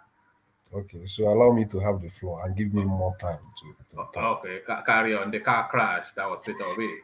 Yeah. So I actually watched the debate yesterday with very keen, attentive, very passionate attention, rapt attention. Dino Melai is clownish, is childish, and is puerile. Let me use that word, puerile. I don't expect the way he acted yesterday by every ramification. I had him say that. I had it. There is when he said that, I have videos now that was cut off when Dino Melai made that comment that provoked Peter Obi. I have a video cut off, so I can send it to you if you want me. Then at the same time, 2 insider accounts has also been given. 2 people gave account of what actually happened yesterday that led to the provocation of Peter Obi to react that way. One person that gave the account could be characterized as somebody that is not partial. He's from NNPP. He's not even an obedience. So Because when I say it is an obedient that gave it, you might say it's partial. Then another person that gave another insider account was a person known as Katon Anuju. He was present in that very place. He, according to him, he said he was sitting exactly at the back of what we call him, Dino Melai. So I don't know why he behaved so childish yesterday. It was quite unprofessional. And let me tell you something I also observed from that very interview. People used to, can you hear me? Can you hear me? I can hear you. Okay. Ajane Koko, can you hear me? Yeah, I'm hearing you, Zaki Father. I can hear you, Zaki Father. We are hearing you. Okay. You said we should give you time, so we are but giving you time. There appears to be something like a lag in response. Yeah. So, what was I saying? Yeah. So I observed something in that very interview, and I believe that any other person that is thinking objectively also observed it. It appears that this guy, what do we call his name? The Arise anchor, what's the name again? Ruben. It appears that Ruben, he appears as if he was biased somehow yesterday, Is it an Igbo hater? No, I'm not trying to say he's an Igbo hater, but it appears. I might be wrong, but this is my assessment. This is my feelings. And I will give you reasons why I feel that way. And I'm also Zaki Father, I don't think you have to mention this. Say Abati is somehow biased. It's an Igbo hater. You can't be calling no. You can't say he's biased. You can't say he's biased. And I want to tell you this. I'm not saying he's biased. Wait. No, hold on. Let me land. When the fact checkers, the Igbo haters too, the fact checkers, they were calling him out. Look, if the success of Obi today, you want to give Dr. Abati as the greatest contributor to Obi and to Obi's success politically. Let me tell you and particular Dr. Abati and Right News. They are the one that brought Obi out because they gave him that platform to appear several times talking to Nigeria more than any other presidential candidate, more than my own candidate. I understand all these things you are saying, but they are the one that contributed to his political success today. So it will be wrong of you to say, "Oh, it's biased, Dr. Abati," because of. Okay, let us hear from you. But I just want to let you know that it's victim playing, isn't it? No. Let me finish. Remember, I said I didn't say he's biased. I said from my own evaluation, I feel it appears he's biased. And I also went further to say I might be wrong, but that is my feeling of yesterday. And I said these are the reasons why I felt that way. And I will tell you why. You didn't ask me. The reasons why I felt that way is yesterday, before that program started, people were shouting that we need presidential candidate. We need presidential candidates. He was so quick. By people, you mean the obedience of no. NNPP people were also there. They were among the people talking. NNPP guys. Remember that the person that even started that thing was Dino Melai. Dino Melai started by saying, people were asking, where is Atiku? And Dino Melai started by saying, Atiku is too big, to be debating with this, that these people on this debate are not his levels. That Atiku is on the level of Tinubu. So he cannot be debating by these people. That kind of statement. That was what, listen, that was what provoked people. And they started saying No, we will not allow this. It must be presidential candidates. The Ipobians, they said they wanted to remove Peter Obi. We heard it. Wait, let me give you my own destiny. But why people were saying this? Ruben as an umpire quickly concluded that it is obedience. You heard the accent now. You heard the accent. Wait now. Obedience were not the only people there. NNP people were there, you know, and other people, even other civil society people were also there. But Ruben as an umpire went ahead, you know, to immediately conclude that it is obedience. And he even went ahead to tell Peter Obi, talk to your people, you know, talk to your people. Do you understand what I mean? Then, apart from that, we look at the way questions. Let me interject 1 minute there. Let me interject 1 minute. Finish, yeah. At a point, Ruben Abati, when Obi denied that no, they are not my people, Ruben Abati said it loud that okay, Obi is telling us that these are not his own people, and Obi changed the narrative by saying, hold on. Obi now said it clearly that no, I didn't say they are not my people. I didn't say they are not my people. If you go and play that thing, I watched it. Obi claimed those people back. When Abati was trying to say, well, Obi said that, oh, you are not his own people. Obi now quickly claimed them back that, oh, no, I didn't say that. No. Let me tell you, this guy, if you have watched Abati on several interviews, he kept repeating that obedience are toxic, they are this, they are. He kept on different. He's not even on this very occasion. He kept talking about it. Obedience are toxic. This is that. Are they not? Anything about Are toxicity, they not? he believes is Are obedience. they not? So this is the way he sees obedience.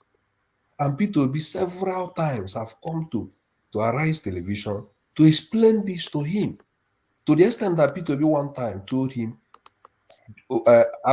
Abati, support, if you want to support me as Peter Obi, support me as Peter Obi. Don't say because some other people that are supporting Peter Obi are angry. Therefore, because of that, you will not support Peter Obi. Peter Obi has always said this, and he keeps saying that as if he has malice against the obedience. Then yesterday again, he was so quick to tell Peter Obi, hey, these are obedient. Talk to your people. And Peter Obi immediately said, no, they are not only my people. There are other civil society people. There are other civil society people. Then before Peter Obi could say that, he quickly said, oh, Peter Obi said he doesn't know that. And Peter Obi corrected him and said, that is not what I said. So watch it again. But apart from that, let's move away from that. Then another reason I want to give, if you watched that very interview yesterday, you asked question, why is it that Okowa is always the last person? Okowa never, the questions were not rotated in such a way that there was a question that was Okowa that took it first. Of all the questions they asked, look, watch that interview again. You will see that almost all the questions were answered last by Okowa, which means when questions are asked, he will sit down and the reason from what every other person have answered and know how to articulate his own. You know, so why is it that how did that one disturb Obi not to perform well? No. It's not what I'm trying to say. But what I'm trying to say is that if you are an umpire, you should act in such a way that people. Yeah, it suggests bias. You're right. It suggests bias. Yeah, you suggest bias. You should act in such a way that people should see you as somebody that is not biased. Then I will give you another instance again.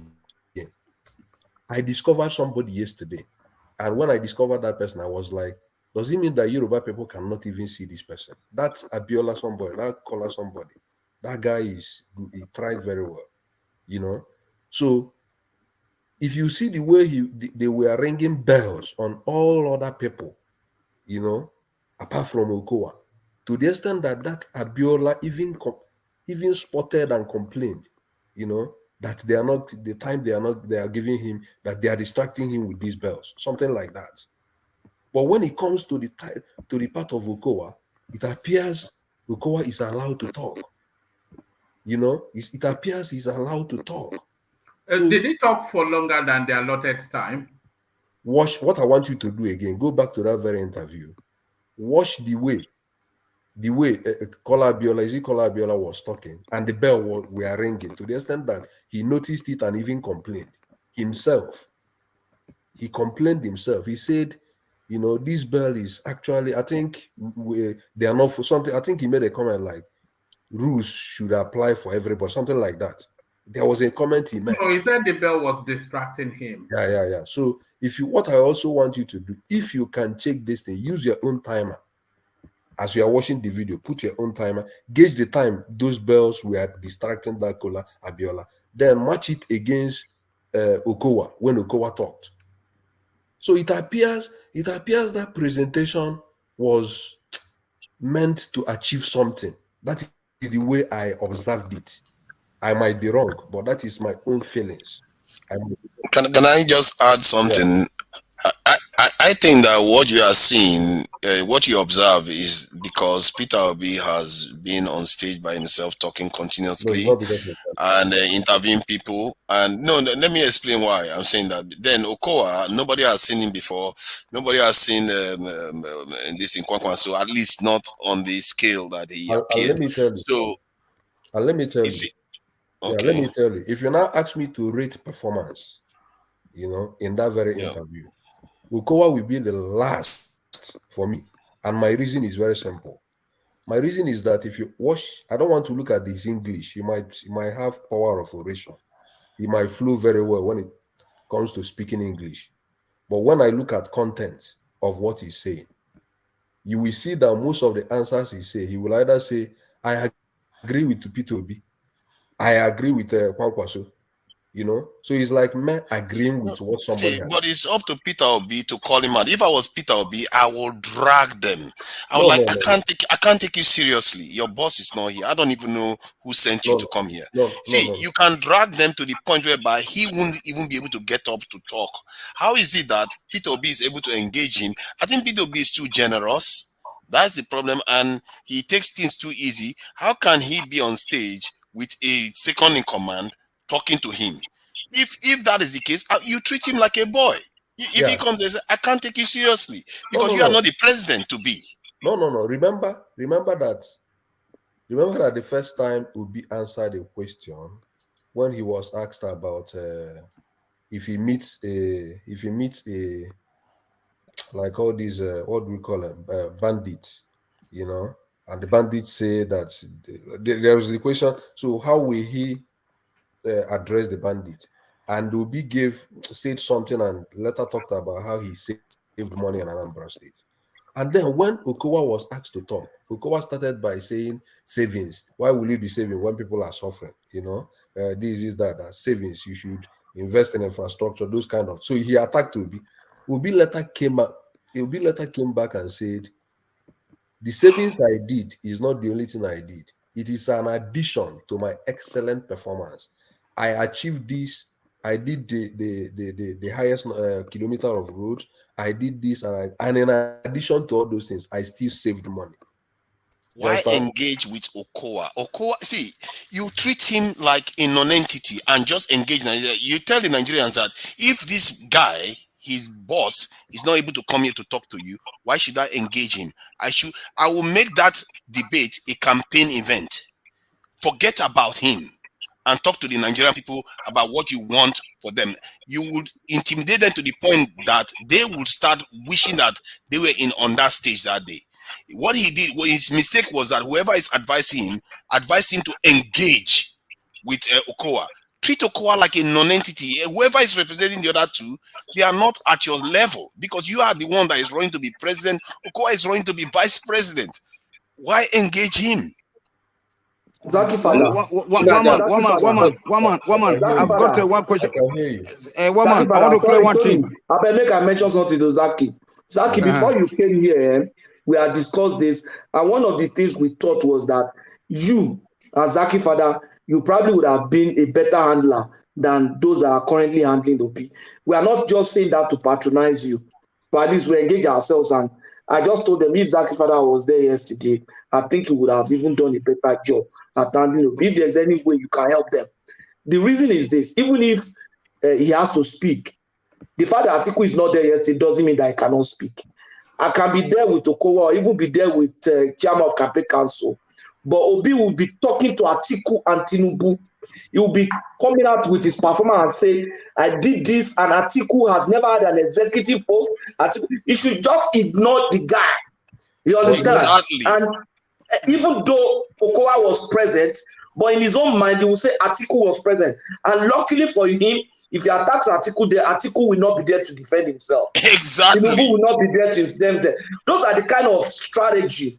I'm not supposed to tell you that because they will use it against Tinubu. Patrick, I also ask one man for me to clear one thing. I think I'm at the space where that kerfuffle, because like I said, we live streamed it. We were even waiting for you, Saki Father, to come and be the OB person, but I don't know what happened to you yesterday. But let's just say again. Okay, one man, I want to clear one thing, sir. Hold on, I'm playing the audio. It's typical Nigerian, isn't it? They're just hooligans. That's who are trying to. Please, is the Malams again? Again. Look at that. They want to turn it into Yamutu. Sorry, we lost. Let me. Hold on. They've turned it into a round. The Ipobians and the KWANKWASOs. So that's an Igbo woman right there. No. This guy. Hold on. The excuse given by the Buhari administration. Please, can we have quiet in the hall? Please, who are those people making noise? So, if you were the explanation given by the Buhari administration was that the government needed to save lives. The government needed to prevent collateral damage. If you were the commander-in-chief, what would you have done? Would you have handled the situation differently? I'd like to start with the candidate of the Labour Party, Mr. Peter Obi. Each candidate has 3 minutes. Mr. Peter Obi, you have the floor. Thank you. First,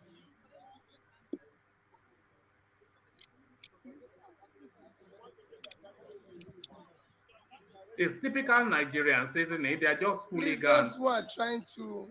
Please, is the Malams again? Is the Northerners again? Just look at that. They want to turn it into Yamutu. Sorry, we lost. Let me. Oh my God, those guys, they missed an opportunity yesterday. I wanted to get to this space where the obedience came in to start to throw chairs and whatnot, or whatever it is they were doing. Unbelievable.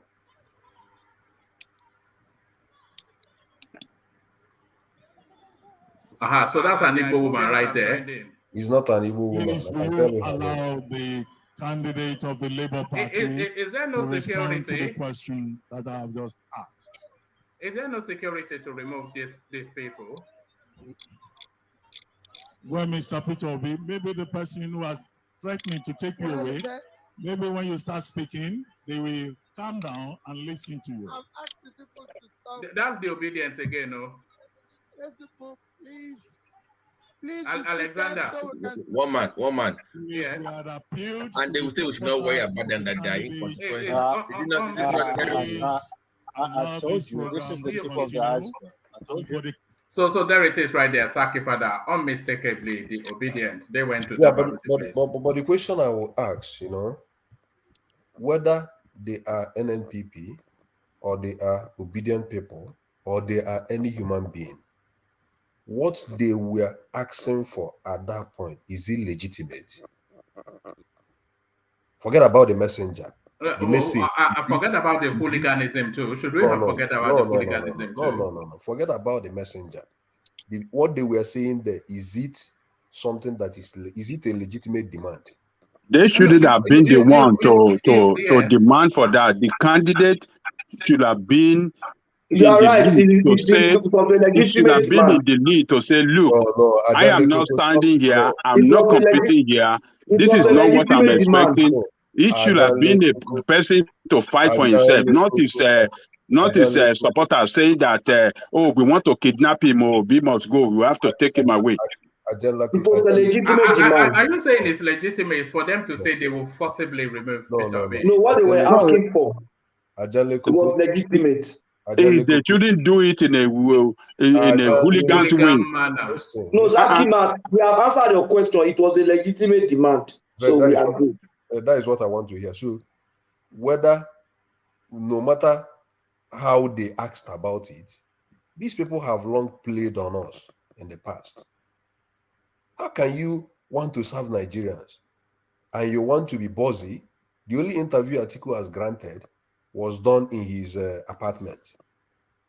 How can you be playing Nigerians like this? They call for interview, you will not come. And yet you want Nigeria to be happy for you, to clap for you, for sending you advice, to come for an interview. What is the purpose of that interview? It was to promote Atiku. Sorry, what was the purpose of the debate? It is called town hall meeting. Right, yes. And they said this is presidential, those presidential candidates come and discuss with Nigerians. Right, so was that the purpose? Yes, that is the purpose. To discuss with Nigerians? And tell them what you have for them. Okay, so are you saying then it was exactly what Tinubu did in Kano, Kaduna, Lagos? Is Tinubu only going to talk to Kaduna people when he becomes president? It was broadcast nationwide. I don't understand what you mean. Tinubu has been doing all these town hall meetings. Do you want me to bring you clips? Oh, I understand. In Kaduna, in Lagos, when he met both with the great and the good and the everyday persons, and he had an interactive question and answer session with a room full of people. No. In the north and in the south. No, all the candidates that have been coming for this election, the media has invited a lot of personal interviews. They come and do interview and go. You said you said you are like you know what you want to do. Come and tell Nigeria the plan. Yeah, but Tinubu has been doing that, as you well know. One man, don't be. Saki, everything you are complaining about is an advantage for Peter Obi. Think about it. The interviews that Tinubu is having, few people will see it compared to the people that were watching this debate. Are you sure about that? There are not that many. It's just only him. It's not combative. I'm sorry, Patrick, but you are wrong totally in that. What Tinubu wants to say is what everybody in Nigeria wants to hear, and if he says it in the innermost of his room, if they are able to hear it in any way, they will listen to it. All of his interviews. I mean, we've been discussing it for weeks now. More people will prepare the debate. More people will watch that debate than Tinubu's single interview. Have you seen the figures from the debate? Because I can assure you. Because any country, any democracy is the same thing. Because what debates is like boxing. Every democracy has its peculiarity. But Tinubu is like boxing without an opponent. His interview. But the other one is their opponents clashing with ideas, and Nigerians want to hear what their positions are. They were not clashing with ideas, and it wasn't a debate, by the way. I'm not quite sure if you watched the thing. I think there were only two talking points. Only two talking points. One man. Let me give you an example. Did you stream Tinubu's interview? No, I didn't stream it because it wasn't. You streamed that debate, didn't you? No, I streamed the primaries because it's a bigger event. No, Peter Obi didn't take advantage of it. That's a misnomer. I streamed the primaries as well. That's not the first time we streamed. And by the way, we only streamed it at the last minute when somebody on the platform, just in the course of the earlier show, was telling us that it was lined up. So if Tinubu was having the primaries, why didn't you stream it? the primaries. You streamed the primaries because there was a competition. No. People are interested in I can tell you why competition. I streamed it, because I know why I streamed it. I streamed it because I happened upon it. And when Tinubu was interacting with the Lagos business space, I searched everywhere to see where I could stream it, but I couldn't find it. And I don't like to play it as a video playback. I like to play it as Can I tell you replay. what I observed? Yeah. Can I tell you what I observed on the Lagos interaction? Yeah. You know, I mean the one he met with all these private sector people. Can Right. I tell you what I observed there? Yes. But I know you didn't observe it because You don't know because why I you didn't want to observe observe. something. See Okay, what I go on. observed. I observed that Tinubu presented a document written for him to read out. Yeah. After reading it out, when questions started coming in, like questions that was asked on tech and those things, you know, instead of Tinubu answering the question, it was another person that was answering that question. Yes. So why wouldn't he, if he knows what he wants to do in tech, what prevents him there to tell those people, answer it, this is what I want to do. Why must he be another person? He's an accountant. He's an accountant. How do you Saki Father, that's Biden's what's it called, placement campaign. Can I even say something to what Saki Father says? So how will Tinubu be able to answer a question on medicine or farming or IT? Yeah, do you know? To answer the question of Zaki Father, actually, I think the debate had more audience than Tinubu business meeting. The debate had 180,000 views. That business meeting had 26,000 views, even though it was 26 days, about 5 days ago. So I think that would have given him more. Are you saying in real time or overall? No, overall now. At least, and the debate are taking place, the business meeting are taking place about 5 days ago. I'm looking at it now on the same Arise News. That view is 26,000. No. That's on one platform now. That's not now on Arise News also. The debate had 180,000 views. If you go to TVC, going on YouTube channel. If you go to TVC channel, you see the point that I'm making. It's an advantage for Peter Obi that he's not taking, he's not capitalizing on. Saki Father and Patrick. You want to talk? Saki Father and Patrick it's not necessarily an advantage. Let's get this thing from communication and publicity. Patrick, you want to someone went to meet stakeholder. Wait, someone went to meet stakeholders. No, it doesn't. Someone went to meet stakeholders in particular business. Yeah. It's just like, let's assume you are arraying the major industrialists in a country, for example, you address them. You know the impact of those people. Those people, they may not be as numerous as those people that will watch you online, but those people are the mover in the community. Just apply your 80-20 rule, for example. You look at those people that will be interested in what you want to do, you address them. Just look at that one as the strategy. But Jim Ovia is not going to tell all the Zenith Bank people who to vote for now. So if you are looking at votes, those people have no political value in terms of vote. Wait. Dangote has no political value. In terms of votes.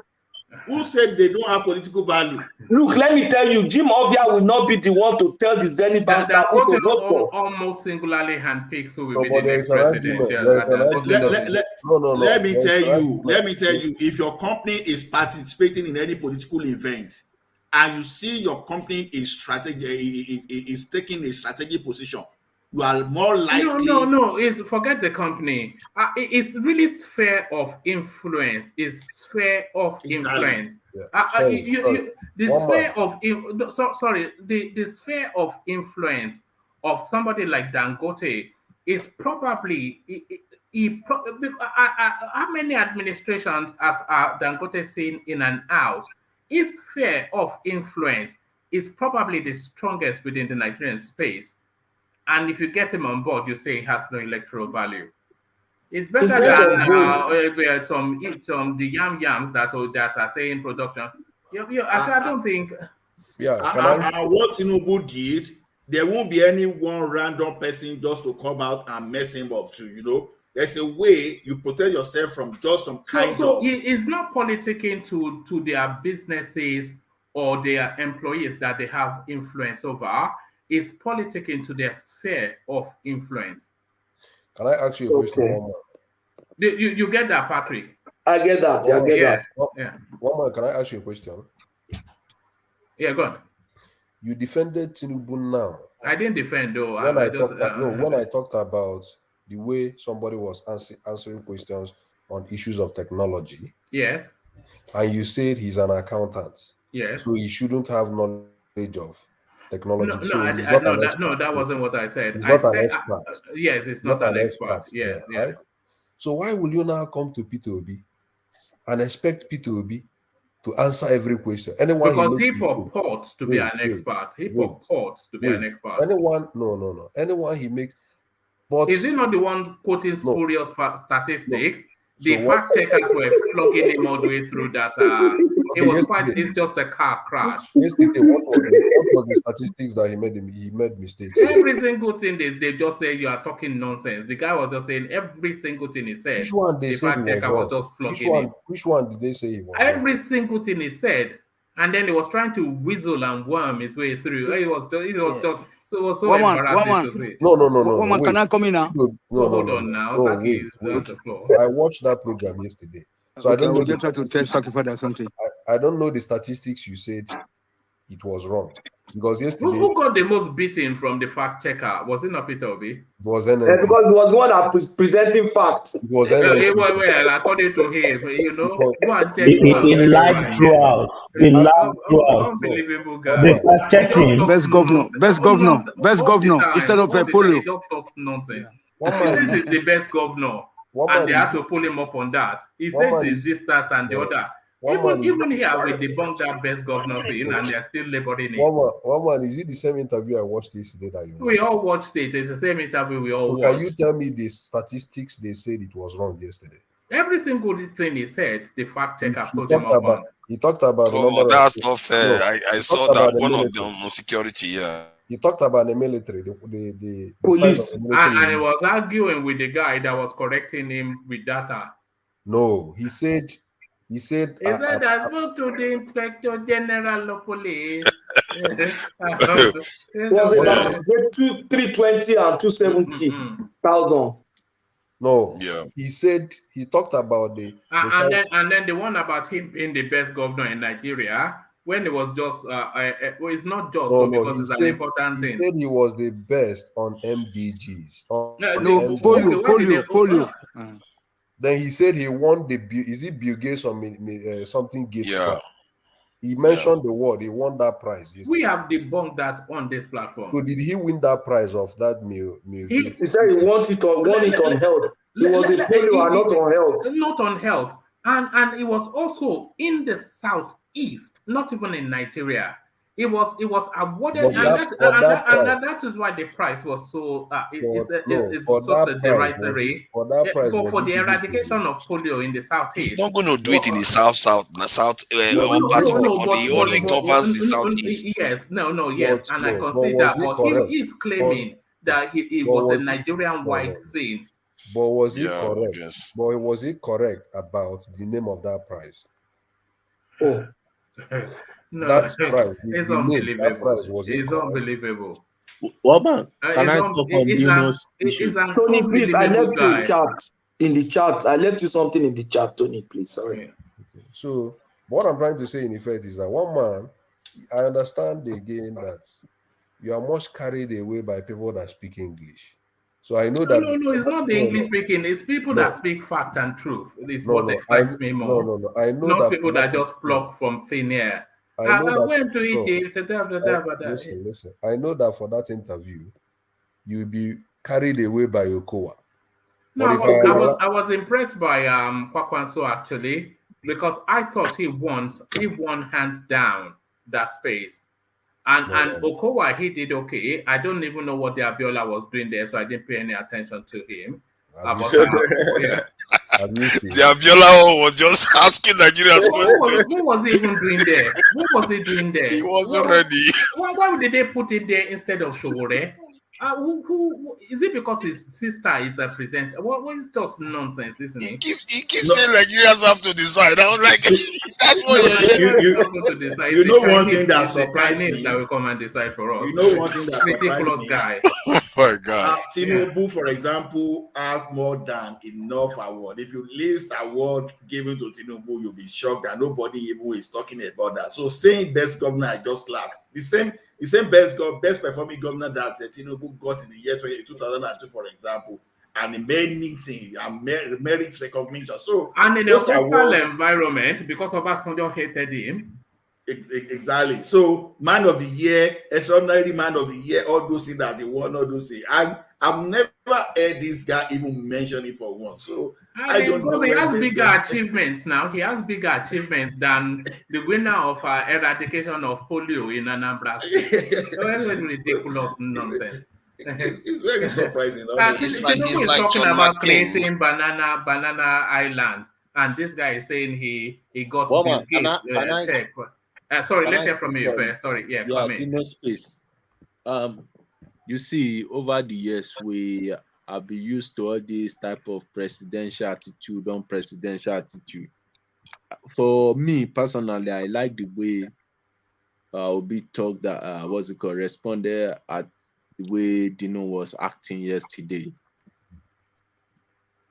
One of my fans in world politics is Trump, a Trump-like figure, such that he will tell you the fact, you will understand the way he's thinking about you at the moment. He's not diplomatic in the way he does his things, Well, maybe it worked against him, but for a greater good, what America is experiencing now, we can see. So it's better for us to know, okay, this is an Obi type of character. Now we expect him to be diplomatic in some ways. Then in the future, we now find out that, he's not even this type of person he is. So for him to talk at dinner yesterday gives me a clue of his type of person. He will be more or less a nonsense type of person if I want to project him in that light. That's the way I see him, So that's what I just want to say about But did you not find his voice somewhat whimpering when he was trying to push back? Woman, unfortunately for Obi, that's his natural way of speaking, That's his, he does not have this African loud, deep tone voice. That's Obi's natural. I must say though, he does come out. He came across almost like a victim to an extent, and I think that maybe there's a technique that is employing there. Maybe because I feel like Obi feels like if he comes across as too assertive, he's going to scare the hens. So he has to come across as being kind of assertiveness. He doesn't want to scare the nuts. One man, I want to say something to Adefia before I forget. Come in, Tony. Yeah, sorry. Thank you, sir. I just want to correct the impression that this guy made earlier on, about Dr. Abati. Dr. Abati, my brother. Good evening, sir. Saki father. Good evening. So I want to correct you on one aspect. The timing is not of Dr. Abati's making.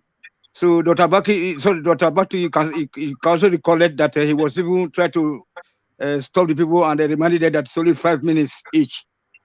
So it was not Dr. Abati that was controlling the timing. Okay, the timing. And then to the next one, you see that Peter Obi was said that he was the best governor in Nigeria. Then he was a blunt type lie, and then when he was being confronted, you see that when they shut off his microphone, he was still dragging. Without the mic, you can see his voice. With and then they shut up the microphone, but still he was still saying, "Oh no, so they just caught him red-handed. You know what I'm saying? So, fucking father, I was greeting you, but you didn't respond. Hello, sir. Why was KWANKWASO telling Peter Obi to hold the Southeast properly? That he likes. No, KWANKWASO said that he was member of the 1999 Constitution, already take him out from the race. Because that constitutes our problem. It was asking him to hold the Southeast because that will hemorrhage votes from the PDP. And then he is confident that he will take the North. And then he wants Peter Obi to take all of the Southeast. So whatever little gains Atiku has in the North, he can add it onto the Southeast. And he, in his own mind, is limiting Tinubu to the Southwest. So he is feeling that by the greater numbers in the North, he has it. So that's what it was. Yeah. Okay. Yeah. So Tony, let me correct you again. Obi has never said Obi has never said I was the best governor. He said I was the best governor in Nigeria. You can't say what he didn't say. And he got $1 million from Bill Gates. No, you can't say he said I was a my brother. Obi said I was the best governor. But usually what a woman said today about the Yoruba nation should have been the case forward. Not talking about what I've achieved before. Because we didn't do anything in Anambra State. If Anambra State was that good, why are the people from Edo, from Imo, from other states not going there for survivor? So, that's what we are talking about. So, let's assume that the system has failed. They are running to Asaba. And then they failed. All of them failed yesterday because only what I heard somebody say yesterday about Tinubu elsewhere, saying that subsidy would be a thing of the past. That was the only thing that I got picked out yesterday from yesterday's staying awake for nothing. Because I was watching you guys, watching the presentation, even to the later version. Well, Ovi and the woman, also appeared. I say, I was wondering whether woman said not to sleep, All right. I don't think I appeared on Ovi, but back to you, Saki. Yeah. So Tony, let me remind you, if you didn't watch the interview yesterday, Obi said he started by saying there is only one measure of development during his time, which was MDGs, and he said by the time he finished using the MDGs, he became the best governor in MDGs. This is the way he answered it. He said he became the best governor in the United Nations MDGs. So you can't come here and say what he didn't say. No.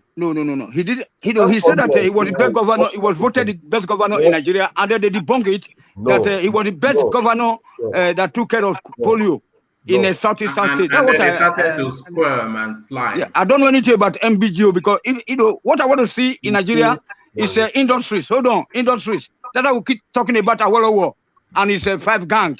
Bola Ige, Ambrosali, Ajasi, Onabajo, Ajakadi. Oh God, Tony, man, please. Yeah, we don't. I don't know MBG. I want to see industries in Anambra State. All right, brother. And there is a question you asked now. Let me answer you that question. You said if Anambra was good, why is it that people from Benin are not going to Anambra to live? And why is it people from Anambra running to Asaba? Wait. You said why is it people from Benin are not going to Anambra to live? And the answer I want to give you is the people from Benin, which kind of thing are they predominantly into? Do they do trading? Are they known for trading? Are they known for buying and selling? They are known for furniture. They are known for furnitures. They are known for what? That means it did not expand the economic space. Is it a mono-economic space? It's not about mono-economy, but there is what we call. That is, I just mentioned one. No. So why are they not trying to expand? And if Anambra has developed, they probably have gotten a good price for their furnitures in Anambra. Wait. Because Anambra, there's no economy there now. No, wait. You can't say there is mono economy. But in economics, the elementary economics I did, I remember there is what they call comparative advantage. Comparative advantage. If every sector of the economy or every space in the country, buying and selling is not a comparative advantage. That's just a service industry. It's a comparative advantage. Maybe they are very good with that kind of trading. How is buying and selling? That's practice. How are they advantaged more than anybody else? No. And I will tell you, one man, let me remind you how the Igbo people started this buying and selling kind of business. I will remind you. if you want me to tell you the history Don't take us through because you know we're in late hours. Carry on. Of why they are predominantly in that kind of business. And then, so, but Benin people may not be those type. They may not be like people that do these trading things. The Lagos people or the Yoruba people might be more of in the service sector. So everybody has a place he is specialized in. You know, when you say buying and selling, we know it is predominantly the Igbos that do that kind of business. So if you are not that kind of person, Anambra will not attract you because that is. All right, let's get back to the debate because really,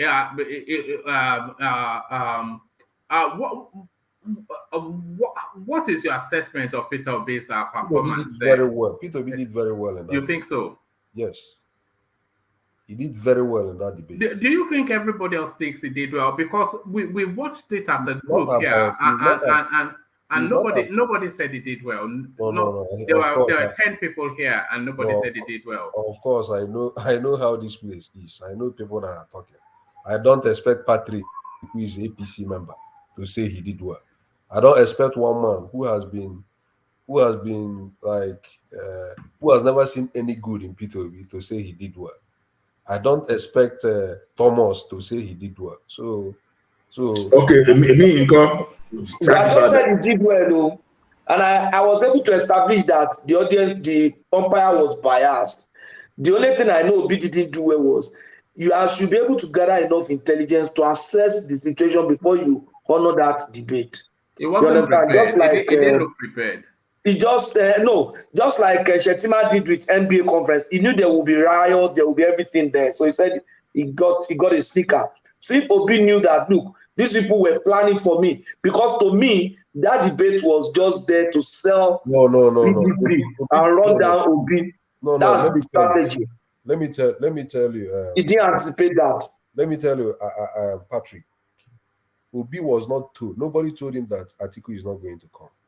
It was right there. Okay, but when he saw that Atiku didn't come, why didn't he leave? And even Ruben Abati even lied. If you will listen to that interview. No, yeah, we heard him that Atiku was on his way. So you see that he's somehow biased in that very interview. That's my assessment. You mean? Sorry. Do you mean that Peter Obi attended that debate not knowing that one of the presidential candidates was not going to be around? No, he didn't know. Unbelievable. That should have been a scandal. He didn't have people gathering intelligence for him. He didn't know. He came there, and when these people came, people started asking, "Where is Atiku?" Let me give you a little anecdote from just 2014. Saki Father. No, 2019 rather. So they were meant to have the same type of debate. Atiku was in America then, and he rushed all the way back because at that time they were saying he couldn't go to America. So he went to America to debunk that, and then suddenly it was established that the debate was organized and everybody was ready. Atiku rushed all the way back to Nigeria from America. It was this Transcorp hotel still. And then when he got when he came back to Nigeria, he rushed from the airport to the venue of the debate. He was on the steps of the rostrum about to mount when he got the message that Buhari was not there and he wasn't coming, and he turned back because the rest of the field, his debate was with Buhari, and he didn't really see that his time would be best expended talking with the rest of whoever. I think just Madam Obi and all these elements, they were on the stage. So it'd have been a waste of his time. So when Peter Obi saw that the people that he is likely to contend the election with, they are not there because everybody says it's a 3-horse race, then he's not in a debate anymore. He's just in an opportunity to soundbite, and the people that are behind him, he presents himself as a target for them to shoot at. So all of that was clear and obvious. And what Atiku did in 2014 is just that he said, with apologies, I have to leave. But then Peter Obi, guess what? He lost that election, didn't he? and Atiku went on to lose that election. Not because of the young. Peter Obi should have capitalized on it and converted that debate to his campaign event. It's a moderated event now. It's a moderated event. I will turn it to my campaign event. No, but it's a moderated event now. You know. Okay. I agree, but every time they call me to say anything, it's my campaign event. It would have ended up embarrassing himself if they are having to tell him off and whatnot, and it's just. Look, that's to show that Peter Obi is running his campaign on a low budget, and which is very bad for the economy of Nigeria right now.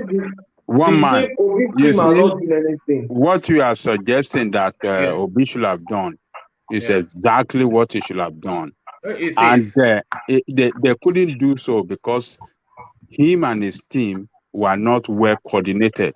They don't have the speed of thought. They don't have the speed of thought. That is their problem, because Obi was part of that team of Atiku Abubakar, isn't it?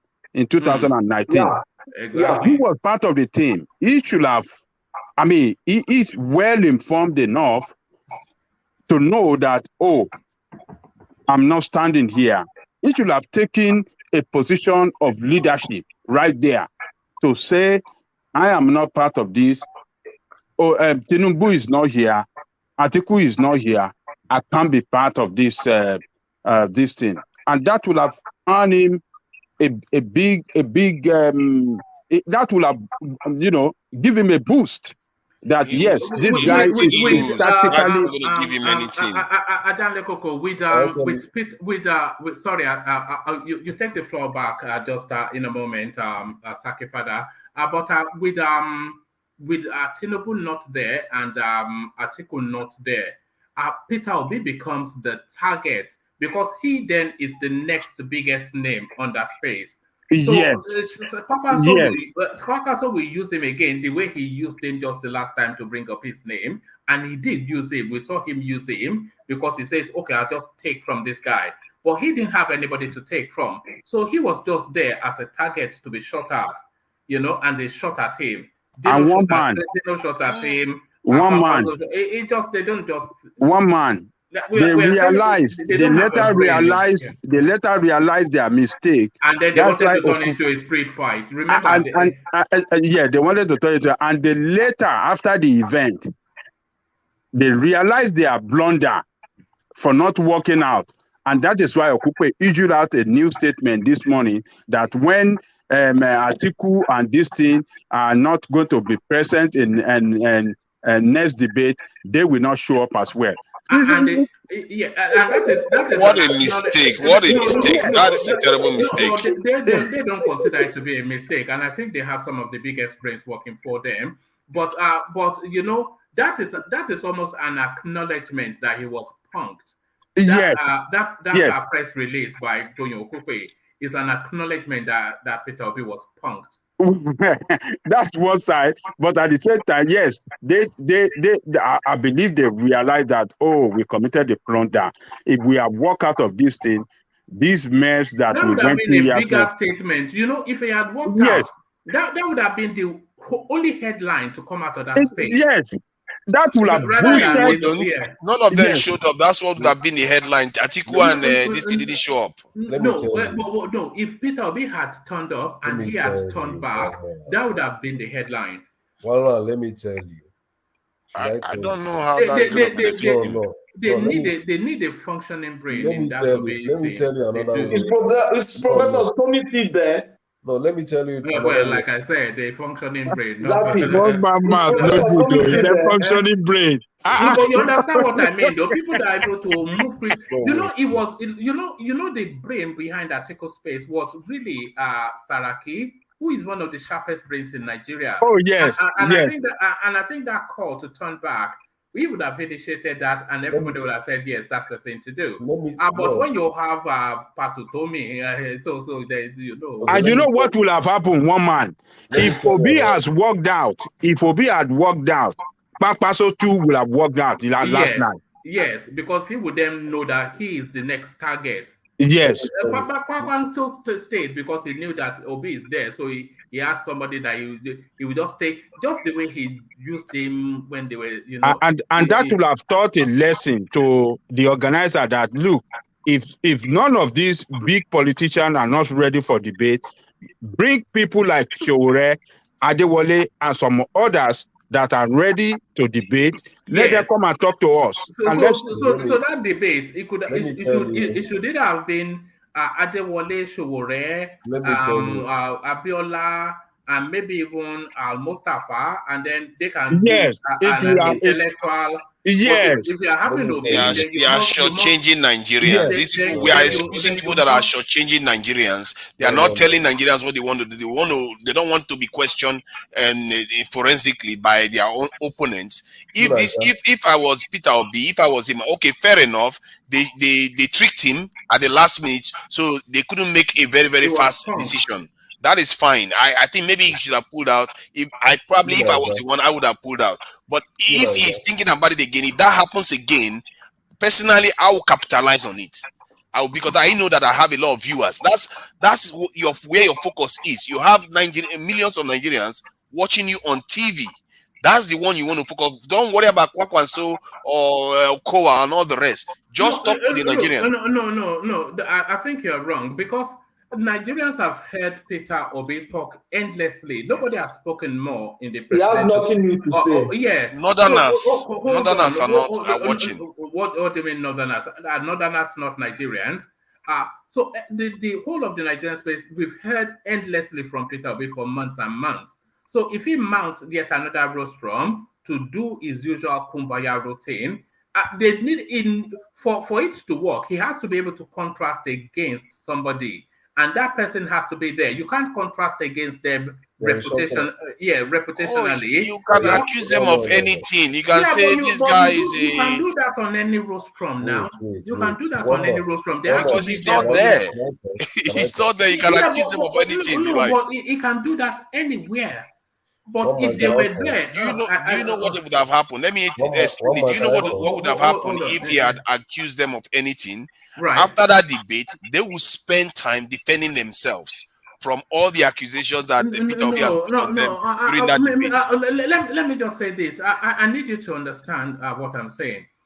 Peter Obi, even however amplified that space is, if he mounts the rostrum by himself, which he would be doing if Atiku and Tinubu were not there, which they were not, and it takes the approach that you're suggesting and it starts to throw at them, one, the moderators will pull it back and ultimately caution him. So he might not get the free rein to do that.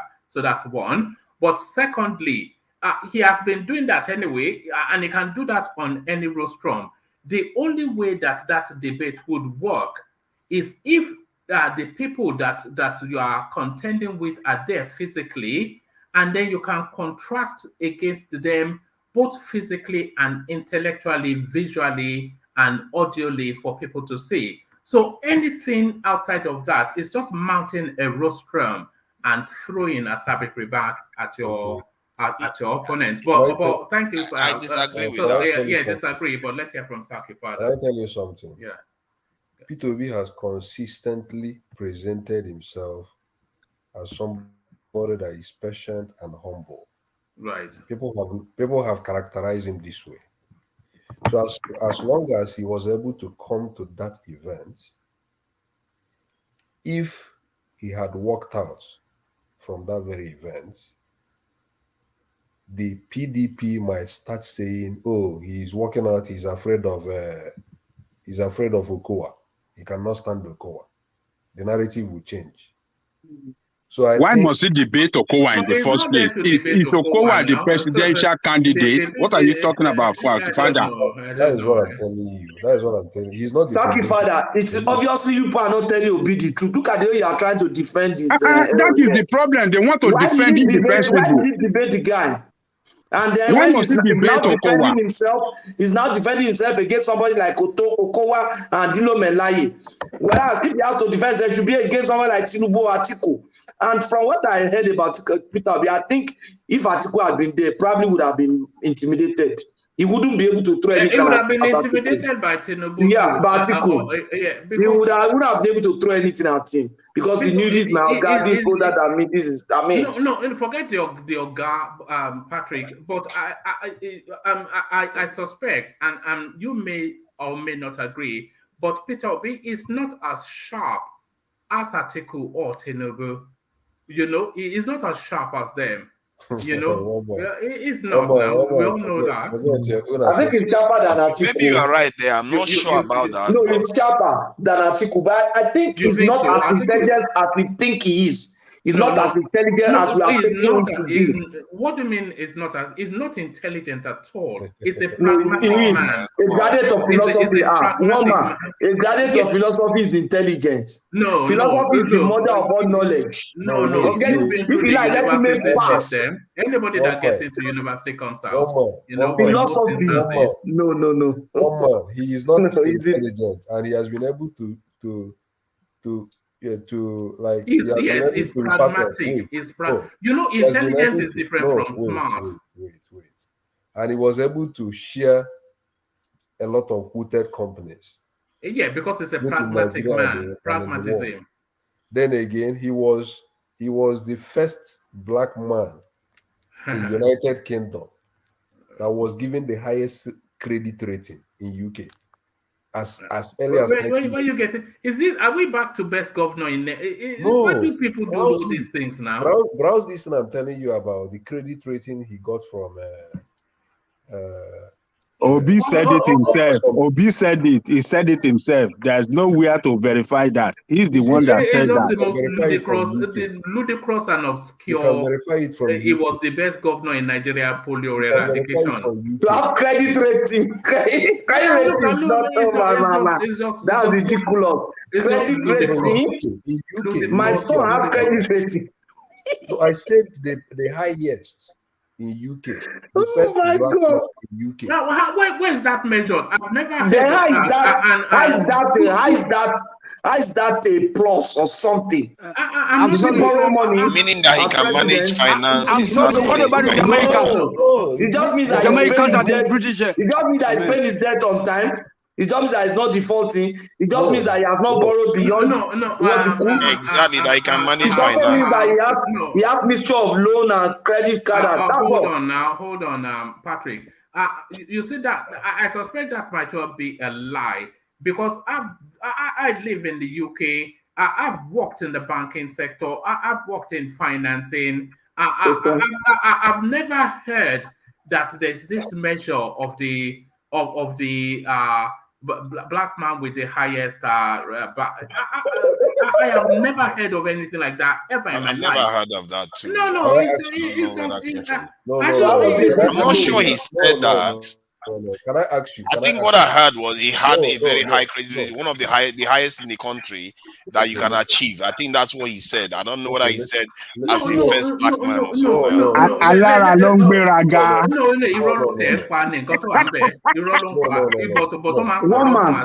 One man. You know why that your position is correct?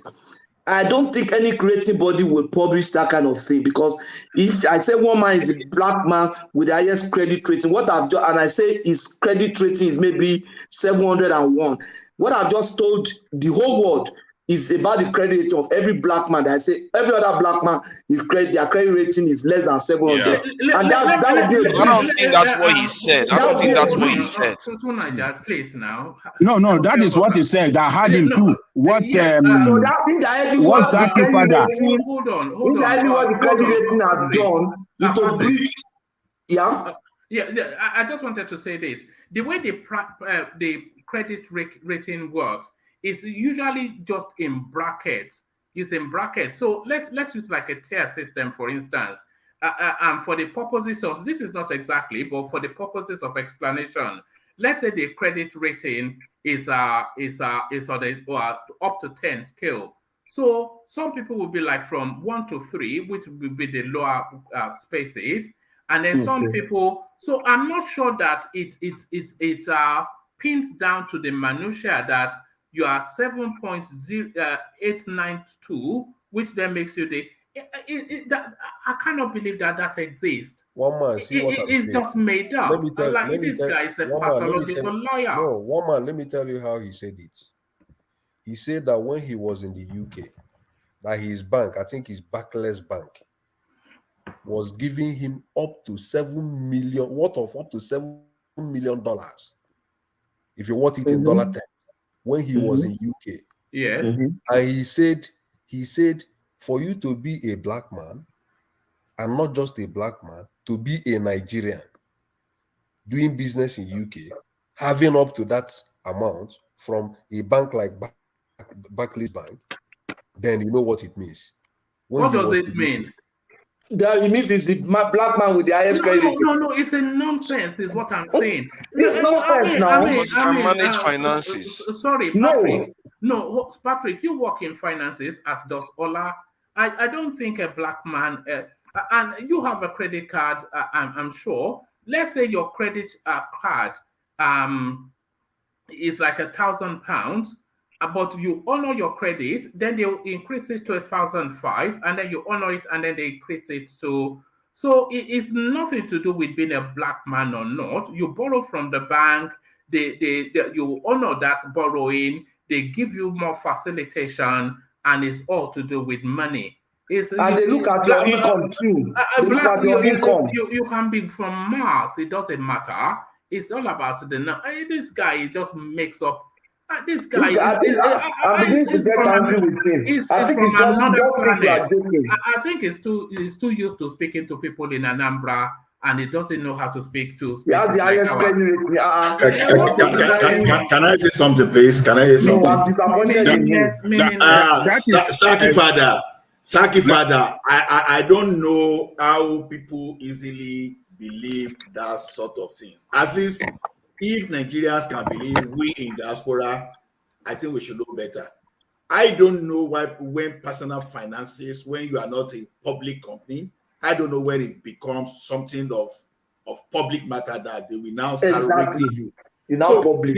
The purpose of credit rating is to ascertain your credit worthiness for me, either personal finance or something like corporate finance or whatever you need this thing for. So now, how did you get to the level where someone say you are the one with the highest credit rating? There is bound to this thing, depending on the type of your credit union organization, whether you use TransUnion or whatever other credit. Ola, so, sorry to interrupt you. Sorry to interject. That is what he said, though. That is what Obi said. I had it. I watched the video. We are saying he lies. That's what we are saying. The man lies. And he lies all the time. He all lies. the time. Even the fact checker was telling us that he lies all the time. But why did the fact checker not call him out regarding the credit rating problem? Because they like many. There's no way. The fact checker didn't miss the credit rating. The fact checker didn't miss the credit rating. They could have called him out. There's no way. There's no way they can fact check down now. Where will you get that? Well, Saki just explained how he said it. I don't understand. If Saki, because if he actually said what Ajenle Koko is saying, the credit fact checker would have called him out on it. That metric doesn't even exist. No. The metric. I think you didn't get what one man said. You see, the credit rating thing. I don't know how it works in the UK, but here there's a band actually, and they will say, okay, you are among the 20% of people who does this. They are among the 20. So there's no way they will say black people are among the top 20 black people who does this. No. And then mind you, credit rating, they are part of information that are personal and confidential. So there's confidentiality that the bank sign. So if I as a bank manager and I say, oh, for you to have this rating, you are the biggest, you are the black man with the highest. What I've simply done is I've given out the credit rating of other black men in my bank. Because I'm simply saying that. Patrick, did you know that Gatwick Airport, I think it's Gatwick, is actually yes. He has been in this country longer and deeper than Peter Obi. who just he's just a buyer and a seller. And it's just, what a container economy, and he's enjoying more credits. Mr. Patrick makes up stuff. Mr. Patrick, Patrick, look the private chat. Tony, I think Tony Gibbs don't leave his number for you. Okay, thank you. A presidential candidate that lies so much, that's a dangerous and serious red flag. Where did you get all those things? Misrepresentation. But Zaki Father, do you really believe that? Do you believe that kind of thing? Did you personally now? Let's even forget. Do you believe that? No. There is. Okay, thank you. Listen, I've always told one man, this thing he's saying P2B is lying. It's a lie. He didn't tell lies. This thing you have even okay, the manager told lie. No, it is left. The bank manager told lie. I don't know. Yesterday I watched the interview and you said he was putting wrong statistics, and I asked you, what are the wrong statistics he quoted? You couldn't give me one. Give me about 3. No, give me 3. Claiming he's the best Nigerian president, governor. He said he was the best in MDGs. He said he was the best total. But why did the fact checker pull him up? Did it, or was it not pulled up on that? I have the fact checkers here. With me. The fact checker when he told us that he was the first governor to be returned through the courts, the fact checker pulled him up. No, it's not what he said. He even told the fact checker. He was just telling lies after lies after lies. No, he even told the fact checker that he was not like even Kulata was correcting him on this platform before the fact checker got to him. He said he was. I think he said he was the first governor that won in court, but that he was the second that was returned, something like that. No, he reversed that after he was pulled up. He has said this, and he also reversed that after the fact checker told him he's not the best governor. He has said he was the one that took the most beating from the fact checker because he was just telling lies. He has said this in many interviews. This guy is not ready. He's not ready. The issue is that I think you just hate Peter for no reason. What do you mean hate? I don't know the guy. Now can I hear? No. It's hate. Because I hate him. Ruben Abati hates him. Everybody hates him. Victim playing, Abi. Saki father. On that credit card issue, Peter Obi over exaggerated on that issue, or maybe he told a lie. So I've watched the interview. I've watched the personal interview when he was talking to a lady like that they banned the American Express. He has I think the platinum good. They banned him. It's an indictment of Barclays Bank, actually. Everybody, Saki father. It's an indictment of Barclays Bank. I don't say things I cannot. I can open my camera and show you my own platinum. I'm just one person here. I have a platinum American Express here in Japan. A platinum. I will have a Dyna's card. So why he just making a blunder statement? That's just a show to speak into that sort of space. This is why I say he's in deep waters now, and he has to. I don't understand what you mean. Somebody that bought a house worth £1 million by 1996. Saki, what is £1 million? Saki, what is £1 million? My American Express the value of my house where I'm. What you're talking about? My American Express is limited. You bought house. Saki father, let me show you a boat in my yard and tell me how much it is worth. I'm talking about £1 million.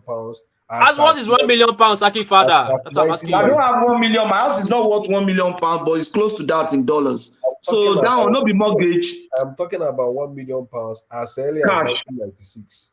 And he paid cash for it. 1996. £1 million. So how is that? Look at that. This is where we are now. How is that a criteria for selecting who's going to be a leader of Nigeria? Hello, what did he say? Did he say he owned a house that worth $1 million? He said, did he say he bought it? Did he say he bought it for $1 million? Yes, he said. Then this is the man that claimed that he doesn't have more than 5 pairs of shoes. Is a pathological liar. Has he ever told you he's poor? No, he's used one wristwatch. One wristwatch, 5 pairs of shoes, and one car No car for the first I told my son. son, I will not buy you a car. You said the son doesn't have no car. It's starting. You know. Okay. Okay. Hold on. Let's go to that space. Hold on. Don't run away, Saki father. Let's go to that space that Peter that Adale Koko just opened up, because I think we discussed it. You remember Adale Koko when he said his son, who is about 30 thereabouts, that he doesn't have a car, and he said he has to go and work for his car. That is an indictment of Peter Obi right there, because Peter Obi is a very wealthy man, and I'm sure his child would have been afforded the best education that there can be, and because he would have not had to struggle through, he would have gone through the sequential routes to be a professional of some sort by the age of 22, 23, which is round about the graduating age in the UK where his son went to school. So for his son, who is 30, 31, not to own a car, then that is an indictment on either his parenting, which I don't think it is, or a lie. It's a lie now. It's a lie. The guy, he just lies all the time. Can I respond to you? Everything just lie. The fact that I was beating him all the time. Can I respond to you? Can I respond to you? Go on. Yesterday, one man don't misrepresent issues in an attempt to achieve something. Don't misrepresent issues. If not for any reason, for the peoples of gullible audience that are watching this platform. Don't worry, no gullible, but they watch Niger Watch. Gullible people, they don't come here.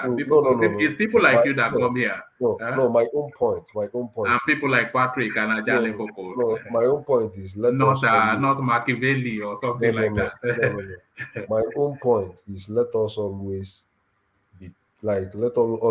say the truth. Yesterday, I watched that interview.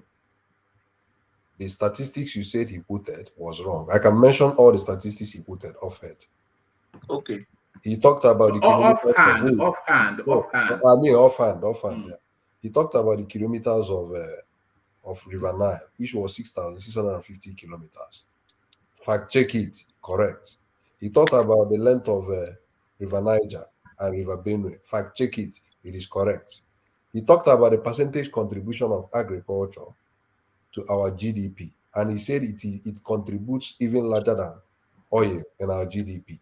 But the problem is that oil contributes more to our revenue and export, forex, which is correct. Fact, it was fact check, it was correct. He talked about being the best governor in MDGs. It was also correct. He said he was the best governor in Nigeria. It's a lie. He said there are three measures. There is only one measure of development which contains three components. He said he was the first governor to regain his mandate via the court. A lie. No. He said he was the first. Yeah, I've had that one in a lot of interviews, not even the first one. So if I have had a lot of that in different interviews, not only that one. Then he said, sorry, let me put my charger.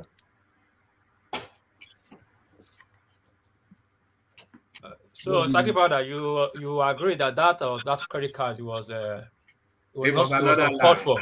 Yeah. You know that. So having a platinum card or a diamond card does not qualify you to be one of the richest or one of the biggest person in that country. The first black man with the highest rating, a lie. Saki father, are you there? I think he's putting his phone on charger. I can hear you. Yeah. Okay, let me show you. I cannot show you my card. Let me show you. Can you see? Please put my this thing. Don't show your card details. No, not my card. I will show my card. Let me show you the card. I can't vouch for my invitation. Let me show you my invitation. Can you read? That's my contact. Don't show your name either. No, my name's not showing. My name's not showing. I want you to read. No, I'm not. No, my name's not showing. But you just read it from the back on the JCB Platinum Card invitation. I have diamond. I have Diana's. Okay. So let me. It doesn't make me a rich man. No. But Saki father, I think he lied in that River Nile thing. River Nile is 6,000. Yeah, wait now. He said I listened to River Nile is 6,600, and Egypt was able to manage it, right? No, 6,000. He said the kilometers of Nile was 6,600 kilometers, and that it is 6,000. 6,000 what? 650 kilometers. That means he lied because Nile is actually 6,600, 4,100 miles. But that's not even what I'm saying. He said that Egypt was able to manage it. That length was bigger than Niger and Benue. Mind you, the 6,600 kilometers of Nile covered Egypt, Burundi, Congo, Tanzania, Rwanda, Uganda. You understand? So they were not just, Egypt was not the one managing the 6,600 kilometers. Now it's now cover Congo, Tanzania, Burundi, Rwanda, Uganda, Kenya. See. My argument and, is that, and your guy said that Egypt was managing 6,600 kilometers and Nigeria could not manage 5,000. Lies. You see, it's just manipulative. No, it's just a lie, isn't it? You have been too kind. The portion of Nile that was in Egypt is less than 6,000. Wait, let me tell you. We are talking about. You think he still thinks it's still in Oka where he just bamboo? You still want to defend that? No, blah, wait. blah. Listen to me. I don't know that space very well. But what I'm saying is, we are talking about the figures he was quoting. That's where we are concentrating, right? No, it was related statistics now. He quoted statistics. The statistics there was numerical and non-numerical statistics. He's talking of the length of the river and the location. So you are talking of the length. You are talking of this.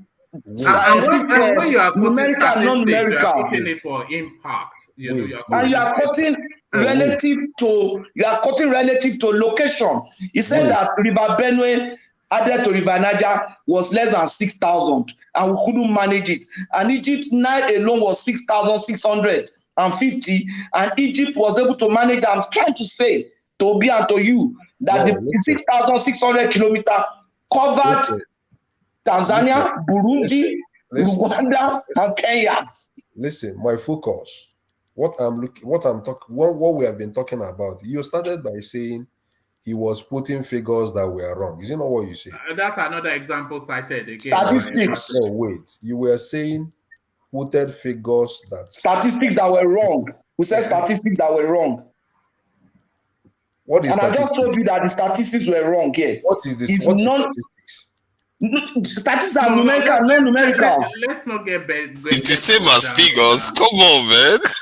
Statistics are not. They have numerical statistics. Jesus Christ. And they have non-numerical statistics. Okay, we are not going to get dictionaries out now. Let's not get dictionaries out. Let's get to the wider point. So what I was trying to say is, you guys are here saying that he lied about statistics, figures. He was lying, and I was telling you I watched that interview. And I'm citing instances where he quoted statistics, and you have not refuted that what he said, the figures he gave was wrong. You didn't quote it out.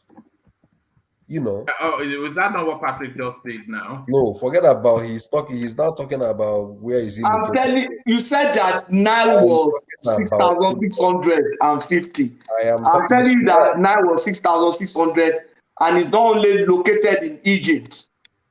Is not no. Nile, I have browsed, and even what Rufai confirmed it in the other interview he had with Peter Obi. Nile is 6,650 kilometers. So he said it. But where did you get your data from? No. Let's even assume Nile is 6,600, and someone says 6,650. Okay, that's close. Will you condemn that very person for making no I'll give margin of error. Yeah, so that little margin of error, will you flog him and say he's wrong for making that? I will say you are not precise. But he's saying I'll say you are not precise.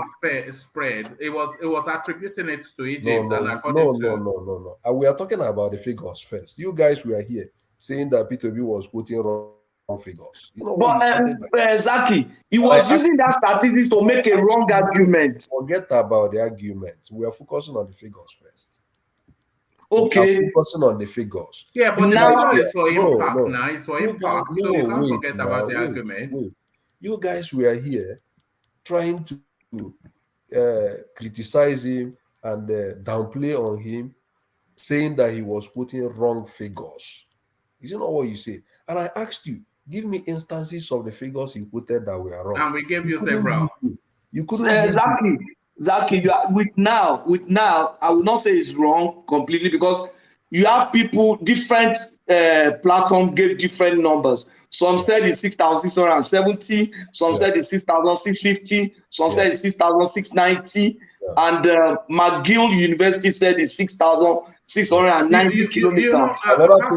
Patrick, you know what my advice to Peter Obi would be? It should stop quoting statistics because he's not a statistician, and his figures are always out of scale, and nobody is impressed by them either. But he can copy it with reference to the source. If he says, okay, according to so and so. No, it's not between it at all. We can excuse him. Like he said, I spoke with the IG. Like I said, I spoke with the IG. That means he was quoting the IG. Nobody could say he was wrong there. You understand? The guy according to a ludicrous figure. According to University of Oxford, Patrick, you know, there is how I make my own argument. You guys have been here making categorical proposition or statement that Peter Obi, everywhere he's quoting figures, he's quoting it wrong. And the question could have been everywhere. And the question I asked you is, please tell me the figures he quoted that were wrong. You couldn't even tell me one. So that means we were right there. And now I was able to mention a lot of figures he quoted yesterday in that interview, and they were verifiable. You know, he talked about another figure he even quoted. He said that in Borno State, that about 8 local governments are under bandage. You know, we're under about 8 local governments in Borno State. You can also verify that one. You quoted the land size of is it Borno State or Niger State? You can also verify that one. So I don't know the figures you said he quoted that were wrong. It's just caught a ridiculous figure. We don't know these feeble figures. I think you guys are listening to that guy with some sort of bias and prejudice. Yeah, of course. So you will tend to make wrong inference. You then open your mind and listen to him. Don't stop attacking him like that. Open your mind, listen to him, criticize him objectively. Don't just be subjective in your criticism. I like you. That means we should not use his previous lies to judge his present truth. Lies. I have been asking you, which lies have you lied in the past? The one he said about his credibility. We've gone through it. We've gone through at least 10 now. I don't know what more you want. Sometimes when somebody uses numbers, then they miss it by a few percentage, but the trajectory of the argument is correct.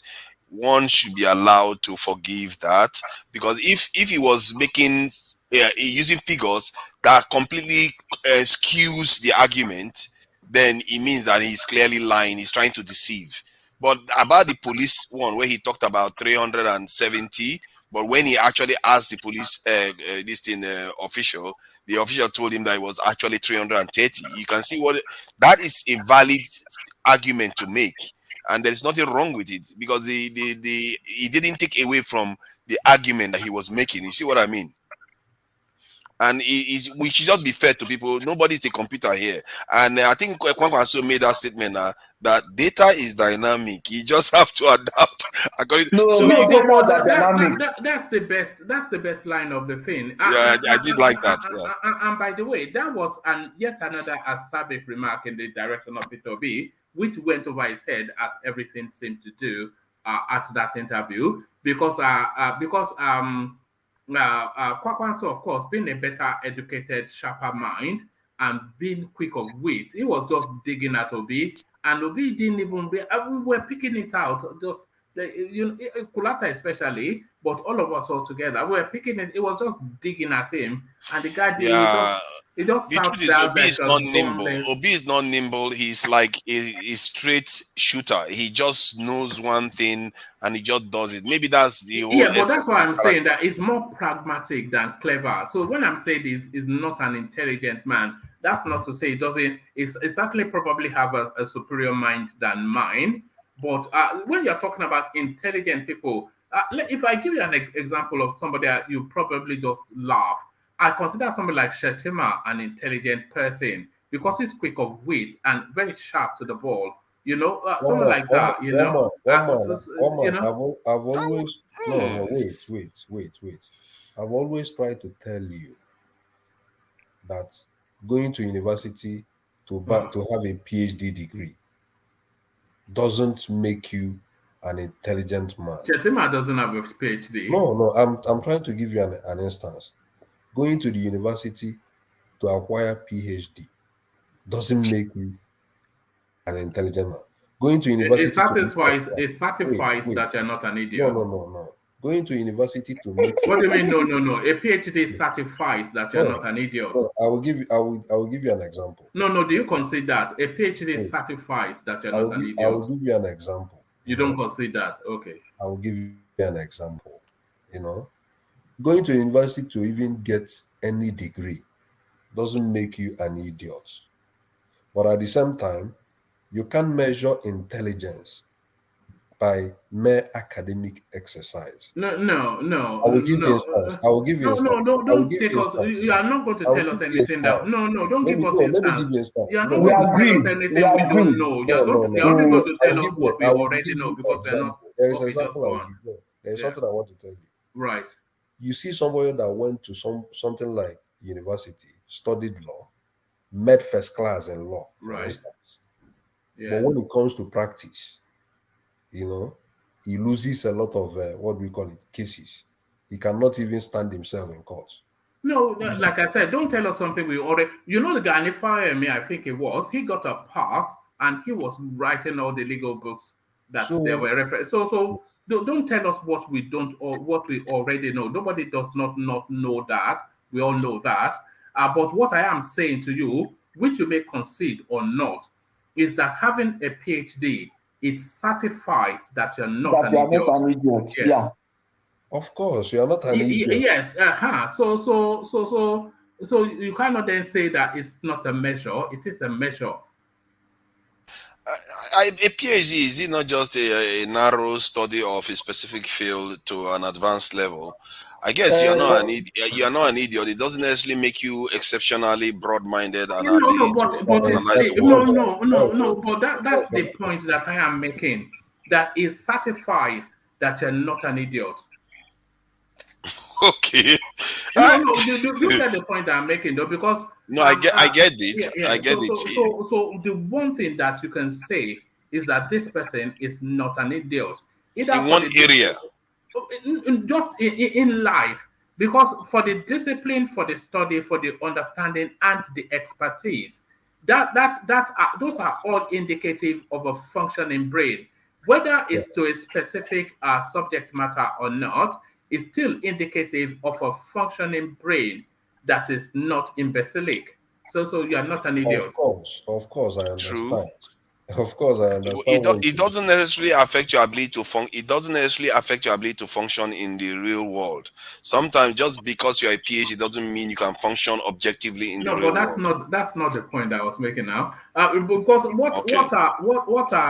I suspect, and correct me if I'm wrong, because of course Peter will be the least educated of all of the field. How do you know just the least educated of all of the field?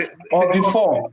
Of the four, yeah, at least, yes. I'm probably the field the least educated of all of the four. Educated, academic education. Sorry. Yeah. So what's your measure? Atiku has a master's. What's my measure? Are we turning education into a fully philosophical? We know somebody that has got a lot of different trainings. No, those are certificates of attendance courses. In courses. Did he pay to go and gain those skills? Did he pay for that? And no, you see, those trainings? You can tell that to Nigerians who don't know. You go to what of mechanic training class in Harvard, and they give you certificate of attendance. Say I went to Harvard. No, now I can do that on. Remember when Philomena was telling us they went to Harvard somewhere. Say you went to Harvard. So don't worry about all. He's the least educated in the field. We will know. And KWANKWASO, unfortunately for him, it was the most educated. But Peter being the least educated. All these university degrees. I don't even look at. Look at that. No, that's the argument now. He wants to philosophize now. He wants to philosophize. If Peter B had that advantage, it'd be a different spin. No. Look at that. Philosophizing, it's not about philosophizing. Yeah. But I'm trying to tell you that academic qualifications is not what I look at much. Okay. No, but people, you were looking at it on Buhari. Look at that. So you are you saying it now? One more. Have you ever seen me on this platform? No. That was a metaphoric you. So that was a jive. But gentlemen, we've hit this 6-hour mark. You never know how the time goes. You don't believe that we've been on this space for 6 hours, so you will believe because we always end up there. But it's Zaki father now. Zaki father drag us. Let's try to defend Obi that we all know is a yam head. To defend this man, but he try. Zaki father, kudos to you. But Zaki father, we were talking behind your back before you came. But what we were saying behind your back was what you just demonstrated now. I was saying that you should be part of the Obi team because we've not been able to identify a brain in the Obi team, but we're saying somebody that could actually move that space with somebody like Zaki father. And we said you had a sharp mind, which you have demonstrated, and then you have a steady pace of voice, which you have demonstrated, and it's very difficult to jar you emotionally, which you have also demonstrated. Was this not all we were saying, Patrick, before you came in? Yeah, we tell Ozaki is not here that I think he would do better in that team. And we strongly believe that you probably would have done a better job all of the than the current that you have just demonstrated. So well done, Saki. But it's just unfortunate that you have a product like Obi to sell. Before the election, I bet you'll be obedient. I've always been an obedient, but I just don't want it for president. I'm a Peter Obi fan. You'll be obedient. You will see. Yeah, I'm almost obedient. It's Tinubu or obedient for me. But it's just that Tinubu is there and he's not moving away. But for me, I would have gone obedient. What is happening in Benue State among those? Is it 5 governors or 6 governors? I think it was one of the headlines that we were contending with, but we've never really had the chance to run through the talking points. Ortom, all of them are saying that they are unbreakable, that they are bonded, and they call themselves G5. Said the Atiku side have tried everything, to divide them, but they couldn't succeed. And they said as long as Atiku remains there, Ayu remains there, they said they have nothing to do with Atiku. But they said as well that they are committed to PDP. They will still work for PDP, but presidential, they are silent on that. But on other candidates, governorship, House of Rep, and all the rest, yes, they work for both. For Atiku, no. But they are saying more than that too. But they are actually leaning towards Obi. If you look at what Ortom said. What do you mean they? Ortom is saying that he's leaning towards Obi, and I've had Wike do the same too. So it tells you that they never said so. They never said so.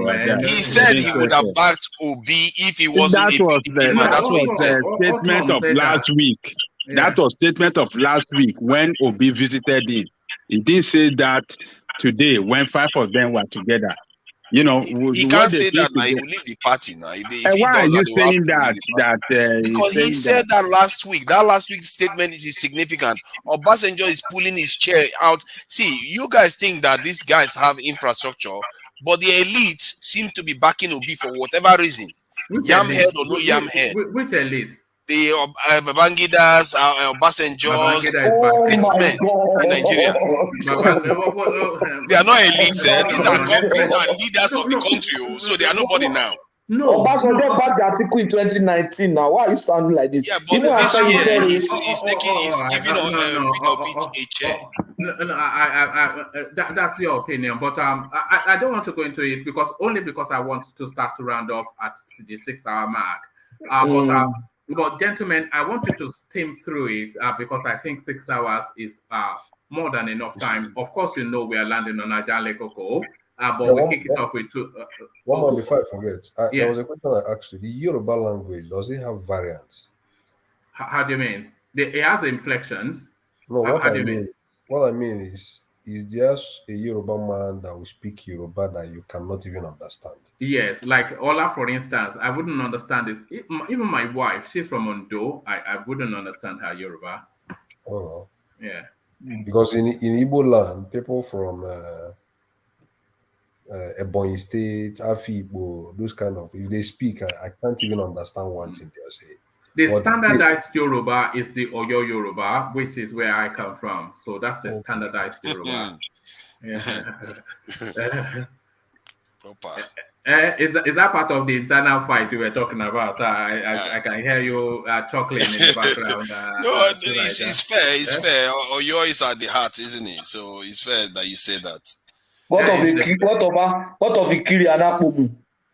No, we don't even know if those ones are Igbo yet. We are still deciding if they're Yoruba. That's where they speak the written Yoruba. Yeah. You know Coca-Cola. There's the full fat Coca-Cola, and then there's the diet Coca-Cola. So the full fat Coca-Cola is the Oyo. So the other auxiliary Yorubas, they're like diet Coke Yoruba. So the original flavor. So gentlemen, we have reached that point again. It's always, we get there too quickly. Sometimes we get there too quickly. So we seek to start round off, of course, to land on the mighty one himself. We're kicking it off with Tunaija, but Tunaija and everyone else, if you can wrap it through it just as quickly as you can. Tunaija, ladies and gentlemen, he joins us today. Tunaija, a real delight. Thank you for having me, one man, and greetings everybody that's here. I think it's been a good spirited discussion. I think that given the topics that were discussed, I think that if we want to move forward and you want to preserve your culture, better to band together to protect it, and so that that culture that we value so much can be preserved. I love my culture just like everyone else. Also, I feel like this political season, this is the first time I'm observing it in Nigeria, and I'm beginning to see the hands of control taking place in the political arena. And I think that Nigerians have to start pushing back against these things. Look at presidential candidates say that they are showing up for debate, and they don't show up, and nobody calls them out for that. And it's almost as if they feel like they can do whatever they like, and people will just have to choose them anyway. That doesn't make for good bedfellows. You can't, if a lady just says, you know what, come into my bedroom before I even, make any demand, you're not going to have any respect for that lady. And no matter how much you cheat on her and she still takes you in, you're not going to have any respect for her. And Nigerians, these politicians keep doing this over and over again. Would you just keep letting them get away with it? The Americans, obviously, and the West, even Australia, all of them talking about the threat in Nigeria and, let Nigerians start quickening their boots. I think that Nigerians have to realize that things will get worse.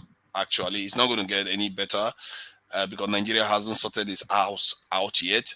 And I hope it doesn't need to get very, very bad before we realize that we really need to take our destiny into our own hands. All right. You did say I was going to make it shorter, isn't it? So just give me 30 seconds to just round it up. Okay. I think that you guys should be a bit more patient with Peter Obi and try to look at the fact that maybe his numbers may not be precise, but the trajectory of his argument is actually accurate. He may not be the sharpest guy on the block. I can see that.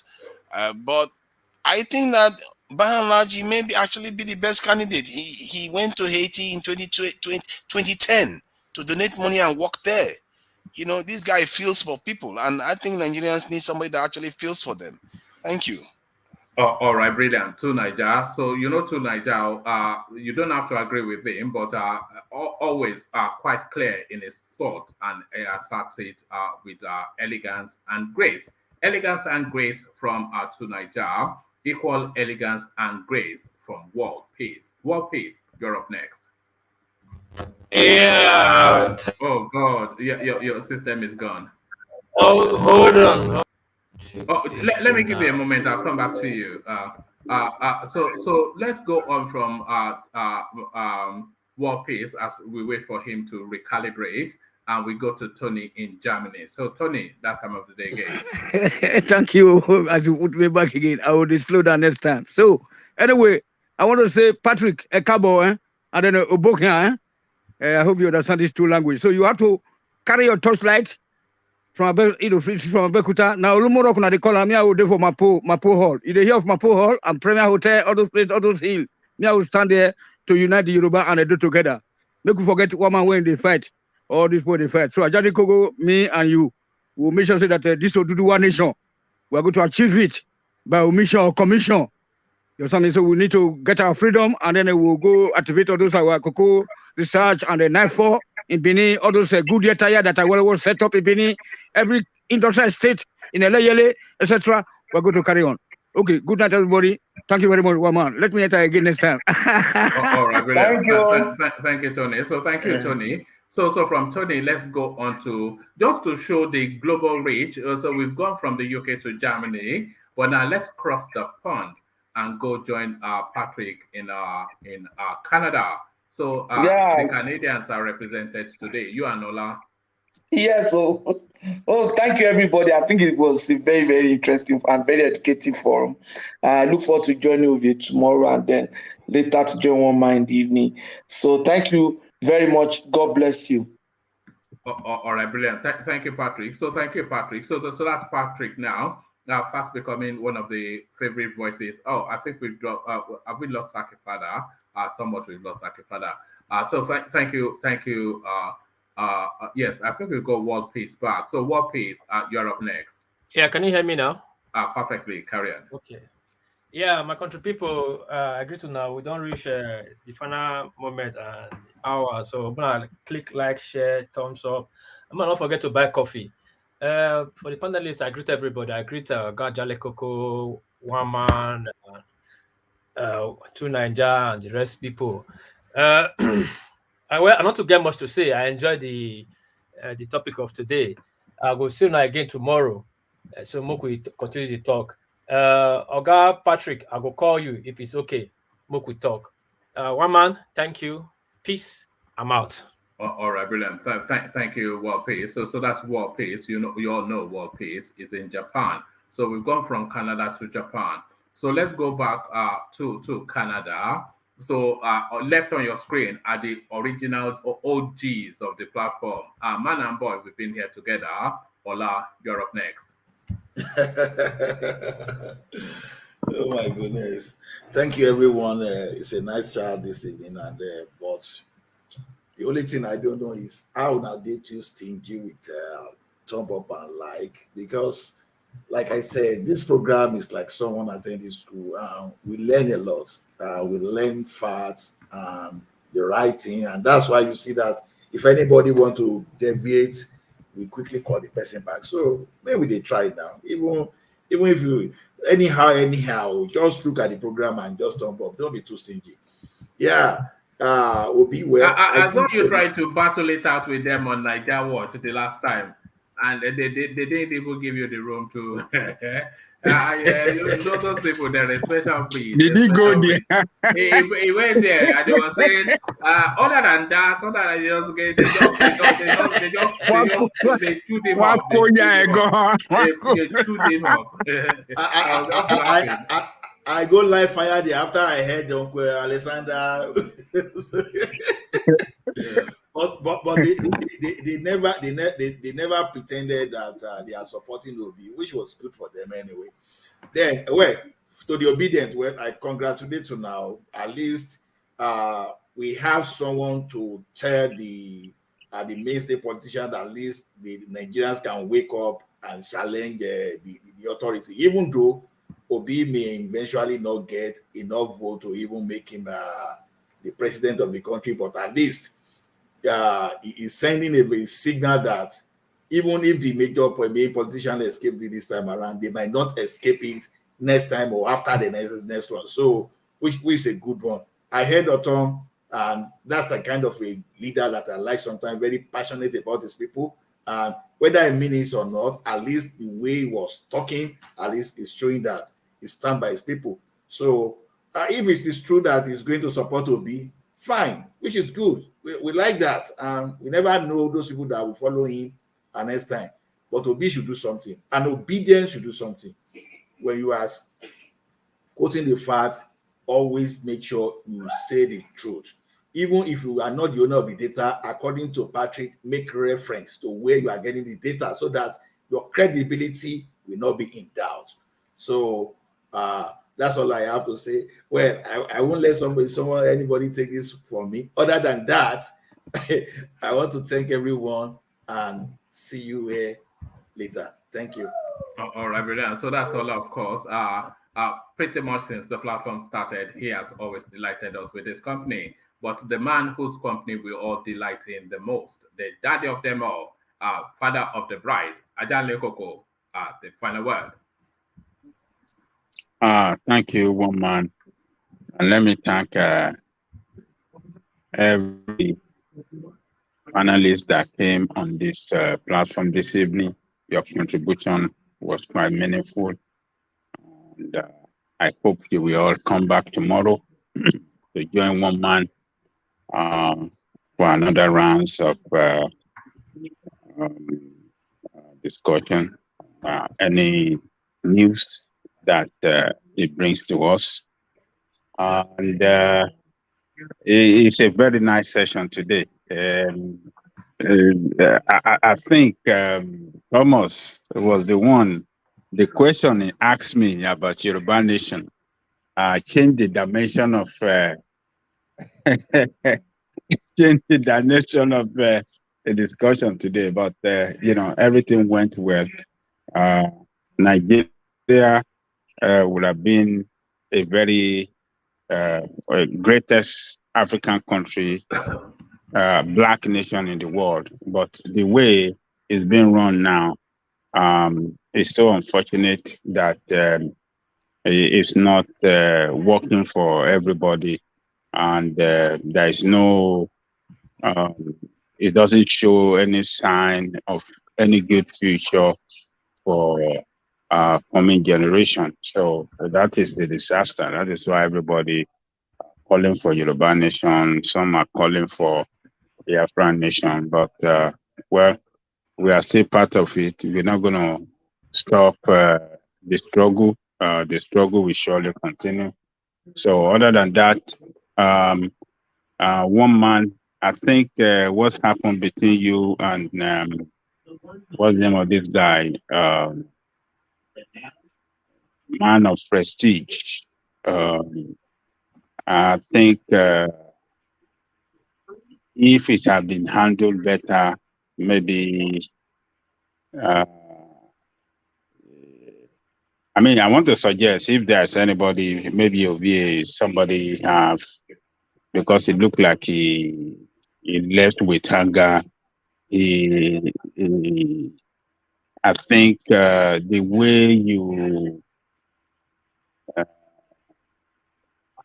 you stop him from, when he was trying to flesh out his thoughts, the way you stop him, I think he perceived it as if you didn't want him to express himself freely. You trying to control his thought, and that is why I believe he left in anger. So he's a good guy. He's one of us. If OV or anybody can reach him, on behalf of me and others on the platform as well, I would like him to get back, to come back. yeah, situation can happen. It doesn't mean that we have to, angrily part away. I mean, allow any one of us to just part away like that. So I believe Ovie have his contacts because he and Ovie was trying to exchange contact yesterday. So somebody can contact him. We'd like to get him back. So other than that. All right. Thank you, Adanle Koko. So just to that space, I'd even forgotten, but in that moment, I did see him leave abruptly. Adanle Koko, you see, from this end, what I always try to do is to I try to keep the conversation both where is as is most potent. And you may be surprised, but I pay attention to all of the characters that come here, and I know somehow how they come at the space sometimes. So I'm not quite sure, but the conversation was at a particularly high space then, and I got the sense because I think it was going, you live abroad and all of that, but what he was trying to do was going to deviate the conversation from where it was strong then, and where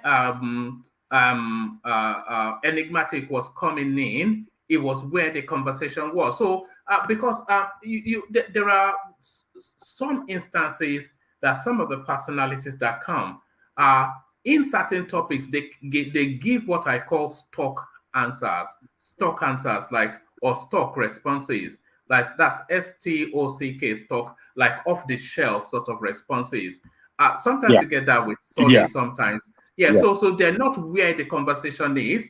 And then when they give like a stock answer or a stock response or some concept that doesn't align, sometimes you've seen it sometimes that a conversation will just spark off and it's so engaging and so high that you just want to maintain that space.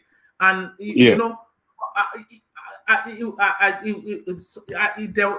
sense was that he was trying to deviate it somewhat from where it was, and I wanted to keep it there. So maybe my tone was a bit abrupt. I'm sometimes guilty of that, but I wasn't expecting him to leave as abruptly as he did, which I thought maybe it was justified or not. But from what you are feeding back now, you may well feel that he was justified, and maybe I was a bit too abrupt with him. So if you're listening, man of prestige, it wasn't my intention either like Adale Koko just said, you're a valued member of the platform, one of the big personalities we have here. And of course, I'm not here to stifle anybody's voice. I will counter you, of course. As you know, people say I should be quiet and just moderate, but then I think it's too late. I could never really do that. So please don't take offense if you feel offended. It's exactly what was not the intention to offend you. All I ever try to do, and Ajan Lekoko, you've probably heard me say this before, all I ever try to do on this platform is to keep the conversation at its peak. So Ajan Lekoko, you'll notice that in a lot of instances, people will be, a lot of people will be on the platform, and then a new person might just come laterally, and then I just go straight to that person. It's only because from the antecedents of their contributions and how I understand their politics, their opinion fits into where that conversation is right there, and they will keep it, and then somebody else will then latch on to what they. So I just try to curate it to make it the most impactful. So that is also, it's nothing. I like everybody. You of course. I mean, why would I spend so much time here? How will I get to meet somebody like you, Ajan Lekoko, apart from this, or Alexander Gomez, or Baba Korea, or Ola? But the round sub of it is to a man of prestige. The intention was not to cause offense if you felt offended. The last thing, in some instances, when I skip days on the platform, sometimes I skip some days. Do you know why I do that? When I've been doing the sessions, and I feel that I'm getting a little bit somewhat cranky, and I say I don't want to go on because I might get short-tempered and I don't want to come across as rude as somebody. And when I feel that I'm sort of picking in my threshold, then I just take it. I just say, okay. So when I don't come on is I'm feeling that I've reached a tolerance threshold. That if I go on that night, that day, then there's a good chance that I might be snappy or offend somebody, or that people come here now and then they come and spend their time with you and you're rude to them. That is not form, and that is certainly not how. So the sum total of it, man of prestige, no offense meant. That's it. Come back tomorrow. I hope he's listening. Yeah. So man of prestige, you are listening. So and we have Ajale Koko to always pull me up anytime I cross the line. Between Ajale Koko and Alexander Gomez, everything will be all right because they don't allow me to get away with anything, as you can see. So back to Ajale Koko. All right, thank you. Yeah. Thank you, Roman. So let me thank our guys at the commentary section for what you have been doing from the beginning of the session to this time. Yeah, the strength of the platform. Come back tomorrow to join 1 month, so to do another round. Our listeners around the world, please do us a favor. The best favor you can do for this platform is to click on the like button, share, and subscribe if you haven't done so.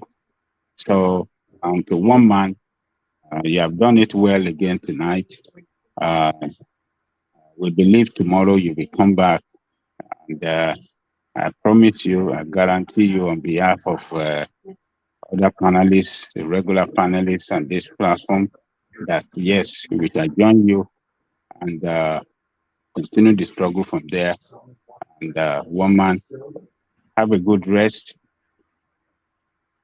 We shall see you later tomorrow and continue the struggle. Thank you, one man, the Eagle. See you. All right, thank you, Ajale Koko. So thank you, Ajale Koko. So of course, when Ajale Koko has the final word, then the final word has been had. So that's been the final word. Somewhat an interesting session. When is it ever not an interesting session? So it's like a drug, this space. You just keep coming back more and more. So come back for your daily fix tomorrow again.